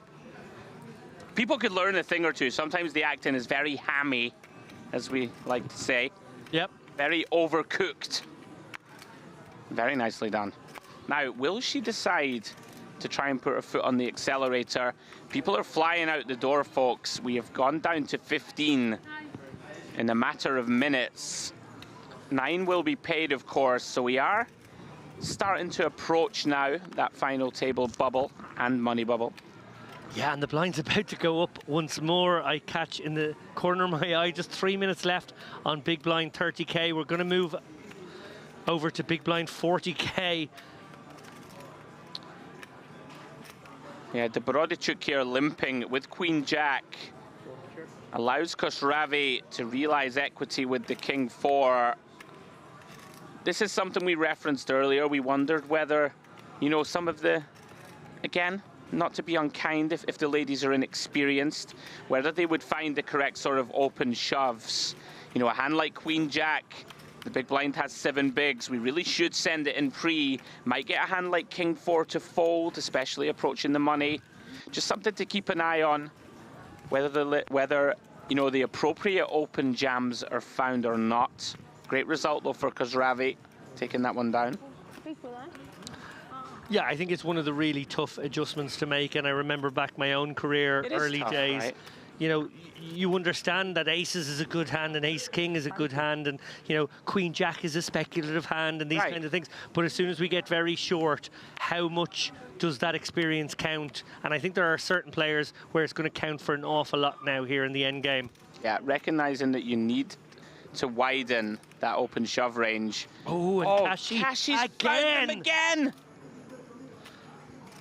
Credit, by the way, to Bal Hassani for recognizing less than 4 bigs under the gun. You know, yeah, that's a very good shove, by the way. We saw a lot of passive sort of blinding out type play on the last feature. She knows she's going to have to pay 60 next hand. Kashi going for the double Oscar. It was a matinee performance earlier. Now it's the evening time. And yeah, I think what we'd love to see here is maybe 10 more seconds of thinking and a call. Lovely, and that she does find the call. Oh, I think Kashi might be a cold-blooded killer here. Absolutely. Definitely not afraid to allow the rest of the table to come in. Unfortunately for Noble, well, fortunately for her in this instance, finds just 10-6. 110. And look at this. Gets to show them again. Little laugh from the table. Almost cracking a smile herself. But that would ruin the performance, really, let's be honest. If you want to look like a cold-blooded killer. Me. and basically flops her opponent stone dead, running quads. The only way out for Bolhasani.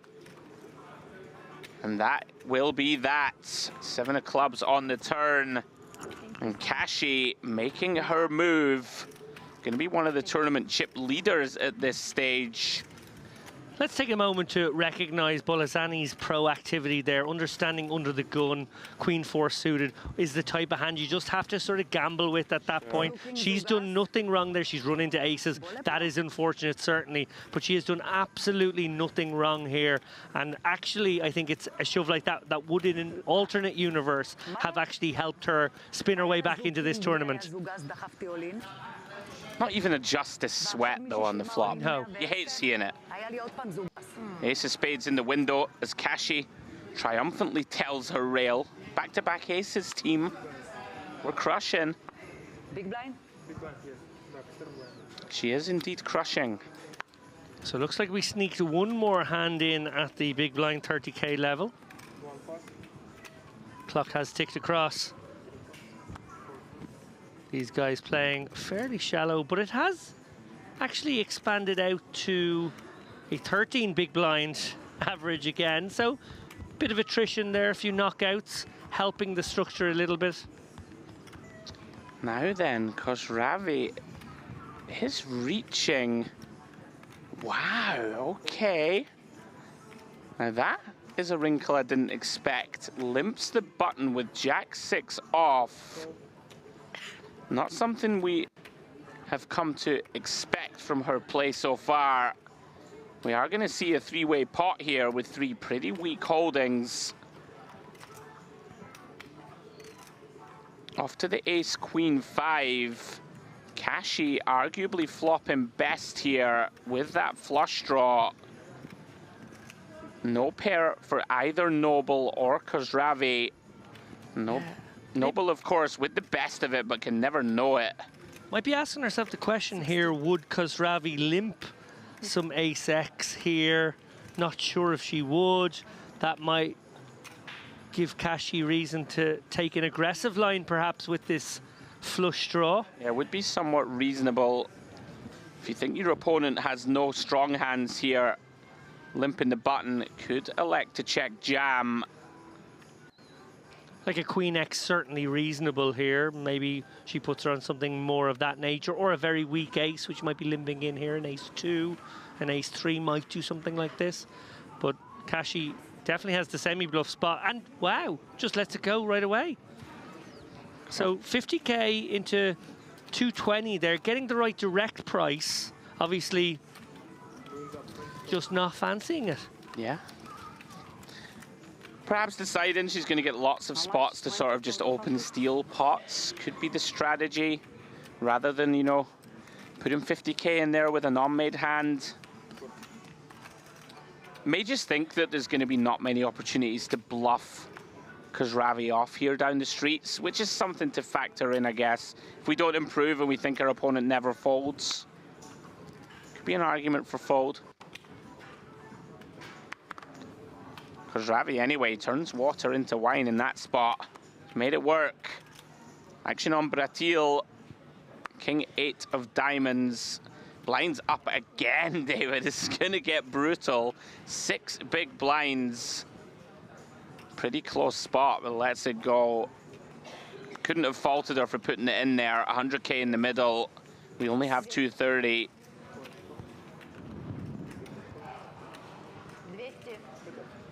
Nobody raised.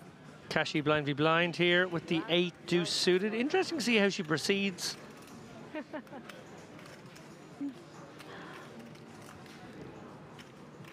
Might go for a steal, might go for a limp. Possibly might fold. Yeah, it does just let this one go. And wow. Noi hating it. Waking up with a hand as strong as Jack's and we get walked. Doesn't look thrilled about it, understandably so. Understandably so, but also a bit of a silver lining here. 100k in the middle. getting that added to your stack risk-free. We're all greedy though, aren't we? Oh, we're very greedy, don't get me wrong. Blind on blind. I just mean getting a walk at this stage, at these depths, is always an okay outcome. I'm with you. That's why I never look if I get walked, ever. Never, ever, ever. Nothing good can come of it.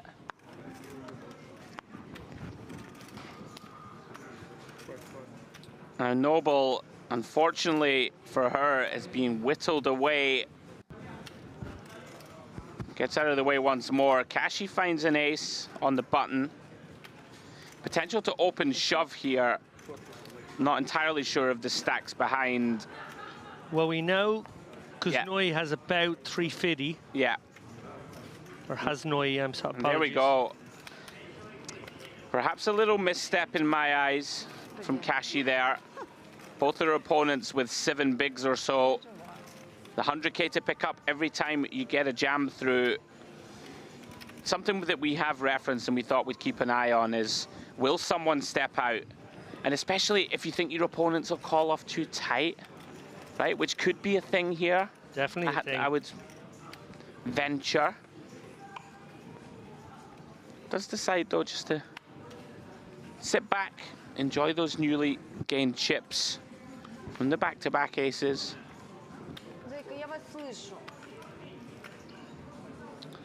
Ravi, 9 bigs, pocket 2s in early. I think this one has to hit the bin.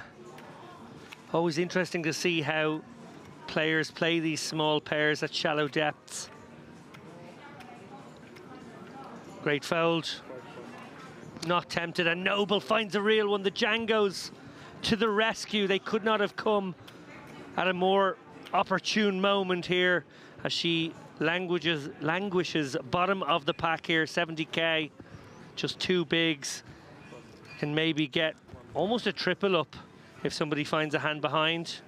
And wow, she's actually just going to get it through. Nope, Bratil is going to look it up. Flick it in, okay. I thought maybe the 9-3 was too ugly. Bit annoying for Bratil here. Obviously, this represents quite a big proportion of her stack as well. Is forced to flick it in. Getting 6-1 on her money pre. Can't ignore it. With the 9-3, well. Sweaty moment now for Noble, who has outs to fade.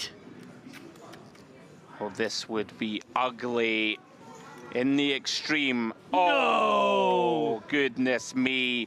9 of spades on the turn, just like that. Noble needs a king, an 8, or a 4. Oh, and what a horrible way to depart. Gets a consoling pat on the shoulder from Khosravi. What can you say, Mr. Lappin? Sometimes bad things happen to good people. Well, I'm really happy to see a smile on her face. That's a brutal one here, very close to the money, probably just 20 minutes or so from making the money in this one. And yeah, you can't really go out any dirtier, can you? Very unfortunate departure. Bratil. She did nothing wrong. She has to flick in 30K to win 200. She actually has the right price against that hand almost. Yeah, your opponent could show you kings and you'd still have to flick it in. Unfortunate. GG Noble. That was gross. I feel a bit dirty after that hand. Grim. So we are down to 13 players just like that. It's going to go fast and furious now, of course. Now, Kashi, let's step it up a gear. You're in the ascendancy. You're table captain right now. They all assume you've aces whenever you enter a pot, I assume.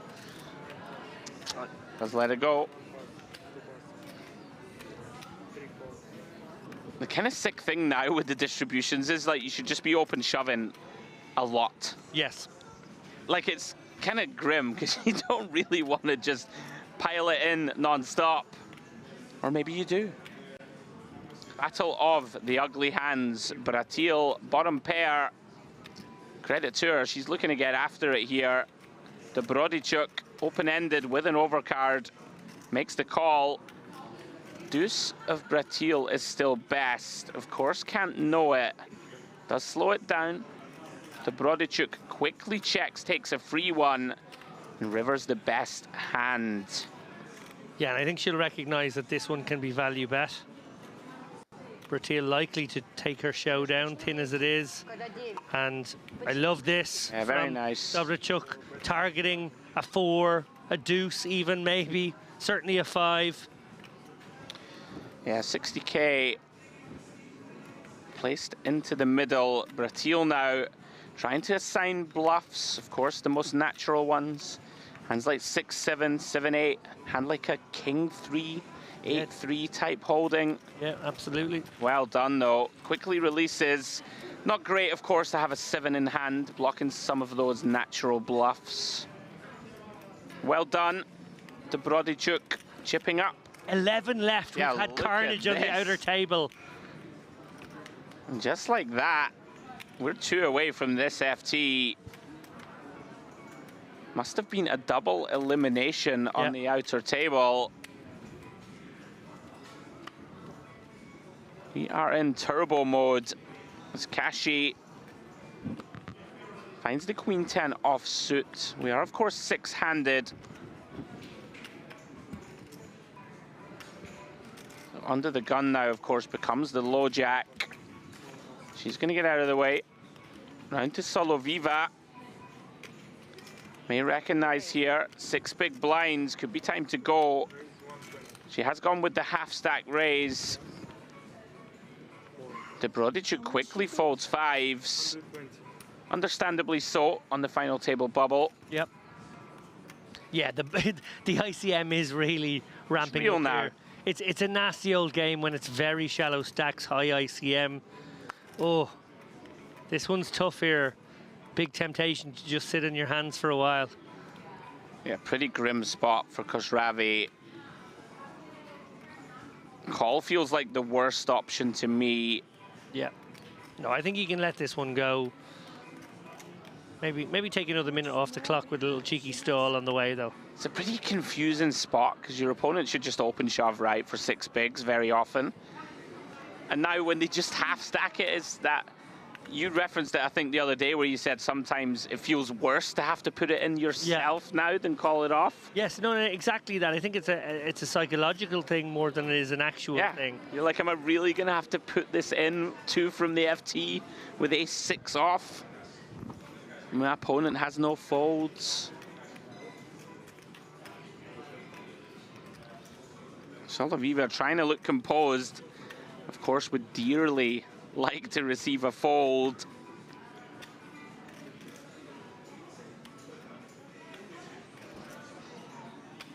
Does feel like the longer it goes, the more likely she is to get it. I think Khosravi's letting this one go, and I think she's a wily enough campaigner to know that taking a minute or 2 off the clock is no bad thing with 11 left and 9 paid. Sure. And there is no shot clock in play, something of note. So no time banks.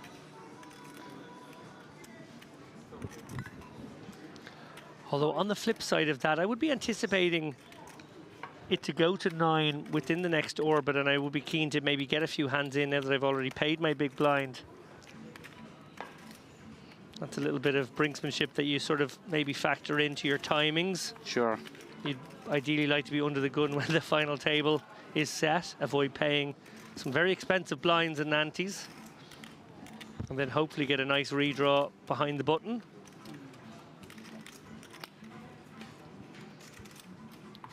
So still 11, 5 on the outer table, 6 here. These ladies have been playing for best part of 7 hours now.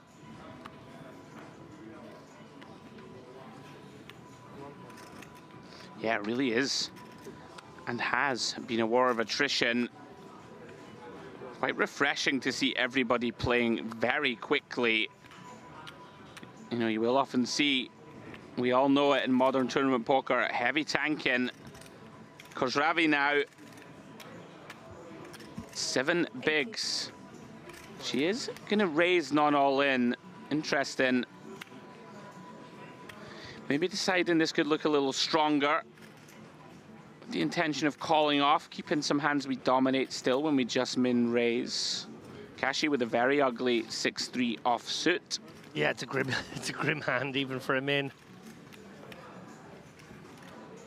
playing effectively 9 big blinds or 8 big blinds, whatever it was there.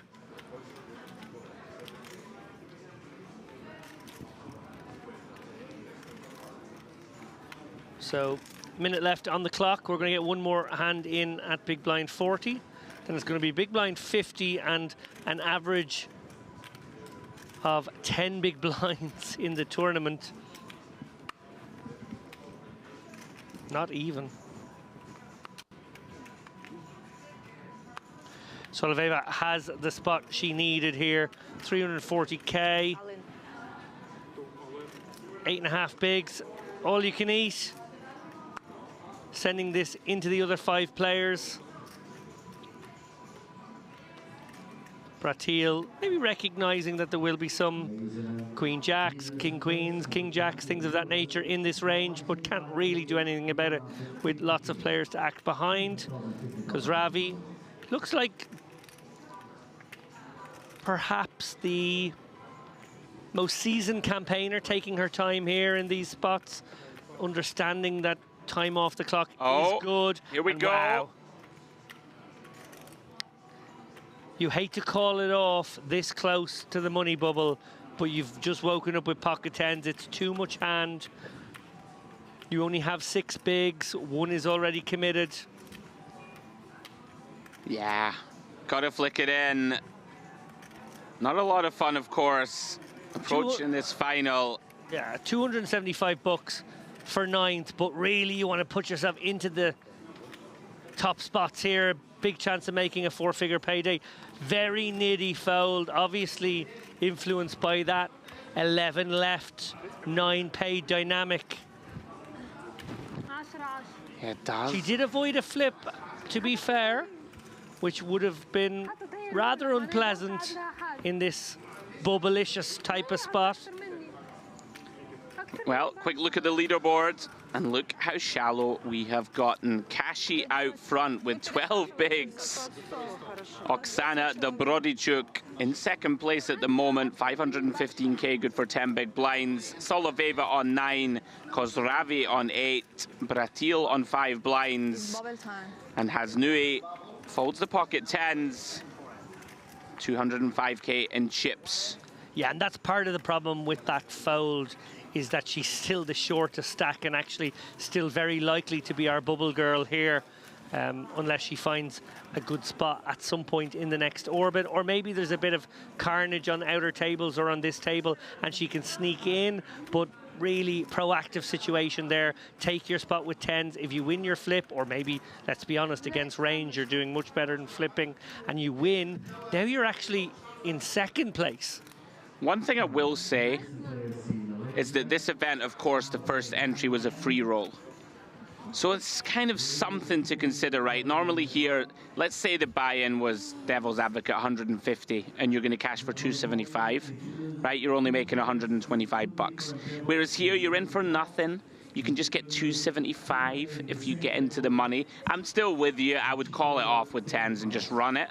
But maybe that's part of the thinking, right? You know, I'm in this for nothing. I can get $275 if I can outlast one more player, because we are down to 10. We're down to 10 now. Yeah. So we've done a bit of rebalancing here. Obviously went down to 4 on the outer table. I do still think it's too tight and the hand's too big, and we need to just put it in. Give ourselves a chance, right, to win 2.8k. Yes. Plus, of course, we must not forget the additional cherry on top. One of our partners of the festival, Poker Stars, very graciously added a package to the Women's Winter Festival event. That takes place in London at the end of November, which includes a buy-in to the main event and also 3 nights accommodation in the lovely Indigo Hotel. So, you know, that factor that in as well. That package probably worth another couple of K, right? So not insignificant by any stretch of the imagination. Bratil gets a walk here with ace-10. Going to be happy with that. Don't want to be facing an all-in here on the stone bubble.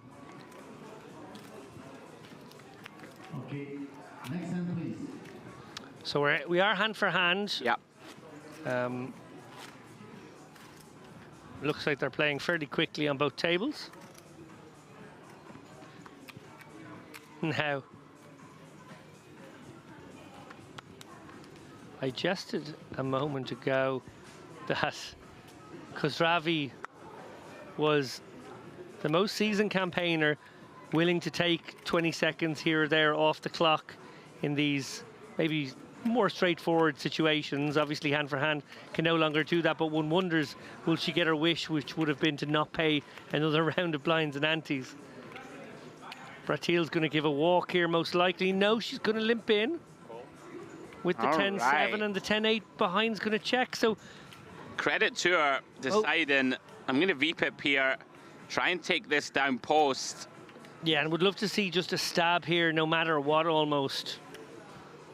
Although we're going to play a little game of... Ooh. Look at this. The Brodachuk. I know. Little subconscious reach for chips. Yeah, yeah. That's really interesting. Has a decision here. Do we take a free one? Did she get... Did she avoid facing a bet with that move? Maybe so. This is working out beautifully for Bratil. Yeah, she gets to show down something very poor. That is good. I mean, it's huge. Every pickup here, 150K. Basically doubling up here. That is how precarious the stacks are. Yeah, it's going to be very intricate now with these very shallow stacks. We have a live hand in progress on the outer table here. Don't think we've got the word to deal next hand quite yet, so. And we do take 2 minutes off the clock. Oh no, we are dealing away. We are dealing. So we must have got the word, the all clear.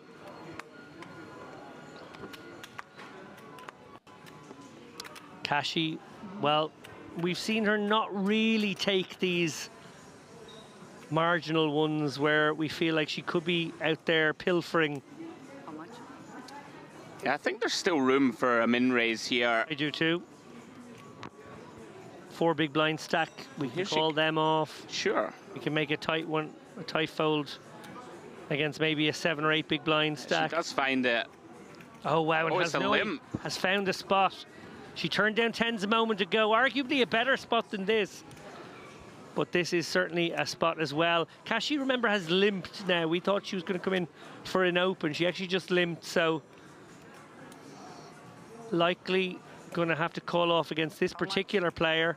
130K more, getting a fabulous price, only needs to be good quarter of the time. That's exactly what she has with Queen Jack against Ace Jack, which is one of the worst setups she could face.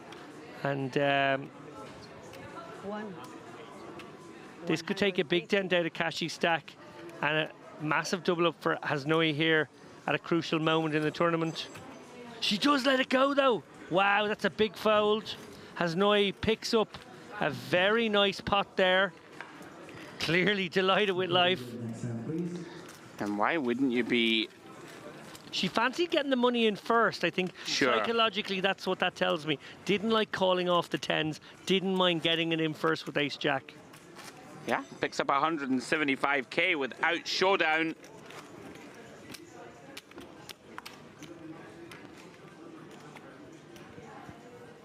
And on we go.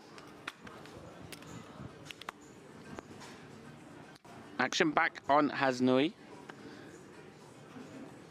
King 3 of diamonds. It's out of the way.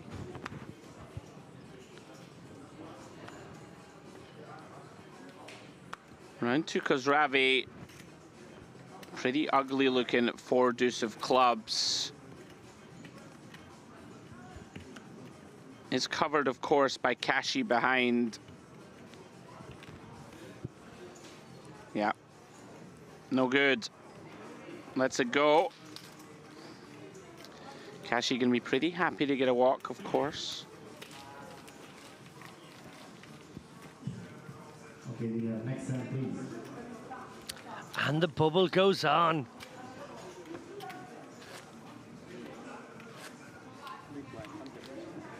Yeah, of course, the feature of hand-for-hand play. We lose 2 minutes per hand. So in a couple of hands' time, blinds are going to go to 30, 60. Pretty outrageous. Action on Bratil.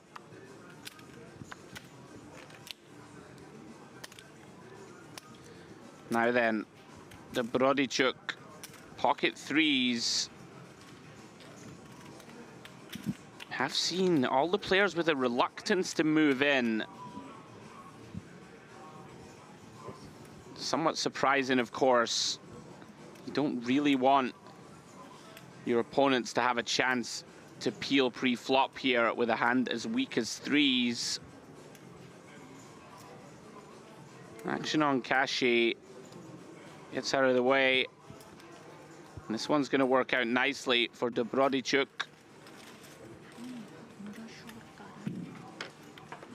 One more, please.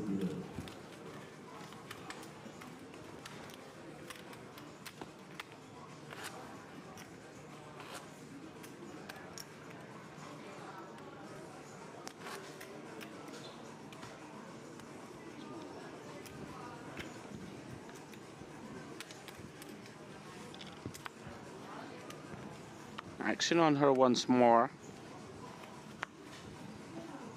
Finds another good hand. Ace Queen under the gun. Once again, electing not to open jam. Makes it 140.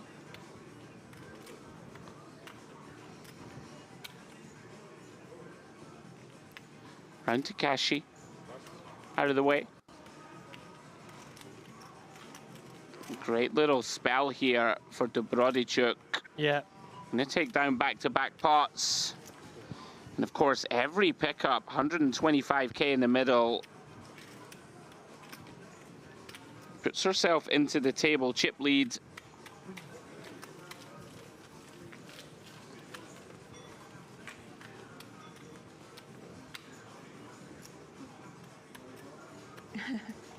It's good.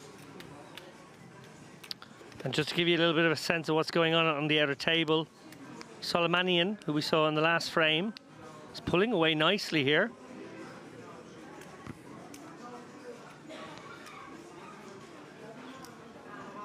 Over $1 million. Very nice. Okay, Dylan, one more, please.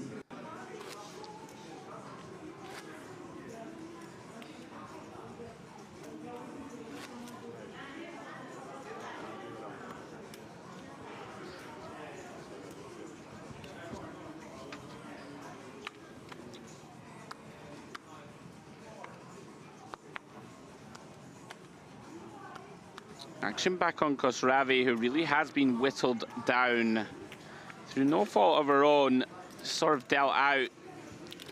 Kashi has to get out of the way also. Ratil has seen enough. Jack 10 of hearts, 5 big blinds. Dobrodichuk finds nothing. Every all in now, of course, massive. Just looking to stay alive, get to that final table and navigate from there.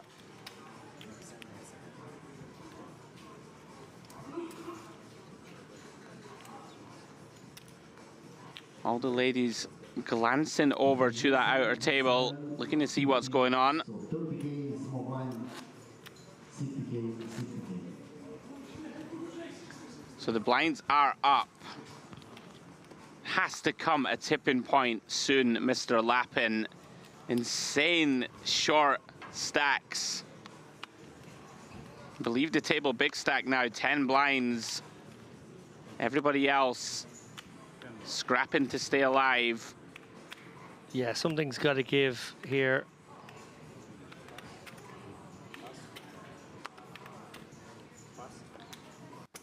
Dobrodichuk finds an ace, and here we go. She's limped and faced a jam. How much?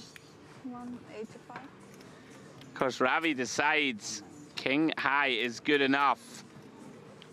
Dobrodichuk here does limp fold. Perhaps better serve, David, to take the proactive approach herself, apply that pressure. Have an ace. Let's send it in. Yeah, and you can just see that this bubble is producing some really cagey play. Yeah. And look, I understand it. As you said, this is not like a 2 buy-in bubble. It's an infinite bubble. Exactly, it's an infinite bubble. Next hand.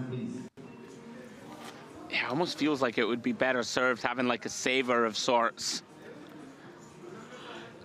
for the bubbly. But it is an interesting thing that we don't see too much of course, in live stream poker. It's like new grounds, really. You never really see a bubble where nobody has paid any money to buy in. Well, they may have, right? Some people will have the re-entries, re-entered. I think, could be buy-ins, yeah. Yeah. Or probably had to be buy-ins, in fact. Sure. Round to Khosravi, who did manage to get a better hand to fold a moment ago. Well, very ugly looking. This is pretty When we're grim. short, 6 deuce of diamonds. I predict she will let it go here, and she does. Giving the walk to Kashi here, who will be delighted with that outcome. Just jack high herself. And one more hand. My goodness me. Incredibly What a long bubble. Considering how shallow the stacks are. Incredible.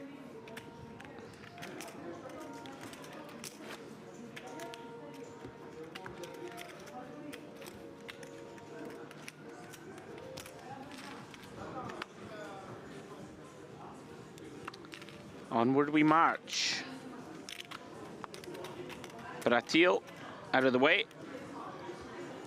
One thing I will say, the cards are not cooperating really. We haven't, other than the King Queen of Clubs versus tens potential spot. Yeah. I haven't really seen any others. And will Khosravi decide a suited king is enough? Certainly more than good enough, of course, for chips. We are on that direct bubble. Yeah, picking up 150k is so massive when you have that sense that people are being nits. It's an amazing situation, but gonna let it go, and Kashi has an easy one here. She can jam this one in. Looks like she's going for raising chips though, or maybe even limping chips. It's limping. Wow, limping chips with the pocket fives, a hand that really does love to just get it in and exploit loads of holdings that are flipping. But Hasnoi with stack to pot ratio of, wow, less than half, or well, about half. Now flops a flush draw here on this texture, checks it back and does make the flush. So gonna win this one unless it's an ace or 5 on the river. Kashi, does she go for an equity denier? One big blind bet here. It's a kind of an awkward one, actually. We're just kind of in the weeds here. This hand, of course, should have been all in pre-flop. Well, I wonder if Kashi will put Hasnoi on a 3x here, given she didn't bet flop. And obviously, you would kind of expect maybe a flop bet with a flush draw or a 3. Wow, does get away. Incredible. A great laydown. Incredible fold. My goodness me. Perhaps. Okay, these hands are not being played out the way we're predicting. Obviously, we're advocating for a bit more pre-flop aggression, but some deft little getaways here we're seeing. As played, these ladies with a intuitive sense of the dynamics, I feel. Yeah, everybody treading very cautiously.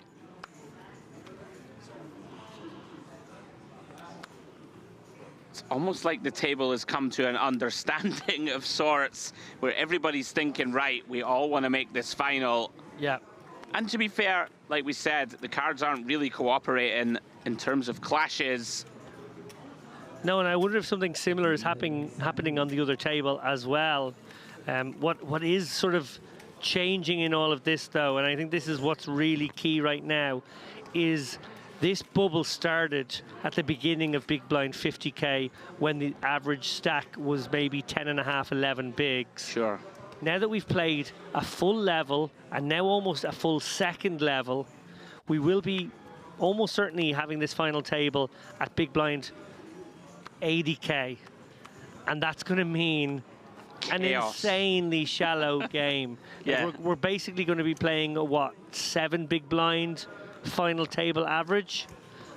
Yeah, I did say at the outset that I thought this could definitely get into the mire of 8, 9 big blinds. It might even get shallower than that. Sure. As we see Bratil find ace queen, Ships it in from the small blind.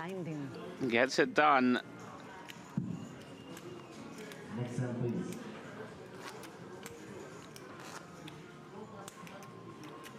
Credit to the ladies. This is incredibly late stage of the evening. Oh, yeah. As we close in on 3 a.m. local time. Of course, won't have expected this bubble to go on quite so long. But on it goes. Kashi gets rid of a nonsense hand from under the gun. Round to Bratil. King 7 also gets out of the way. Khosravi staying alive, receives a walk.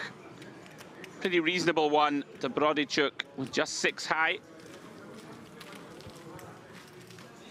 Another glance to the outer table. Everybody hoping for that merciful announcement, David, that we are indeed in the money.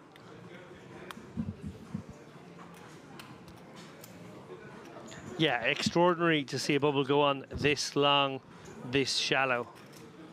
We've obviously witnessed maybe 5 hands so far that could easily have gone to showdown. But these players looking to play tippy-tappy sort of poker, afraid to put in those case chips perhaps and put themselves at risk. And that's been an almost unanimous feeling from these players. Blinds are going to be going up in just over a hand. And wow, we're suddenly going to have an incredibly shallow game. 6.5 big blind average when that happens. Here we go, because Ravi got a real one. She has the Johnny's blind v blind, but Kashi does not wake up behind. And that's just going to be 430 for Khosravi, roughly the same for Kashi. Yeah, it shows her opponent the jacks. Again, a reminder, Salamanian now up over $1 million, 1.1 million over on the outer table. Chip leader right now. Yeah, putting herself in position to make a charge for this title. Yeah. Saipina over there as well. Goodness me, 40, 80, 80K. New limit unlocked. Tipping point must be imminent. Sorry, I looked at my 80? 80? Really? So 160 of my chips? Yeah, Hasnoi could be close to forced all in here. Yeah. Wow. Wild stuff. You do find yourself in the faintly absurd spot, though, where if someone wants to jam, they know that Hasnoi basically has to call off, so they kind of need a strongish range themselves, right? Because everyone has this sort of 400K. Yeah, that's if you don't assume that Hasnoi would make the call off feeling pot committed. I have a feeling she might find some bigger folds than we think. Yeah, I think that's fair. A couple of quick folds helping out the case here, and Button won't be getting involved either because Ravi going to have to muck this one. So it's blind v blind. And as you say, well, Kashi does have an ace. And there's a surprise. Kashi now at 375K has whittled back down. Well below average now. Yeah, did miss a few open shove spots. It's a gross one because you know your ace-4 can't really be ahead of hands too often. You're going to show down an awful lot. You may risk being the bubble girl yourself here. Getting a count, quite rightly again, Kashi.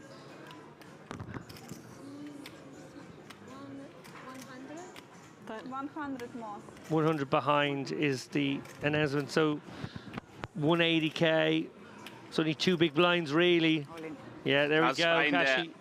An ace-jack for Hasnoi. She finds a dominating holding, snaps it off. Hasnoi is at risk, but she has the very best hand right now. Can it hold? Can she stay in the tournament? If she does get the double up, it's going to be Kashi, who's perilously short. Very unfortunate here for Kashi to run into it. Needs help. We can see though, 3 in 10 times she will get there. Hasnui looking to hold. And if she gets there, Andrew, she bursts the bubble. She gives herself a great chance with 6 million, or 600k I should say. Getting carried away here. Oh, we're only getting the showdown now, of course, because we had to hold back the cards because there was another table playing out their hand. Here we go, indeed. This could be the moment. Are we about to see a rough, bad beat bursting this bubble, or will Hasnui hold for a crucial double up? So far, so very good.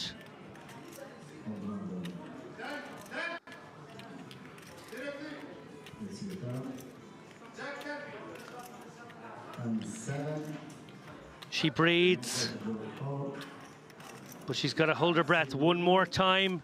River imminent. No! The river is the 4 of spades. Oh my goodness me. Head in hands for poor Hasnui. Eliminated in 10th place. The ecstasy and the agony here in the Crystal Cove. Goodness me, tragic development for her. Got a feel for her. Oh my goodness. Hung on gamely, made a disciplined laydown with 10s earlier, gets it in fantastic shape to make the final table. Head in hands. Devastation for Hasnui. And she is unfortunately brutal. And that's hard scenes here. Clearly absolutely good. It did nothing wrong, played so well. She's got to take that away from this experience. Played so well. Poker is a cruel game, and I'm sorry she's learning that so early on in her career perhaps at the felt, but nothing done wrong by Kashi. She shoved her ace. She was absolutely right to do so, and she's going to take 675k to our final table. Yeah, we're going to take a few moments here now, gather ourselves after that emotional moment, it must be said. I didn't know she has ace. Yeah, commiserations to her. With that, guys, we are just going to organize the stacks for this final table. Please don't go too far. We'll be back in around about 15 minutes. That's why I said how much you have behind. 30k is still there, and there's 3 of you left. What, third place is 11k, right? And if there's a 30k in there, oh yeah, it changes everything. We see here one of the shorter stacks here, Al-Mamar. Was he the shorty? I think he might have been second shortest or shortest. Ace-9 here. Looks like he's going to flat. This is very curious. Not sure I like it. You know, you do just invite the big blind along here with a lot of different holdings. So we see Haidar now gets to complete with a suited king. Not too sure what this achieves, David, to flat. And now... Well, it might be... Could be curtains. Game, set, match for Al-Mamar here. Goodness me, look at Daniliuk here, flopping bottom 2. This could get super messy, actually. This could be very messy. Going to be a confusing spot, David, I think, for Daniliuk, thinking, what type of hands is Al-Mamar going to want to flat here? Al-Mamar gets away. Astonishing.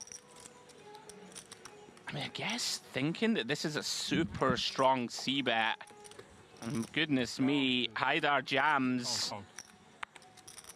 I mean, 225k more. I don't think you're getting away with bottom 2 here. I don't think we can fold. Can certainly have, you know, even a really good hand like Ace-King with the King of Hearts. You're doing pretty well against. Going to be a bunch of pair and flush draw, potentially even a hand like the naked King of Hearts. Even just an ace, David, right? With maybe ace-8 with an 8 of hearts in there. Yeah, he's going to make the call. Yeah, he gets the bad news for now. He does have some outs, but I'm not sure he could have get away from that one. And yeah, had the ace-9 shoved it in, Haidar would have got out of the way, and Daniliuk would have no doubt snapped it off to try and take the bounty, and would have been in pretty good shape right now to do so.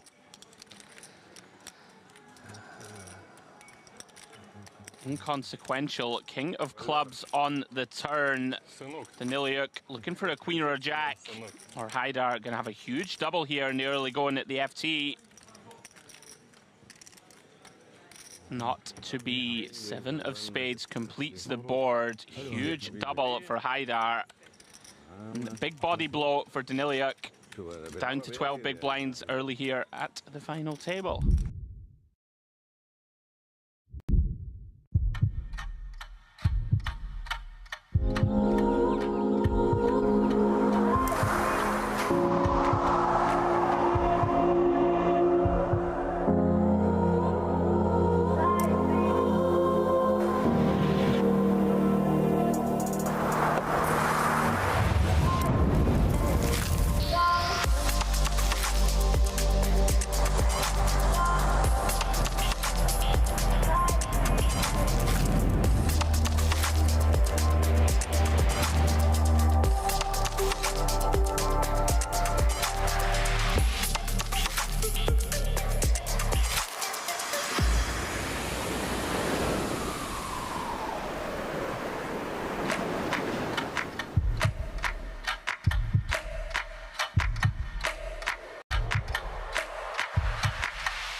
Your unique journey starts now.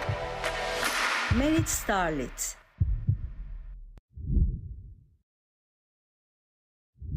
Anyway, it looks like Georgie. Joe, I think he pull it. I don't think. I don't think he pulled it, but I think he might have like searched for a friend. I think he might have a lucky friend out there, and I've seen that happen in this room during the mystery bounties. I had the privilege of calling a mystery bounty here on my very first visit to Merit, and a lot of people believe in the lucky friend. Yeah, it's everywhere. Mr. Romanello was getting requests left, right, and centre in Vegas, being a mystery bounty professional pooler. Who would you choose if you had to? All right, we'll come back to it. Oh my goodness me, Georgi, you are in trouble, sir. Oh, this is not nice for Georgi. He's just picked up a bounty and he's in deep trouble here against Dalkalic, who well covers. Against the chip leader also, this is going to be nasty business. What a cruel game for, 1 second you're feeling like you're on top of the world about to pull a big bounty. Oh my goodness. Oh wow. Oh wow. Dealer, what are you doing to us here? Goodness me. Tulip Berganoff cold finds ace king. 50 big blinds deep. I mean, it's incredibly tough to get away from this. And I think you're incentivized to just lamp it. I think you just send it here for 205 in the middle. If you can get folds, it's a pretty cool outcome. It looks like he's gone for the non-all-in. I believe he announced 230. And it is potentially going to give him a chance here to get away. Yeah, faced with 2 shoves, which we presume are coming. I mean, this is an opportunity to get away, although it's still ace-king. I'll tell you something, Georgi could fold here. Like, what's Dalkalic's range here to 5-bet jam here from under the gun against the only stack that can hurt him in Tulip Berganov? Wow. Tell you something, Georgi. Oh, you want to make sure. There you go, snap folds. You want to make sure. He said the words all in, but he did say it in a questioning way. And you want to be careful with that in my book. Goodness me. Wow, what a fold. I mean, credit to you, Georgi. We've said before, his instincts are amongst the best in the business here at Merit. I think it makes a lot of sense, right? If you think about the range that Dalkalic is just going to pile it in with here, it really is. It's aces, kings, and ace-king. Very occasional queens, which I don't think is going to be in there that often. And all of a sudden, oh wow, Tulip Berganov though, going to run it. What a massive pot here early at the final table. 2.15 million chips. Destiny of this tournament could be getting, you don't want to say decided, but this is massive. Dalkalic has just requested to run it twice. Understandably so. Yeah, those very vulnerable Django's right now. Oh, hang on. Oh, Georgie! What's going on? The lucky friend! And it's Queen Jack Jack. Georgi folding pocket queens. He's not seen it. He's having a selfie. It's all going off. Goodness me, Tulip Burganov now clinging on by a thread. Needs to find an ace or a 10. And it's a 10 on the turn! It's chaos here. Oh my goodness me. Out of nowhere, about to take the tournament chip lead. If he can fade a jack or a king, and he has done so. Wow, so a forlorn Dalkilic with the best hand is now crippled down to 380k. Tulip Burganov spikes that 10 ball on the turn. Geordie wasn't even watching, but he flopped them all dead. But he didn't mind because he was pulling a 30k bounty out of the tombola. Goodness me, welcome back to Merritt. What a 60 seconds of action.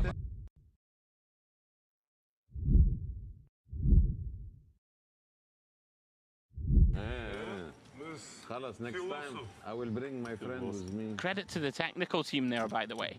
Oh yeah, they didn't miss a minute. They didn't miss a beat, did they? No. Even got the selfie in. Yeah, we have the biggest showdown in the tournament so far, and we still managed to whip round and find a player pulling an envelope who wasn't even in the tournament. Bob, if I win a bounty... I know, I was looking at him. I was like, I don't know who that is. I don't know who that is. Right now, there's nothing left. I think Georgie's gone again. 10,000 still. Right, focus Andrew, focus David. Back into the action. Saeed here, ace queen. Makes it 40k. Interesting now, because I think that's basically all the big bounties have now gone. Oh, how's this for a troll? Back-to-back Django's for Dalkilic here. He is going to get called and looked up here by Saeed. Can they hold this time, Andrew? Goodness me. Conclusive proof we are living in a simulation. It's the kings. I mean, if he can hold here, he's going to be back up second or third in chips, I think. Are they the same two kings as well? I think they are. It might well be. Here he comes. Eli Saeed in there. Obviously an easy decision for him. 750k, very much back in it if Dalkilic can win this one, if he can get the hold. Oh, well, he should be okay this time. Pretty good start on the king 9-5 two-spade board. Just fading runner Broadway. Yeah, average stack right now about 800k, so this is basically back to average for Dalkilic. Not bad. Doesn't look like a man who's feeling that great about it, it's got to be said. I get a laugh now, finally. Rivers quads. What a few minutes here. Dalkilic steadies the ship. And we can breathe.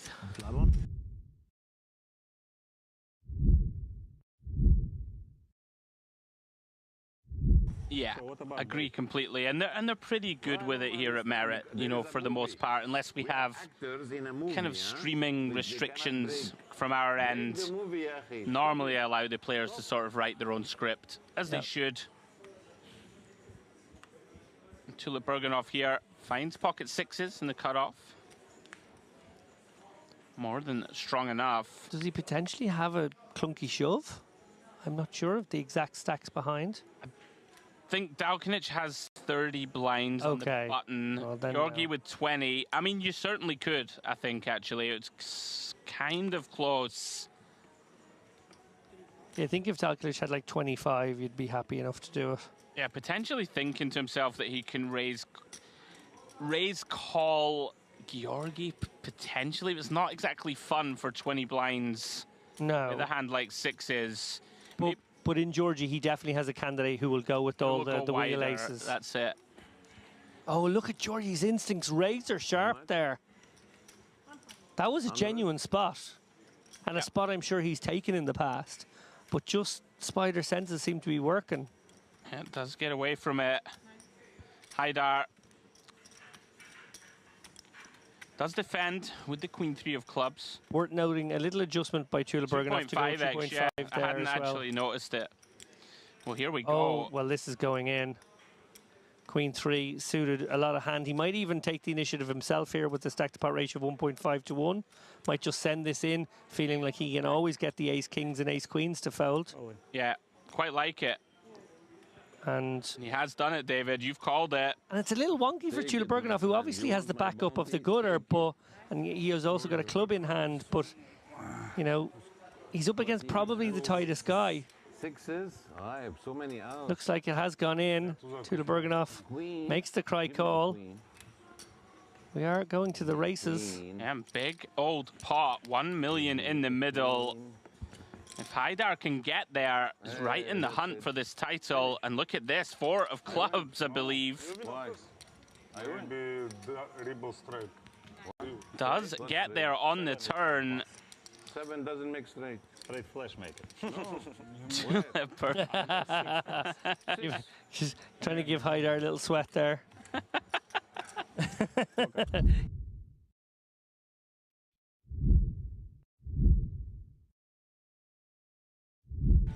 Blinds are now 30-60K. Looks like we've reduced the clock to a 15-minute clock, so that's kind of turboed things up as well for these guys. As if these boys needed help gambling. Yeah, Tula Bergenhoff all in here. All in. Just going to isolate everybody else here. Dalkalic can't call with the Queen 9. Georgie, no good, but the Haidar snap in there with the Ace-King here. The 2 big stacks going to war. Queen is no good. Ace-Queen is no good. Somehow Haidar has better. Allah, life is good. I fold 1 queen. 1 queen? 7 million chip pot. Okay, 3 diamonds on the flop. 4 diamonds. What, 90 starting stacks in this pot? 163 stacks in play. I guess that's my way of saying it's a big pot. For me, guys, what is the big deal? Oh, sorry. Oh no. Queen in the window. Tula Bergenhoff finds one of the 2 ladies that were left in the deck. One more queen, please. Thank you very much. Haidar very politely requesting a king from the dealer. Oh, but a heart will also do. Not almost, exactly. Oh, no. Exactly, Sorry, exactly. Mr. Safi. No. 10 outs once for Haidar. Can he find it? King of hearts. No, he cannot. Tula Bergenhoff extends his chip lead to almost 5 of the 6 million in play. Haidar, what do I do? I have no bounties. Give me some money somehow. Yeah.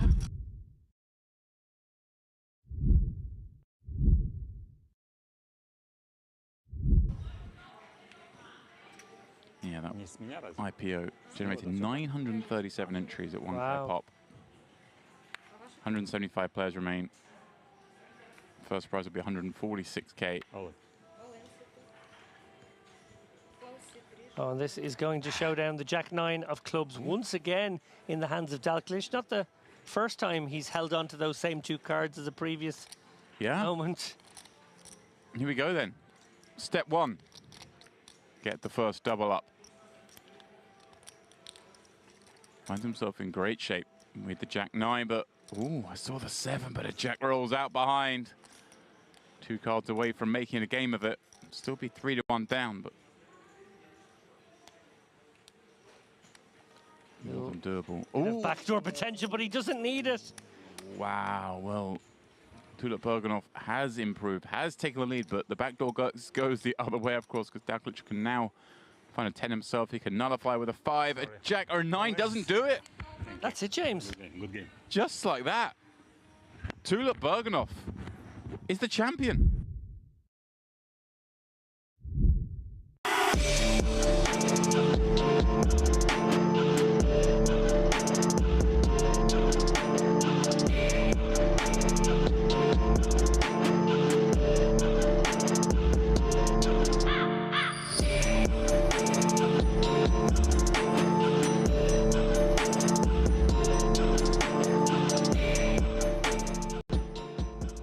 What is going on, everybody? Merit Poker from sunny and extremely hot Cyprus is calling. It's time to introduce the glamorous Dolce Vita concept.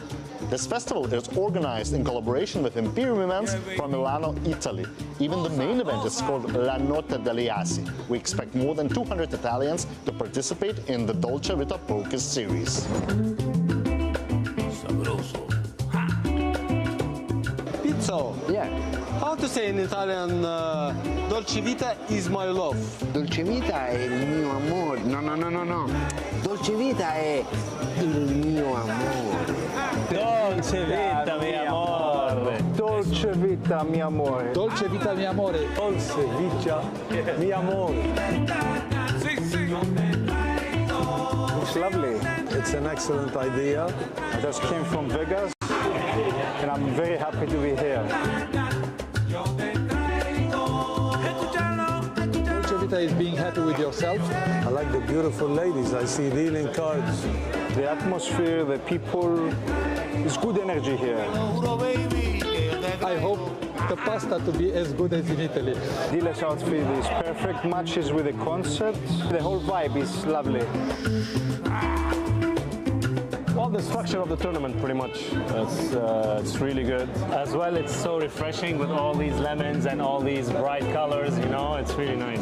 Our partners for this festival are Ojel events from Lebanon, as well as the Bahamas Poker Tour and IPO Master. This time we offer more affordable buy-ins, but still huge guarantees. It will be fun, I promise you.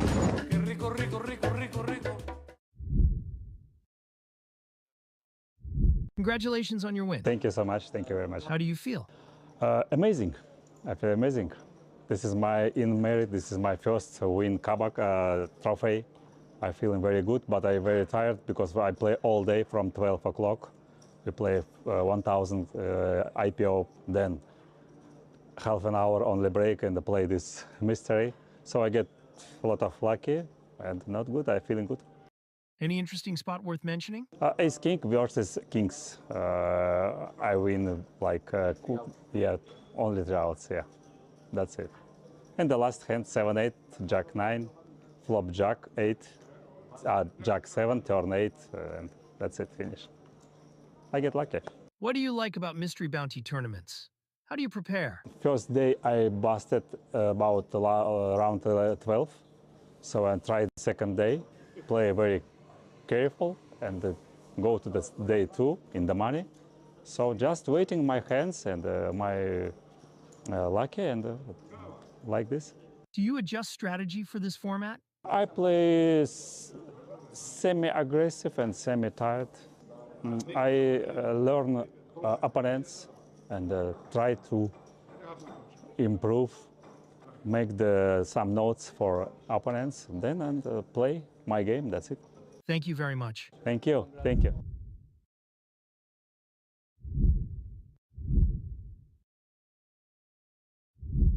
Okay, James, I know you've played a few mystery bounties in your own career. Are you gonna keep my bounty and pull my envelopes later guy? I want to pull them immediately. Is there any strategy you've thought of around that? Here's a story. I've only played 2 live mystery bounties, both at the World Series, both this year and last year. And then I've played a bunch of online ones this year, whilst in Vegas on the WSOP site, you know. And I mean, I must have played 15 of the online ones, I guess. And you reach the bounties before you reach the money. And I've still never in my poker career opened an envelope. Oh, that's very sad. Yeah, I'm quite proud of it at this point. I'm thinking they're saving me a really good one. Okay, but I think I'd be I think I'd wait till I bust it out. Well, hoping to open an envelope now is Saeed, who has the ace king and the all-in stack of our 126k with the pocket tens. We see that it will be a flip. There's no way that Saeed is turning this spot down. He's getting the count, but you know he's going to isolate this one. Either call it off and then be happy to call anyone else, or shove himself. He's just going to shove it in. Or 3-bet to 194, as our graphic is suggesting.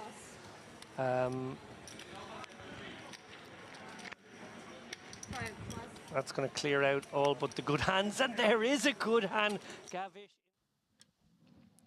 The American humorist Irma Bombeck once wrote, "Women's intuition is really just the result of millions of years of not being able to punch or kick decent-sized holes in walls."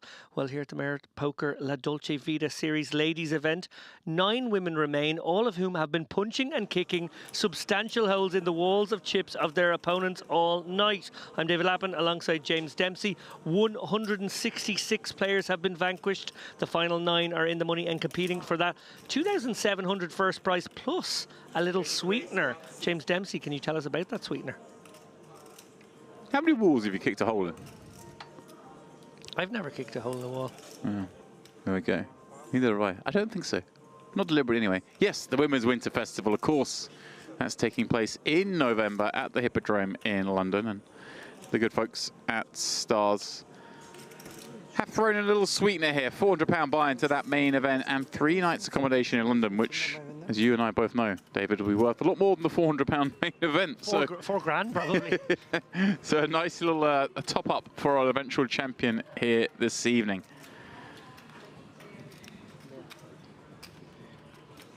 Suleimanian. Queen Jack of Hearts getting popped up from +3 and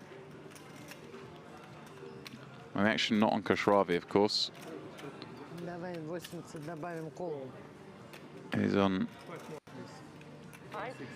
yeah, defend here from Saipina in the big ace-5 suited. Seems reasonable, but it is always awkward, and it is just every single spot here is shallow. These are actually 2 of our deepest stacks right now. Suleimanian, our chip leader. Saipina is in 3rd. Actually, sorry, she is in 2nd. What a flop here. Saipina. Maluch, does that mean bet? What does that mean? It means nothing. It means I like the flop. Wheel. Thank you. Does it mean thank you to the dealer? Coming out with a lead. Kind of like the lead on this texture, right? Opener. I think I probably prefer check jamming, but maybe this has some sort of functionality as well. 200 into 440, nowhere to go now for Suleimanian. She's been just outmaneuvered in this one. Maybe wondering if her hand is ever best, but just so dark tunnely, can't continue really. Backdoor hearts, not really much of a thing at this depth. Yeah, a little tough at this depth, isn't it? And I think that's what's swung it for her. Yeah, and Saipina now the chip leader, 1.1 million, virtually switching stacks there. Yeah, not even double average though, that 1.1 million. Just very bunch clearly to start this final table. 80 я у нее отжала. Это мало. Она 400 моих. Ladies Championship. 175 entries reduced to our final 9. This is how things stack up. Natalia Saipina, as we just mentioned, is leading the way, but look at that. Only 14 blinds as the chip lead. Suleimanian, only other player over 11 blinds. Yeah. Katerina Paterno, the shortest 3 bigs. Noxana down the bottom there. Just, I guess, looking for anything to go with. Of course, the big pay jump realized we're in the money. Everyone guaranteed 275 bucks. Next jump, 95 bucks. So I think when you're in a free roll, you've cashed for 275. You're probably not looking too much at a ladder on 1 spot, 2 spot. You probably want to dream of winning this thing on the bright lights on the main stage here in Merit. Yeah, 64 big blinds in play. It is excruciatingly shallow. Bratil with a shovable one here under the gun for 6 bigs, roughly, maybe slightly north of 6. She is gonna stick it in here. Nicely done from Bratil.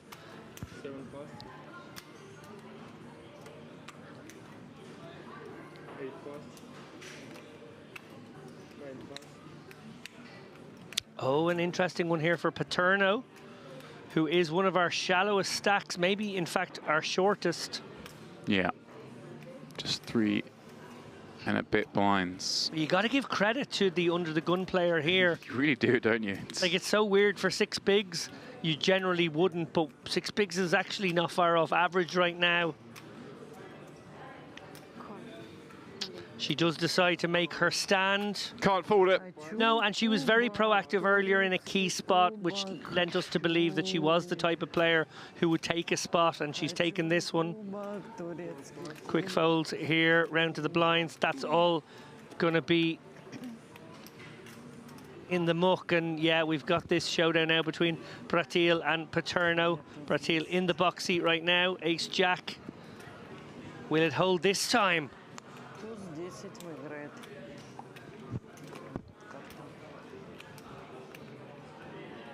I don't know, David. Will it? It probably will. It's looking likely, isn't it? Slim pickings here for Paterno. Running 10s and some running Broadway and wheel possibilities. Well, here we go. You spoke it into existence. Paterno with 4 outs. All 4 are in the deck. The muck contains no kings. Alas, deuce of clubs will end Paterno's run here. But busting on the right side of the bubble, at least from her point of view. Yeah, I want to give a lot of credit to Paterno here. We saw a very proactive spot being taken with King Jack just maybe 45 minutes ago or so, or maybe it was an hour ago, including the break. I felt like she was somebody who would, you know, take some spots, be braver in an effort to get one of the top positions here, but obviously in doing so would take the risk of busting in 9th or 8th in the end. That is what's happened. Ладно, не буду отвлекать тебя. Не буду. Да, по-английски же можно. 9 become 8, just like that. $370 locked up. Now we've got a little merit kink. $90 jump for the next spot, and the one after that. After a little 95. I like the merit kinks. Gotta keep an eye on the payouts when you're playing these events. Kinky. Well, you said it. Soloveva going for it from under the gun with ace-4-0. Looks like she's going to chop her stack here. We've seen her do that once before. Okay.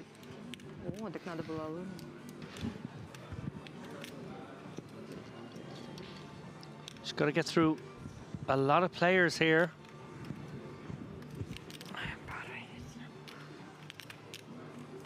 Solomanian not interested in this 9-8. Kashi, obviously we saw that dramatic bubble hand just a little while ago. Her ace-4 getting there against the king, or the ace-jack, I should say.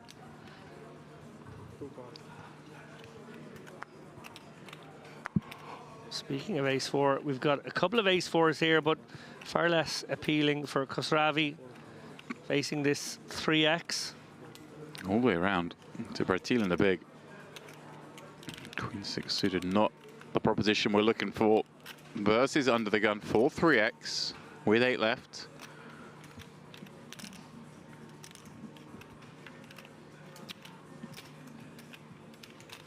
Giving it some thought here, Bratil. Yeah, nature is the fight. Wants to kick a hole in the wall, apparently. Nice. Nice callback. Thanks.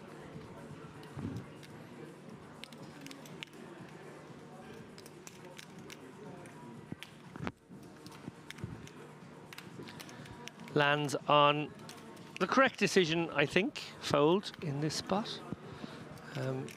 Too much to commit here, too little behind. And a nice pick up for the player who's going to have to immediately invest those earned chips in the form of blinds and antes.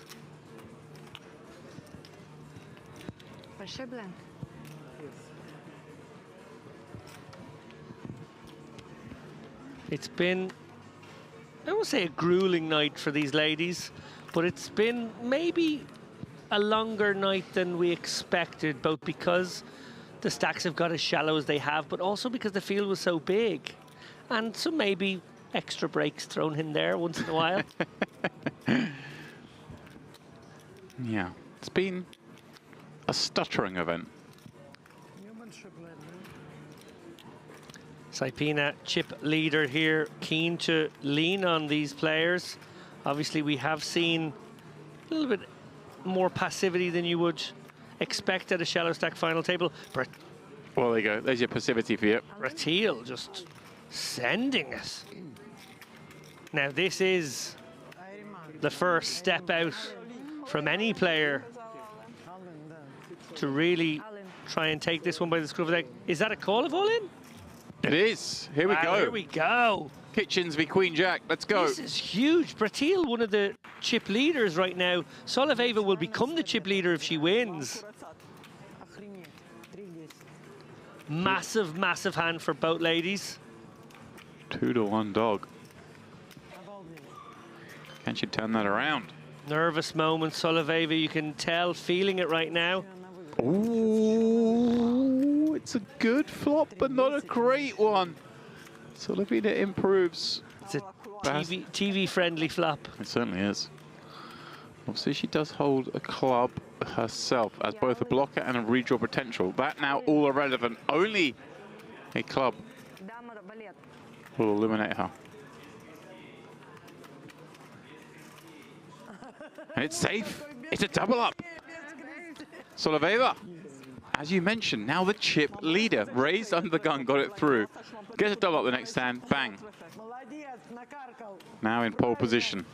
Yeah, and Bertil took that spot there, 10-3 suited. I'm not sure if it's Nash approved. Probably not far off, actually, if it's not. Seems okay, to be honest, when you're going to get a lot of folds behind. Quite like the fact that she was aggressive, probably sensing that she gets more folds than you should anyway. So nothing wrong with either player there. In fact, pretty good poker, I think, overall. And, you know, not a lot of room for good poker anymore, so when we see it, we got to call it out. This is going to be in the lap of the poker gods more often than not now at these shallow depths.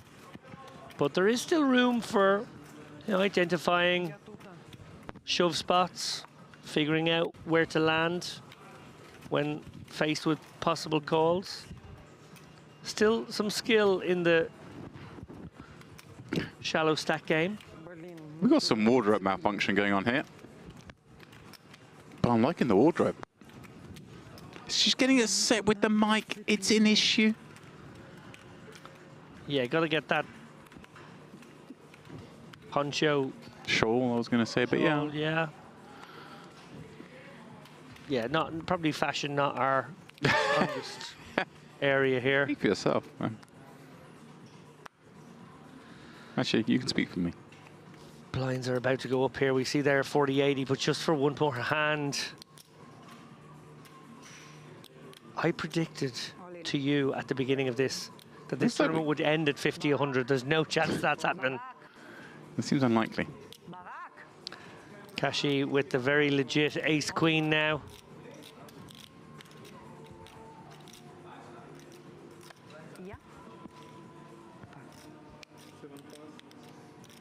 Oh my goodness. Solomonian. Even more legit. And Kashi grimacing now, I think, not expecting to get called. Oh. It's two queens and ace queen, in case you're wondering. If you need my help translating that. We're going to have a new chip leader either way here. Again. Wow, yeah. Every time. Neither player has done anything wrong here. Kashi identifying ace-queen more than good enough from that seat. Can she find an ace?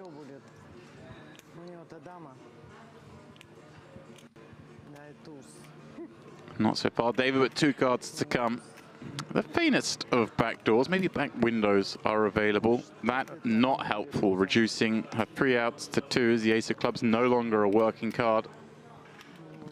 Kashi is going to be the 8th place finisher. A queen, somewhat of a needle. As you said, nothing she could do there. Got dealt ace queen, first in. Absolutely no play other than the maneuver all in. She will take home $370. $370. Hey, you know what? $375. Take it out of my paycheck. Very unlucky there for Kashi. We saw her cold-blooded killer style with the back-to-back aces about an hour ago. That really gave her the stack which propelled her to this final table. But cruel spot, really. Plenty of shorter stacks around, but she just can't turn down a situation like ace-queen under the gun there. Has to go for it, and very unlucky to run into the pocket queens there. Solomonian, who is now very, very well positioned with, I think, around 1.7. Right, pot was 1.47. I don't know how much you covered by, but yeah, that sounds about right. 1.6 maybe. Нам кубок нужен России, а не этот, а не 460. Так, 50, 100. Да что ж ты падаешь, зараза такая, а? Держись, держись, моя дорогая, держись. So yeah, peanut +1, 890.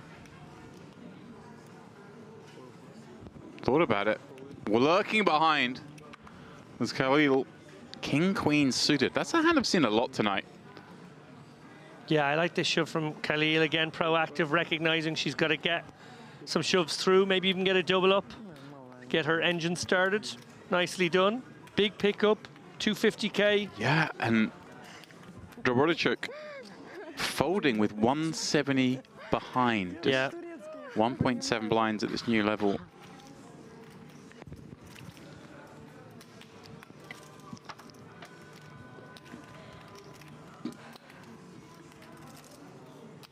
Ой, блин, как тяжело-то, а.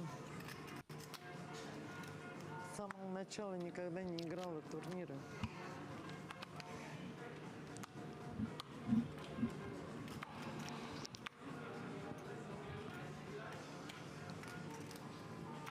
Мое слово.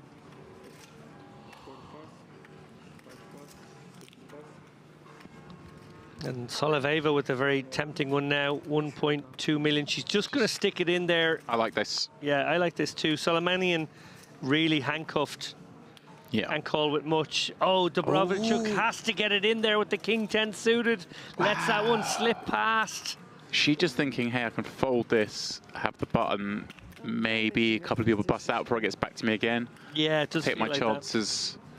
Then I'm with you. I think you just have to go with the King 10 suited. But let's see how it plays out, because with 7 left, 460 guaranteed, maybe a couple players bust out and she picks up her $230 more. It's turbo fold too. Yeah. У меня? Сколько 2 раза поставил?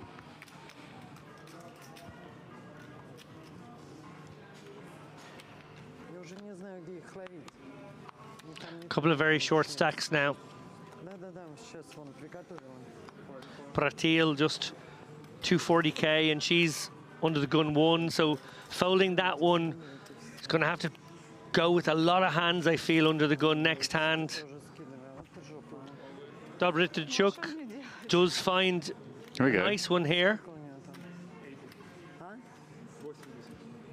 Yeah, if the plan... And Khosravi with the 140k is going to make the call. Try and gang up on Dobrodichuk, maybe increase her chances of laddering as well as...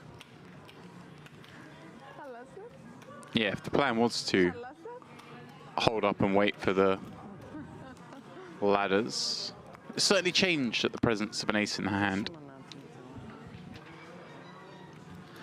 10-3-3, 2 spades. Saipina actually has spades here. Might be able to steal this one away, but she's getting into a dry side pot. Well, not quite dry, but near enough fairly dry. Yeah. And that will irritate Khosravi, who's got to let go here.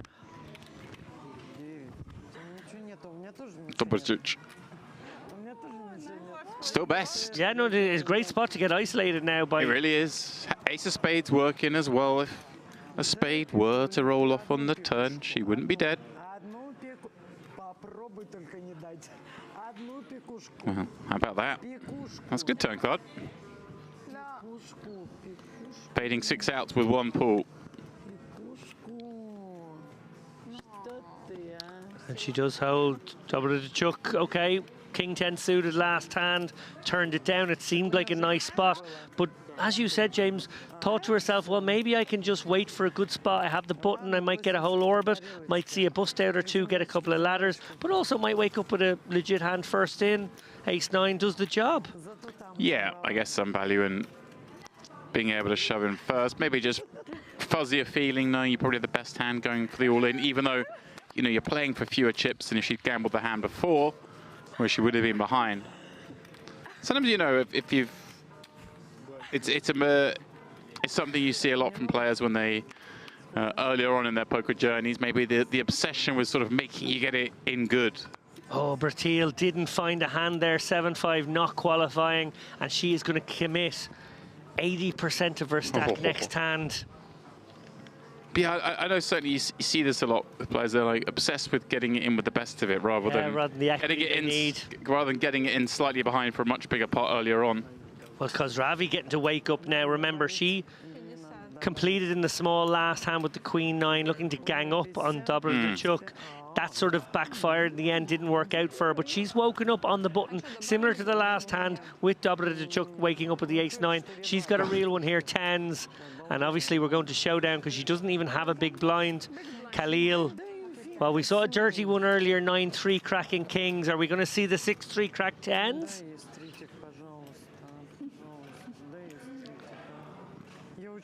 Maybe. 330 in the middle here, because Ravi would be back in this. Sounds like a strange thing to say when you only have 3 bigs, but it is kind of approaching, you know, half average. Forecast looks good. Ooh, little danger, 4 or 7 working now for Khalil. Oh, it is the 7. It is dirty. Oh. Khosravi's 10s failed. Khalil. Khalil with the elimination. And Saipina celebrating the ladder up.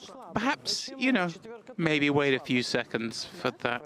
Yeah, sure. Khosravi just busted out, but the excitement hard to contain for Saipina, getting that double up, congratulating her table mate. All the rest of the players at the table, of course, getting that ladder up as well. Reason to celebrate.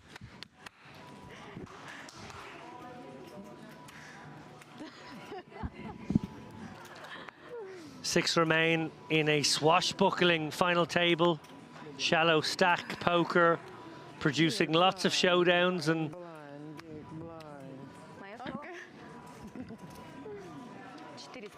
lots of ways to titillate here.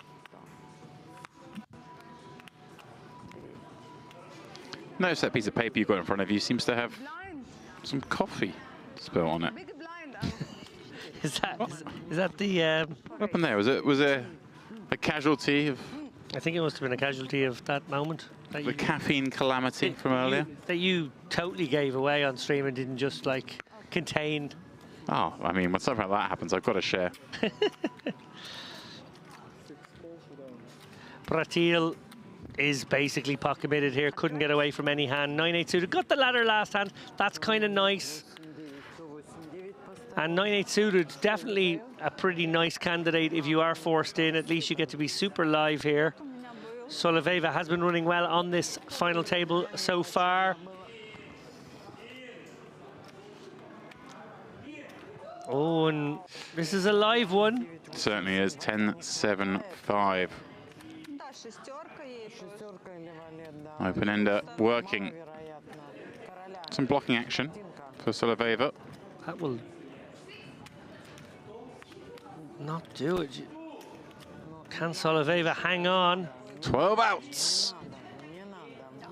Oh. And there is the jack. Bertil gets the crucial double up. I think some of the players are only realizing it now. Yeah. Massive spot there, 240k, basically committed in the big and is now able to, you know, maybe just pay the small big blind and get a whole orbit with an average stack. Well, not quite average anymore, but you know what I mean. Yeah, Saipina was sort of celebrating the jack on the river, I think, thinking she got another level up. Another level up, ladder up. Same thing. As is, though, it's the double. We continue.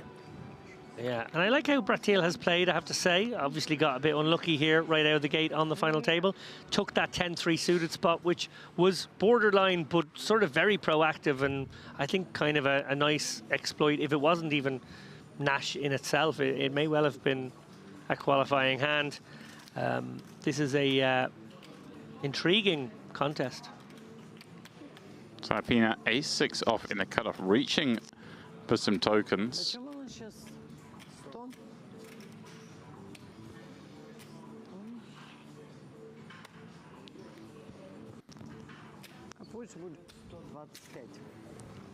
She has elected for a call. Yeah, limping in here off 8 bigs.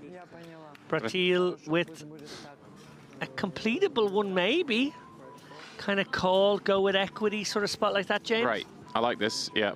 Just let's have a look at little flop. We've got 330 behind, there's 400 in there. Kind of just jam anytime I wish, any kind of equity. Is that the time though? Ace, King, 9. Feels not. Feels No, like that's I not don't quite think enough. so. I think Saipina will have some reasonable stuff here. Saipina just with the snap jam. Oh, wow, okay. And check 2. Well, I guess can be fairly certain there's no ace kings about. Probably no ace 9s either, and maybe you're just like fading a king 9 there. I think it's in the sort of style of play I saw from her earlier. She does. I think I christened her the hammer at one point, because when she got to flops, it was all in or nothing. Yeah.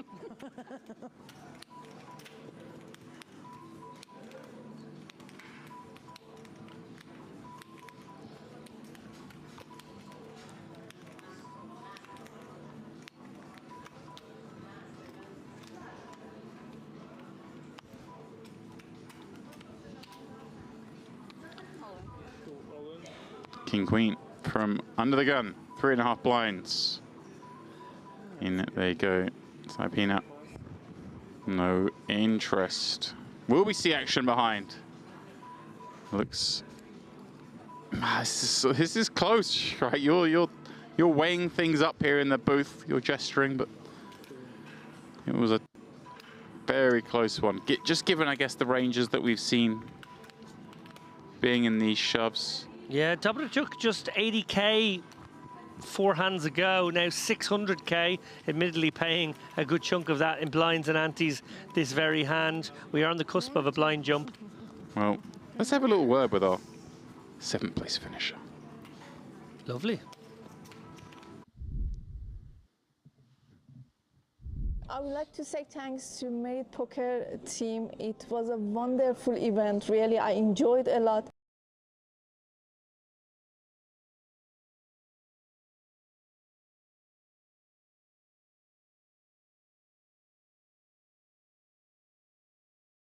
Do you have any message for the ladies who are too shy to participate? Ladies, please believe yourself. You are so strong and you can do whatever you want. If you like to play poker, don't feel shy and just be strong and go for your dreams. Is it more challenging for you to play against men or against women? I think with women is more challenging than men. I don't know why. Still, I couldn't understand the reason. But when I play with men, I feel better and I play more relaxed and more comfortable. But when I play with a woman, it's very difficult to sometimes to guess or sometimes to just understand that how they are playing or what is their hand that they are acting against you. So I think with men is more easy. Inspiring words there from Khosravi. Well, we return to see chips being accumulated.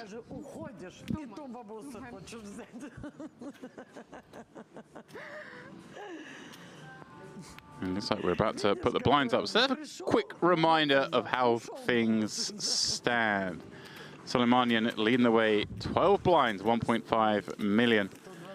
It's very much the bottom two under the most pressure. Bratil, Toprokodic, they've got a lot of work to do with just 3 blinds apiece. 2 Russians, over 1 million in chips. All very snug there, as is often the case when you play these very, turbo events. It's very hard, isn't it, to separate yourself from the pack. It's hard to win big pots because there aren't any. Yeah, and while there is definitely some skill left in this one, I think card distribution going to decide an awful lot here late in the game. It is just so incredibly shallow right now. We see there 2 players with 3 bigs and maybe even one of them sub 3. Yeah, Bratil going for it, sub 3. Yeah, she's got it. And is likely to get it through Dobrachuk here, who's going to have to spin up once again from shallow. She had 90, she got to 600, and now she's got to get back from 280 in this orbit, most likely. M of less than 1. And Bratil does get it through, so a lovely pickup there, 630k now. Little bit of wiggle room. Yeah, so Pina finding 10 deuce off in the big blind. Great timing for Bratil to get one through, as you mentioned.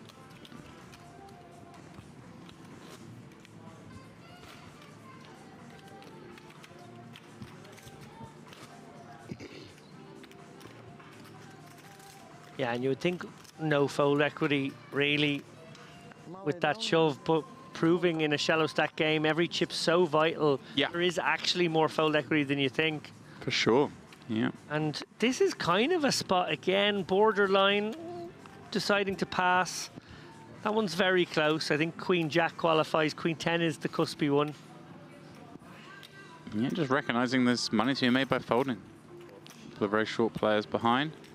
And a walk for Khalil. Wow, which is huge. what a dream that is. Yeah, absolutely massive to get a walk there.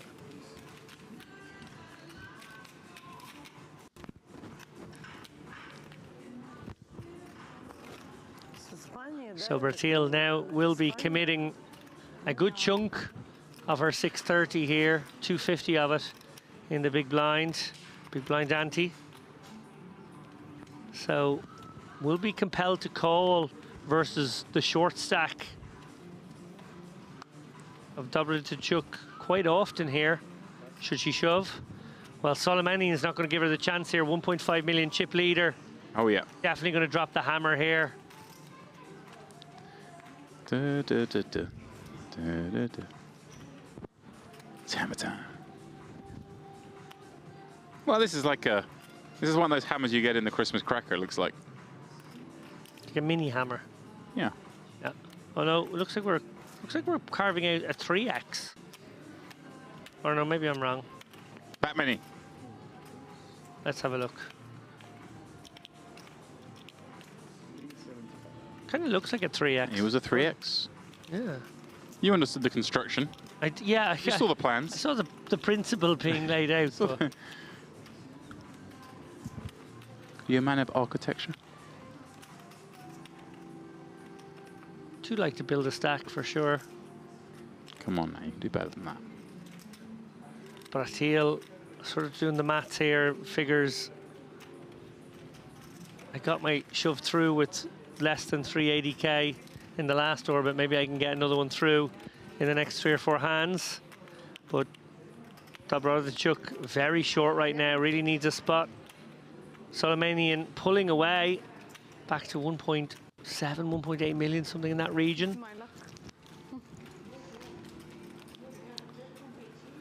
Picking up 300k with just a blind steal now. Pretty epic. Monstrous.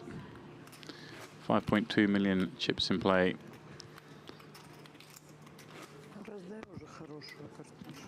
Playing 50k 125 for the next 9 minutes.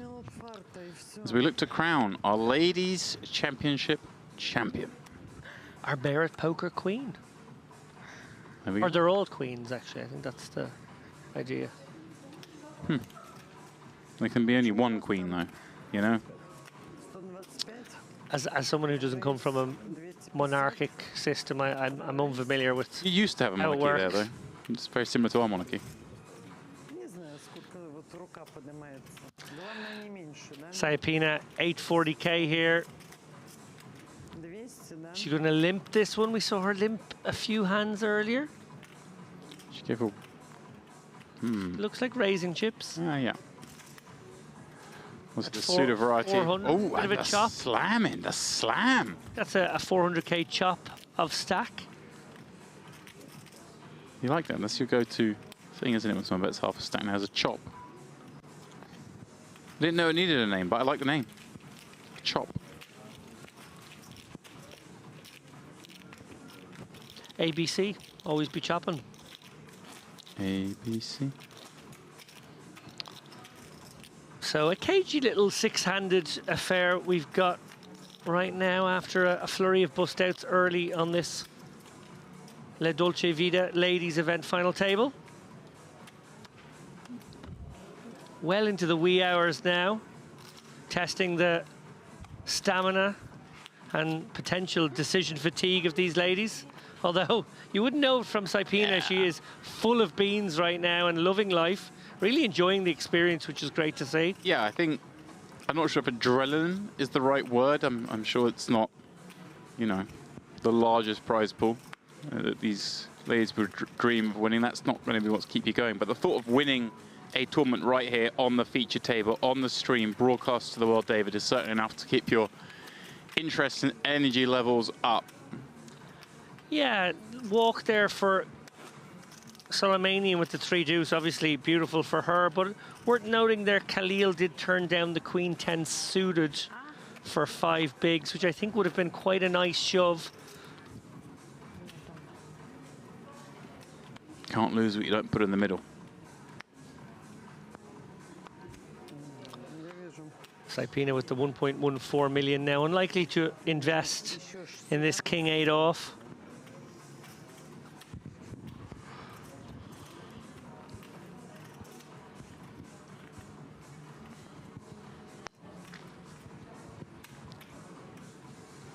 Сколько у нас там?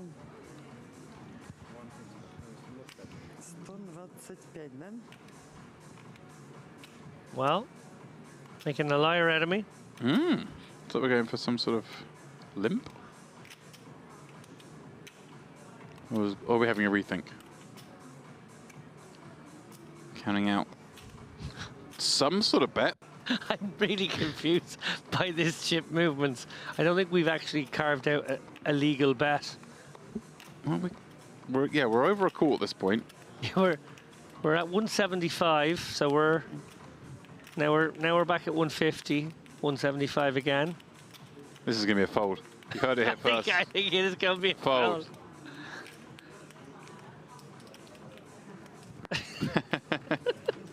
Teasing us.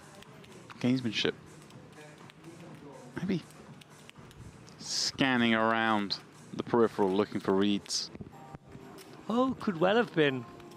Well, Soleimanian likely to give a walk here with the 8-3 suited, although chip leader maybe doesn't like giving walks anymore. Maybe decides, actually, why should I hand chips to Dobrodichuk? Well, 2 blinds, gets a walk. She had the ace behind. Obviously, it's a pretty close to a flip there. And I don't hate giving the walk with the 8-3 suited there. It's kind of cuspy.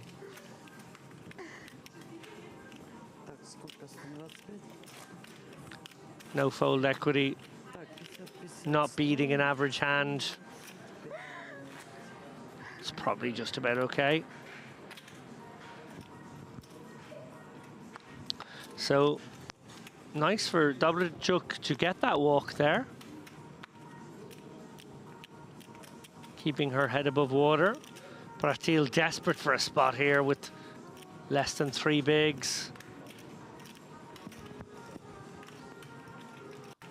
We are going to be round to a battle of the blinds once again. Well, all you can eat. All you can eat. Queen Jack rifled in, along with a comment. Saipina, 10-5 suited in the big for a couple of blinds more. Thinking about it, I thought for a moment that she suggested a call, but of course she was just putting the big blind chips in. Yeah. I think that fooled us all for a moment. Obviously getting the right price, but again, it's just this spot now where, right, you know, it's just not chipsy anymore. Every chip loss so much more valuable than those gains. She does make the call. Oh, decides, do you know what? I'm getting the right price, probably. Yeah. Let's try and build a big stack. Go for it here. Obviously, this tournament actually has an artificially top-heavy structure because of that package added. Of course. Almost like it goes 1930 second and then way up above $4 for first. So maybe that's a reason to be a little bit more. Queen on the flop. ICM be damned. Dobrodojczyk taking the lead, or I should say extending her lead. Cypina with some backdoor equity. Well, the backdoor 2-pair, not the way we expect to see it. Dobrodojczyk. She's a fade 1 card to get up to 900,000 in chips. That's what she's going to do. She was down to, what, just 80K a moment ago. Yeah. And well, the crowd go wild. We know who the fan favorite is. Yes, from 80K to almost $1 million now and into 3rd place.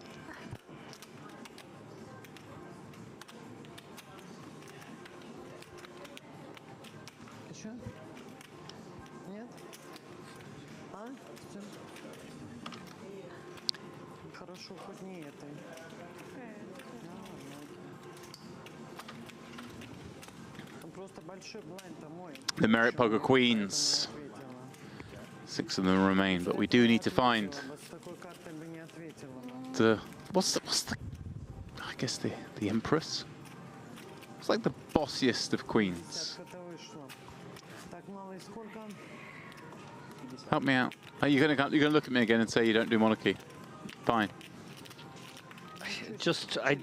I see everybody as equal. Oh, for Christ's sake.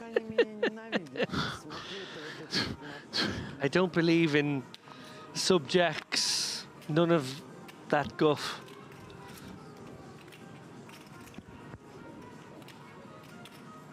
Equality, fraternity, all that good stuff. Soleimanian, a very openable ace-10 here. Interesting to see whether she proceeds with sort of clunkier jams now that everyone's shallow behind, or if she wants to just open this one up. Looks like the latter, although it does look like a large open. Oh, wow, here we go again. Soleimanian just finished stacking the chips. Rejams ace-queen. So it wasn't min-raise from Soleimanian, can probably get away from this one. Obviously, again, in a chipsy sense, it's sort of like you're committed, but I don't think Dobrodojczyk is doing this with worse. Right. Maybe you get to flip with 9s.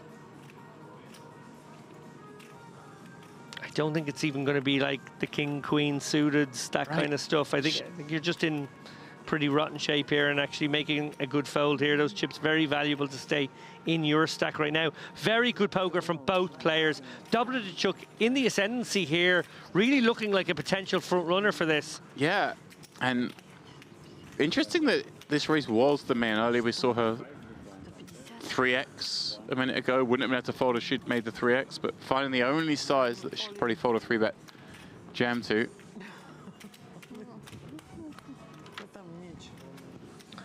What a difference. I've only just noticed the logo can make. In the middle of the spade there, in the Merit Poker Queens logo. Oh yeah, it's very neat. How have I just spotted that? Well done, graphics team. Well done. Fancy.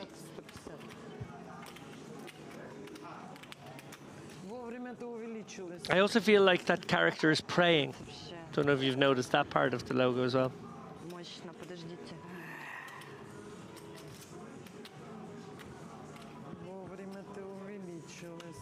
If you're not going to indulge me on my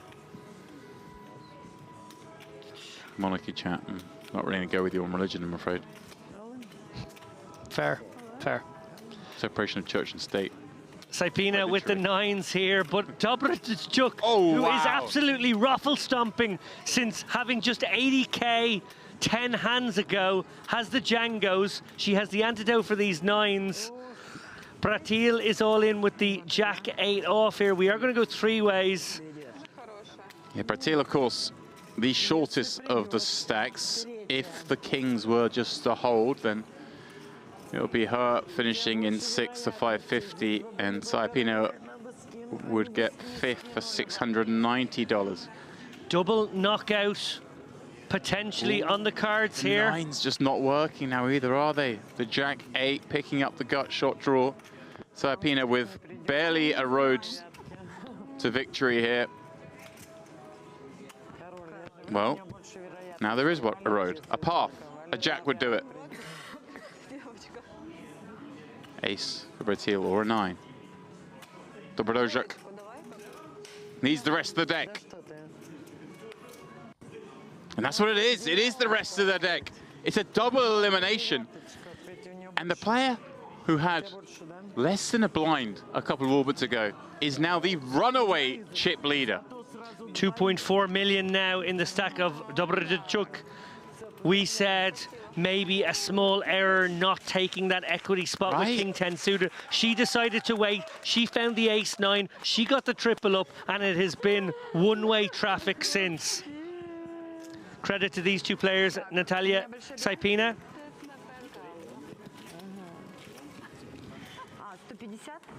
Well, well, well. 47% of the chips in play from Dust just moments ago.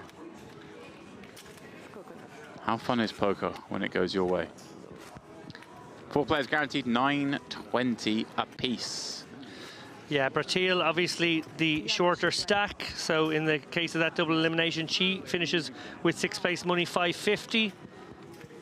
Saipina, who played tremendously well and really enjoyed the experience by the looks of things, 690. Just want to pick up on that actually with you, James. This has been played in a great spirit. This has been a huge success. The numbers are fantastic, and it's just a wonderful thing to see as part of the merit schedule. Yeah, really is. More of the same, please. I'm looking forward to the NL Commentators Championship. Oh, that 10K prize pool, I think guarantee will be fair there. What do you think? First put it free. Cheeky little tag team, maybe. Yeah. Sure. I've already got a partner, thank you.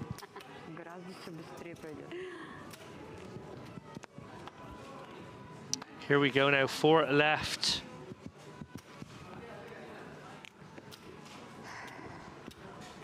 Soloveva, 700k, short stack right now, with just 5 bigs. Blinds have gone up, remember, 150k.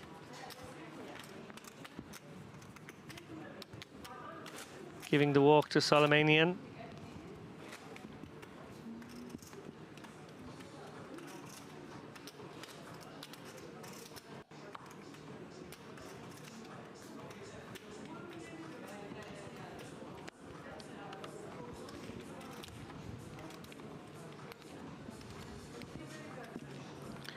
Khalil, ace 9 under the gun, 2.5 blinds. Certainly time to go. Solomanian, garbage in the small, has to just leave it. Whoa, oh wow, she just got that through. She did. A cheeky one. For 2 blinds? Getting back to no. 700k. I don't think she obviously realised how short few it was. Yeah. She just saw a pile of chips and thought, oh. It was a tower of chips, but yeah, certainly had more than enough to make that call.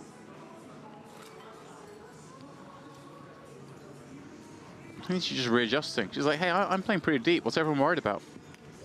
I say deep. She has 14 blinds. Soloveva, her go from under the gun. I like how Soloveva has played here. She's maneuvered her way into the top 4 here. Ooh. And now needs a bit of a spin herself. And Dobrodojic's going to give her a spin. Flicks in a chip, makes the call with ace 8 of clubs. And Soloveva, all in at risk, but is live. The size says it all. But she's up against the form player. Dobrodojic. Not someone I want to take all in at the moment. No, not right now. Been deadly up to now. Club in the window, 8 behind it. King 9 still drawing live. Paths to victory, though, are becoming slimmer.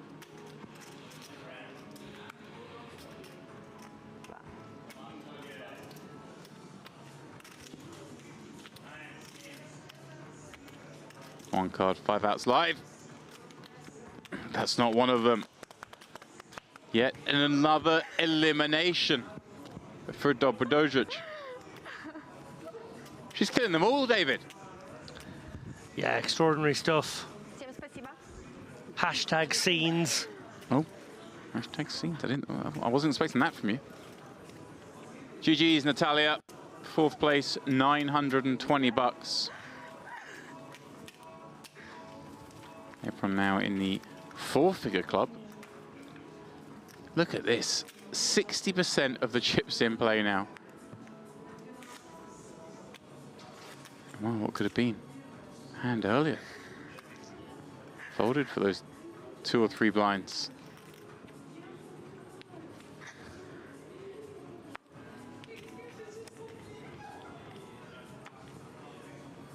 Winding down the Ladies' Championship. Oh, Ace King. Here she goes.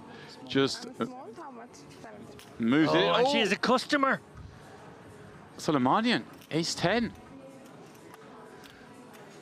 I think you got to go with this. It's interesting because we were discussing the ICM. So how much value does she apply, assign? Wow. Yeah, assign to the package versus obviously the $700 difference between 3rd and 2nd. Just trying to ladder perhaps. Yeah. With a 2 big blind stack in there. Who doesn't want to go to London in late November? It's a wonderful time of the year. Well, yeah.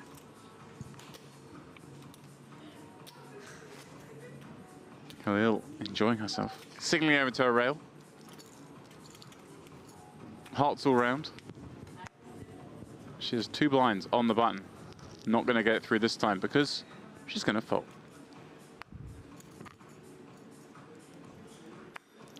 Soleimanian, I think, given she folded the last hand, folding this one makes sense. Just trying to outlast one more player. Get yourself heads up and then take your shot. Yeah. That seems to be the plan.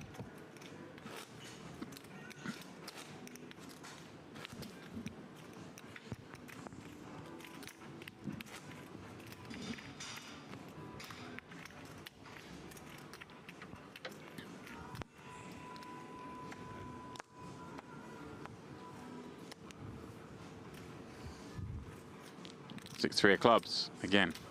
Unlikely to see a VPIP with this one.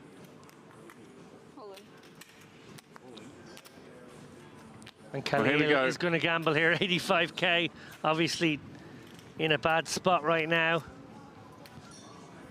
But what a job of laddering from Khalil, it must be said, and maybe, just maybe, she can get a spin going of her own now. Dobrdojic, can she eliminate another? Can she take us heads up? Can she give that ladder up to Soleimanian? 7-5-4 flop. It's a pair for Khalil, but it was in a gut shot. All working.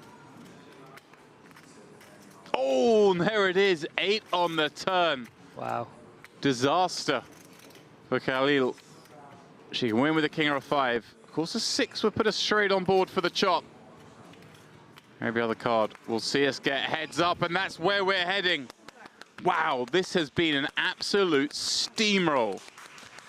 Yeah, credit to Khalil here. I think that was probably the best job of cockroaching we saw at the final table. The person who never really built a particularly big stack, but managed to get into the top 3 for the maximum payout, 1240. Great job from her. Certainly was. Well then, look at all those chips. Picture tells 1,000 words. Just 2 remain. Paying for not over $800 in direct money difference, but also that PokerStars package to London to play the Women's Winter Festival main event in late November.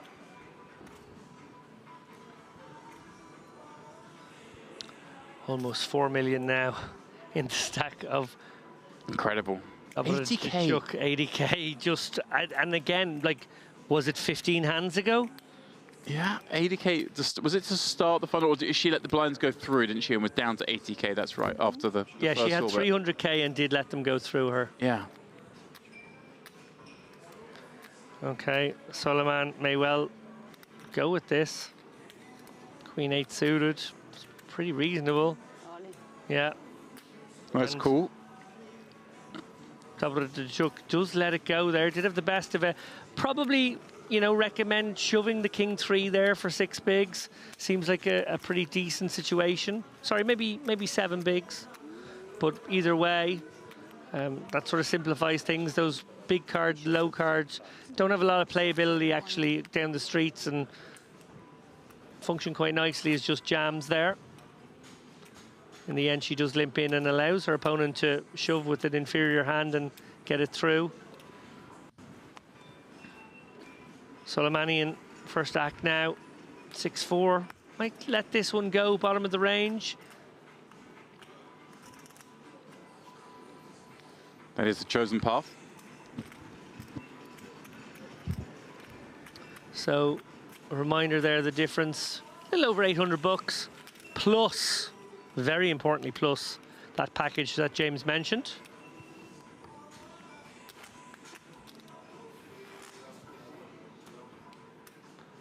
What a celebration of poker it has been tonight in the Merit Crystal Cove poker room. A celebration of poker. Yeah. I know the staff here were absolutely delighted with the numbers. And now, as we enter the denouement of this inaugural ladies tournament on the TV table. I imagine they're going to be very happy as well with how it's played out and the excitement levels. A real showcase of poker talent, it must be said. Remember, lots of these players with a lot less experience. I think really showing that poker is for everybody. Soleimanian saying 10-9 suited is for everyone, but you're quite right. And hopefully some of those at the table have enjoyed it enough that maybe they give it another go. I certainly hope so. And maybe have inspired some people at home too, crucially.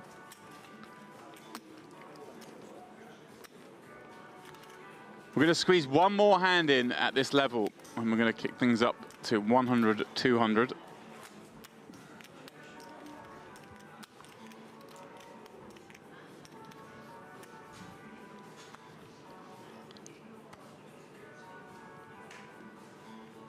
Ace King. That's a good hand. Yeah, good enough to trap with. Also, a nice hand to just get some chips in there with too. Oh, and maybe it was a trappable one. Soleimanian, we saw, took the Queen 8 spot, which you've taken the King 3 spot. Possibly. In any case, a little bit of momentum here from Dabrowitz. She just gets 1 or 2 shoves through. She really erodes the stack of Soleimanian. I love that stat, see who got eliminated by who. It's just Oksana, Oksana, Oksana, Oksana. She has just ripped through the field since we got down to the final 6. She has a 3-1 chip lead in this one. As blind's actually going to 200k big blind now, so we're playing, what, 7 blinds effective as we continue this heads-up match here.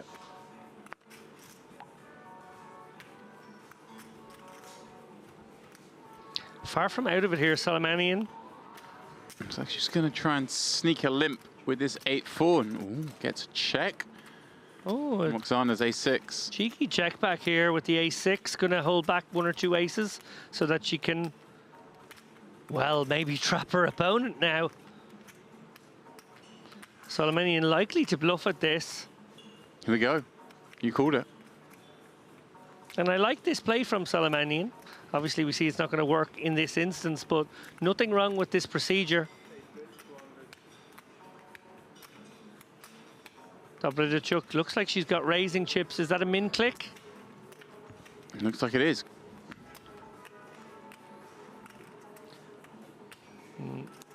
Nowhere to go for Soleimanian here. Yeah, can't really fault her for trying that one, having limped in. It just feels like a board that you get to have some of and your opponent doesn't get to have too much of. Min bet, order of the day. Just ran into it this time as, well, the last 4 players have run into it.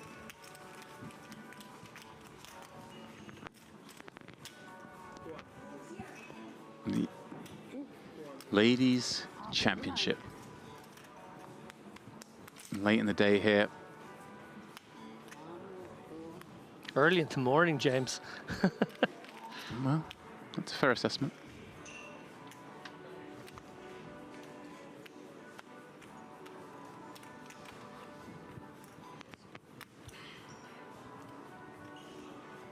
Dobradichuk giving a walk, pardon me.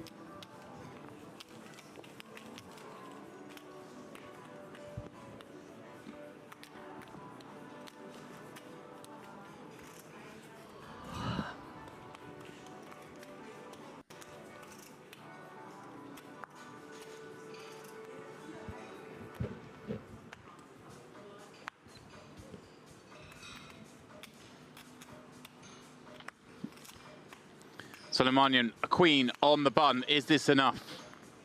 It certainly feels like it's enough. She tends to agree and has been snap called. Wow, here we go.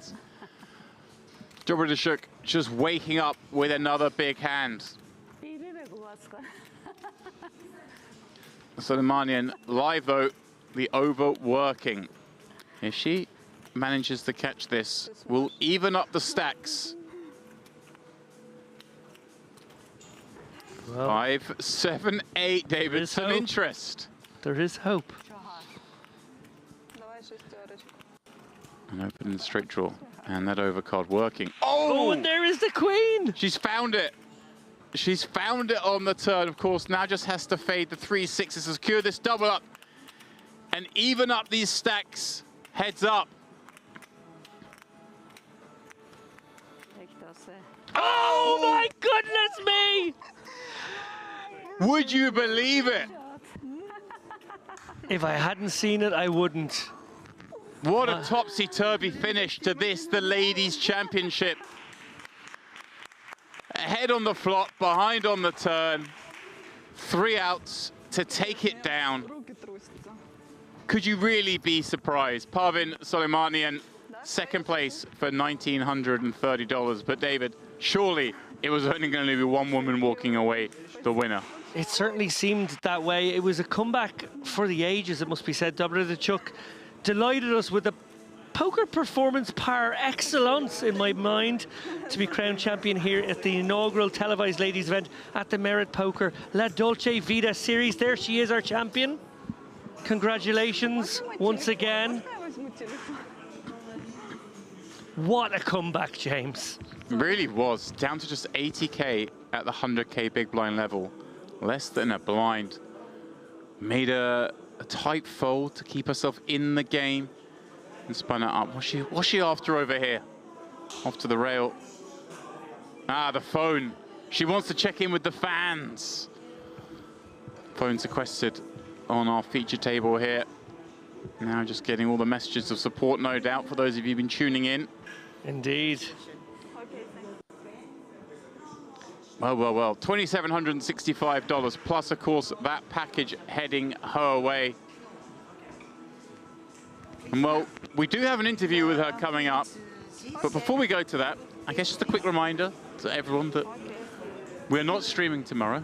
It's a day off for the team here, but we will return the following day with some pot limit Omaha action. Bounty tournament on the horizon. Yeah, for the fans of 4 cards, we're going to give a little bit of love to that one. Can't wait for that. And then, of course, 4 days of main event poker action. This strikes me as a croupier. The way she's moving these stacks. You're right. This looks like roulette has been in the past. I'm calling it. That's my read. She's setting up her own picture. Well, with all that, we must congratulate her and all the ladies taking part in this ladies' championship. It was fantastic. It was a fitting victory. It was only going one way, six-handed. Let's have a little word with our champion.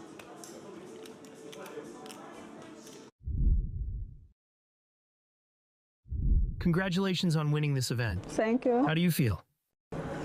Very good. Very happy. Is it more challenging for you to play against men or against women? Doesn't matter, man or woman. Congratulations. Thank you so much.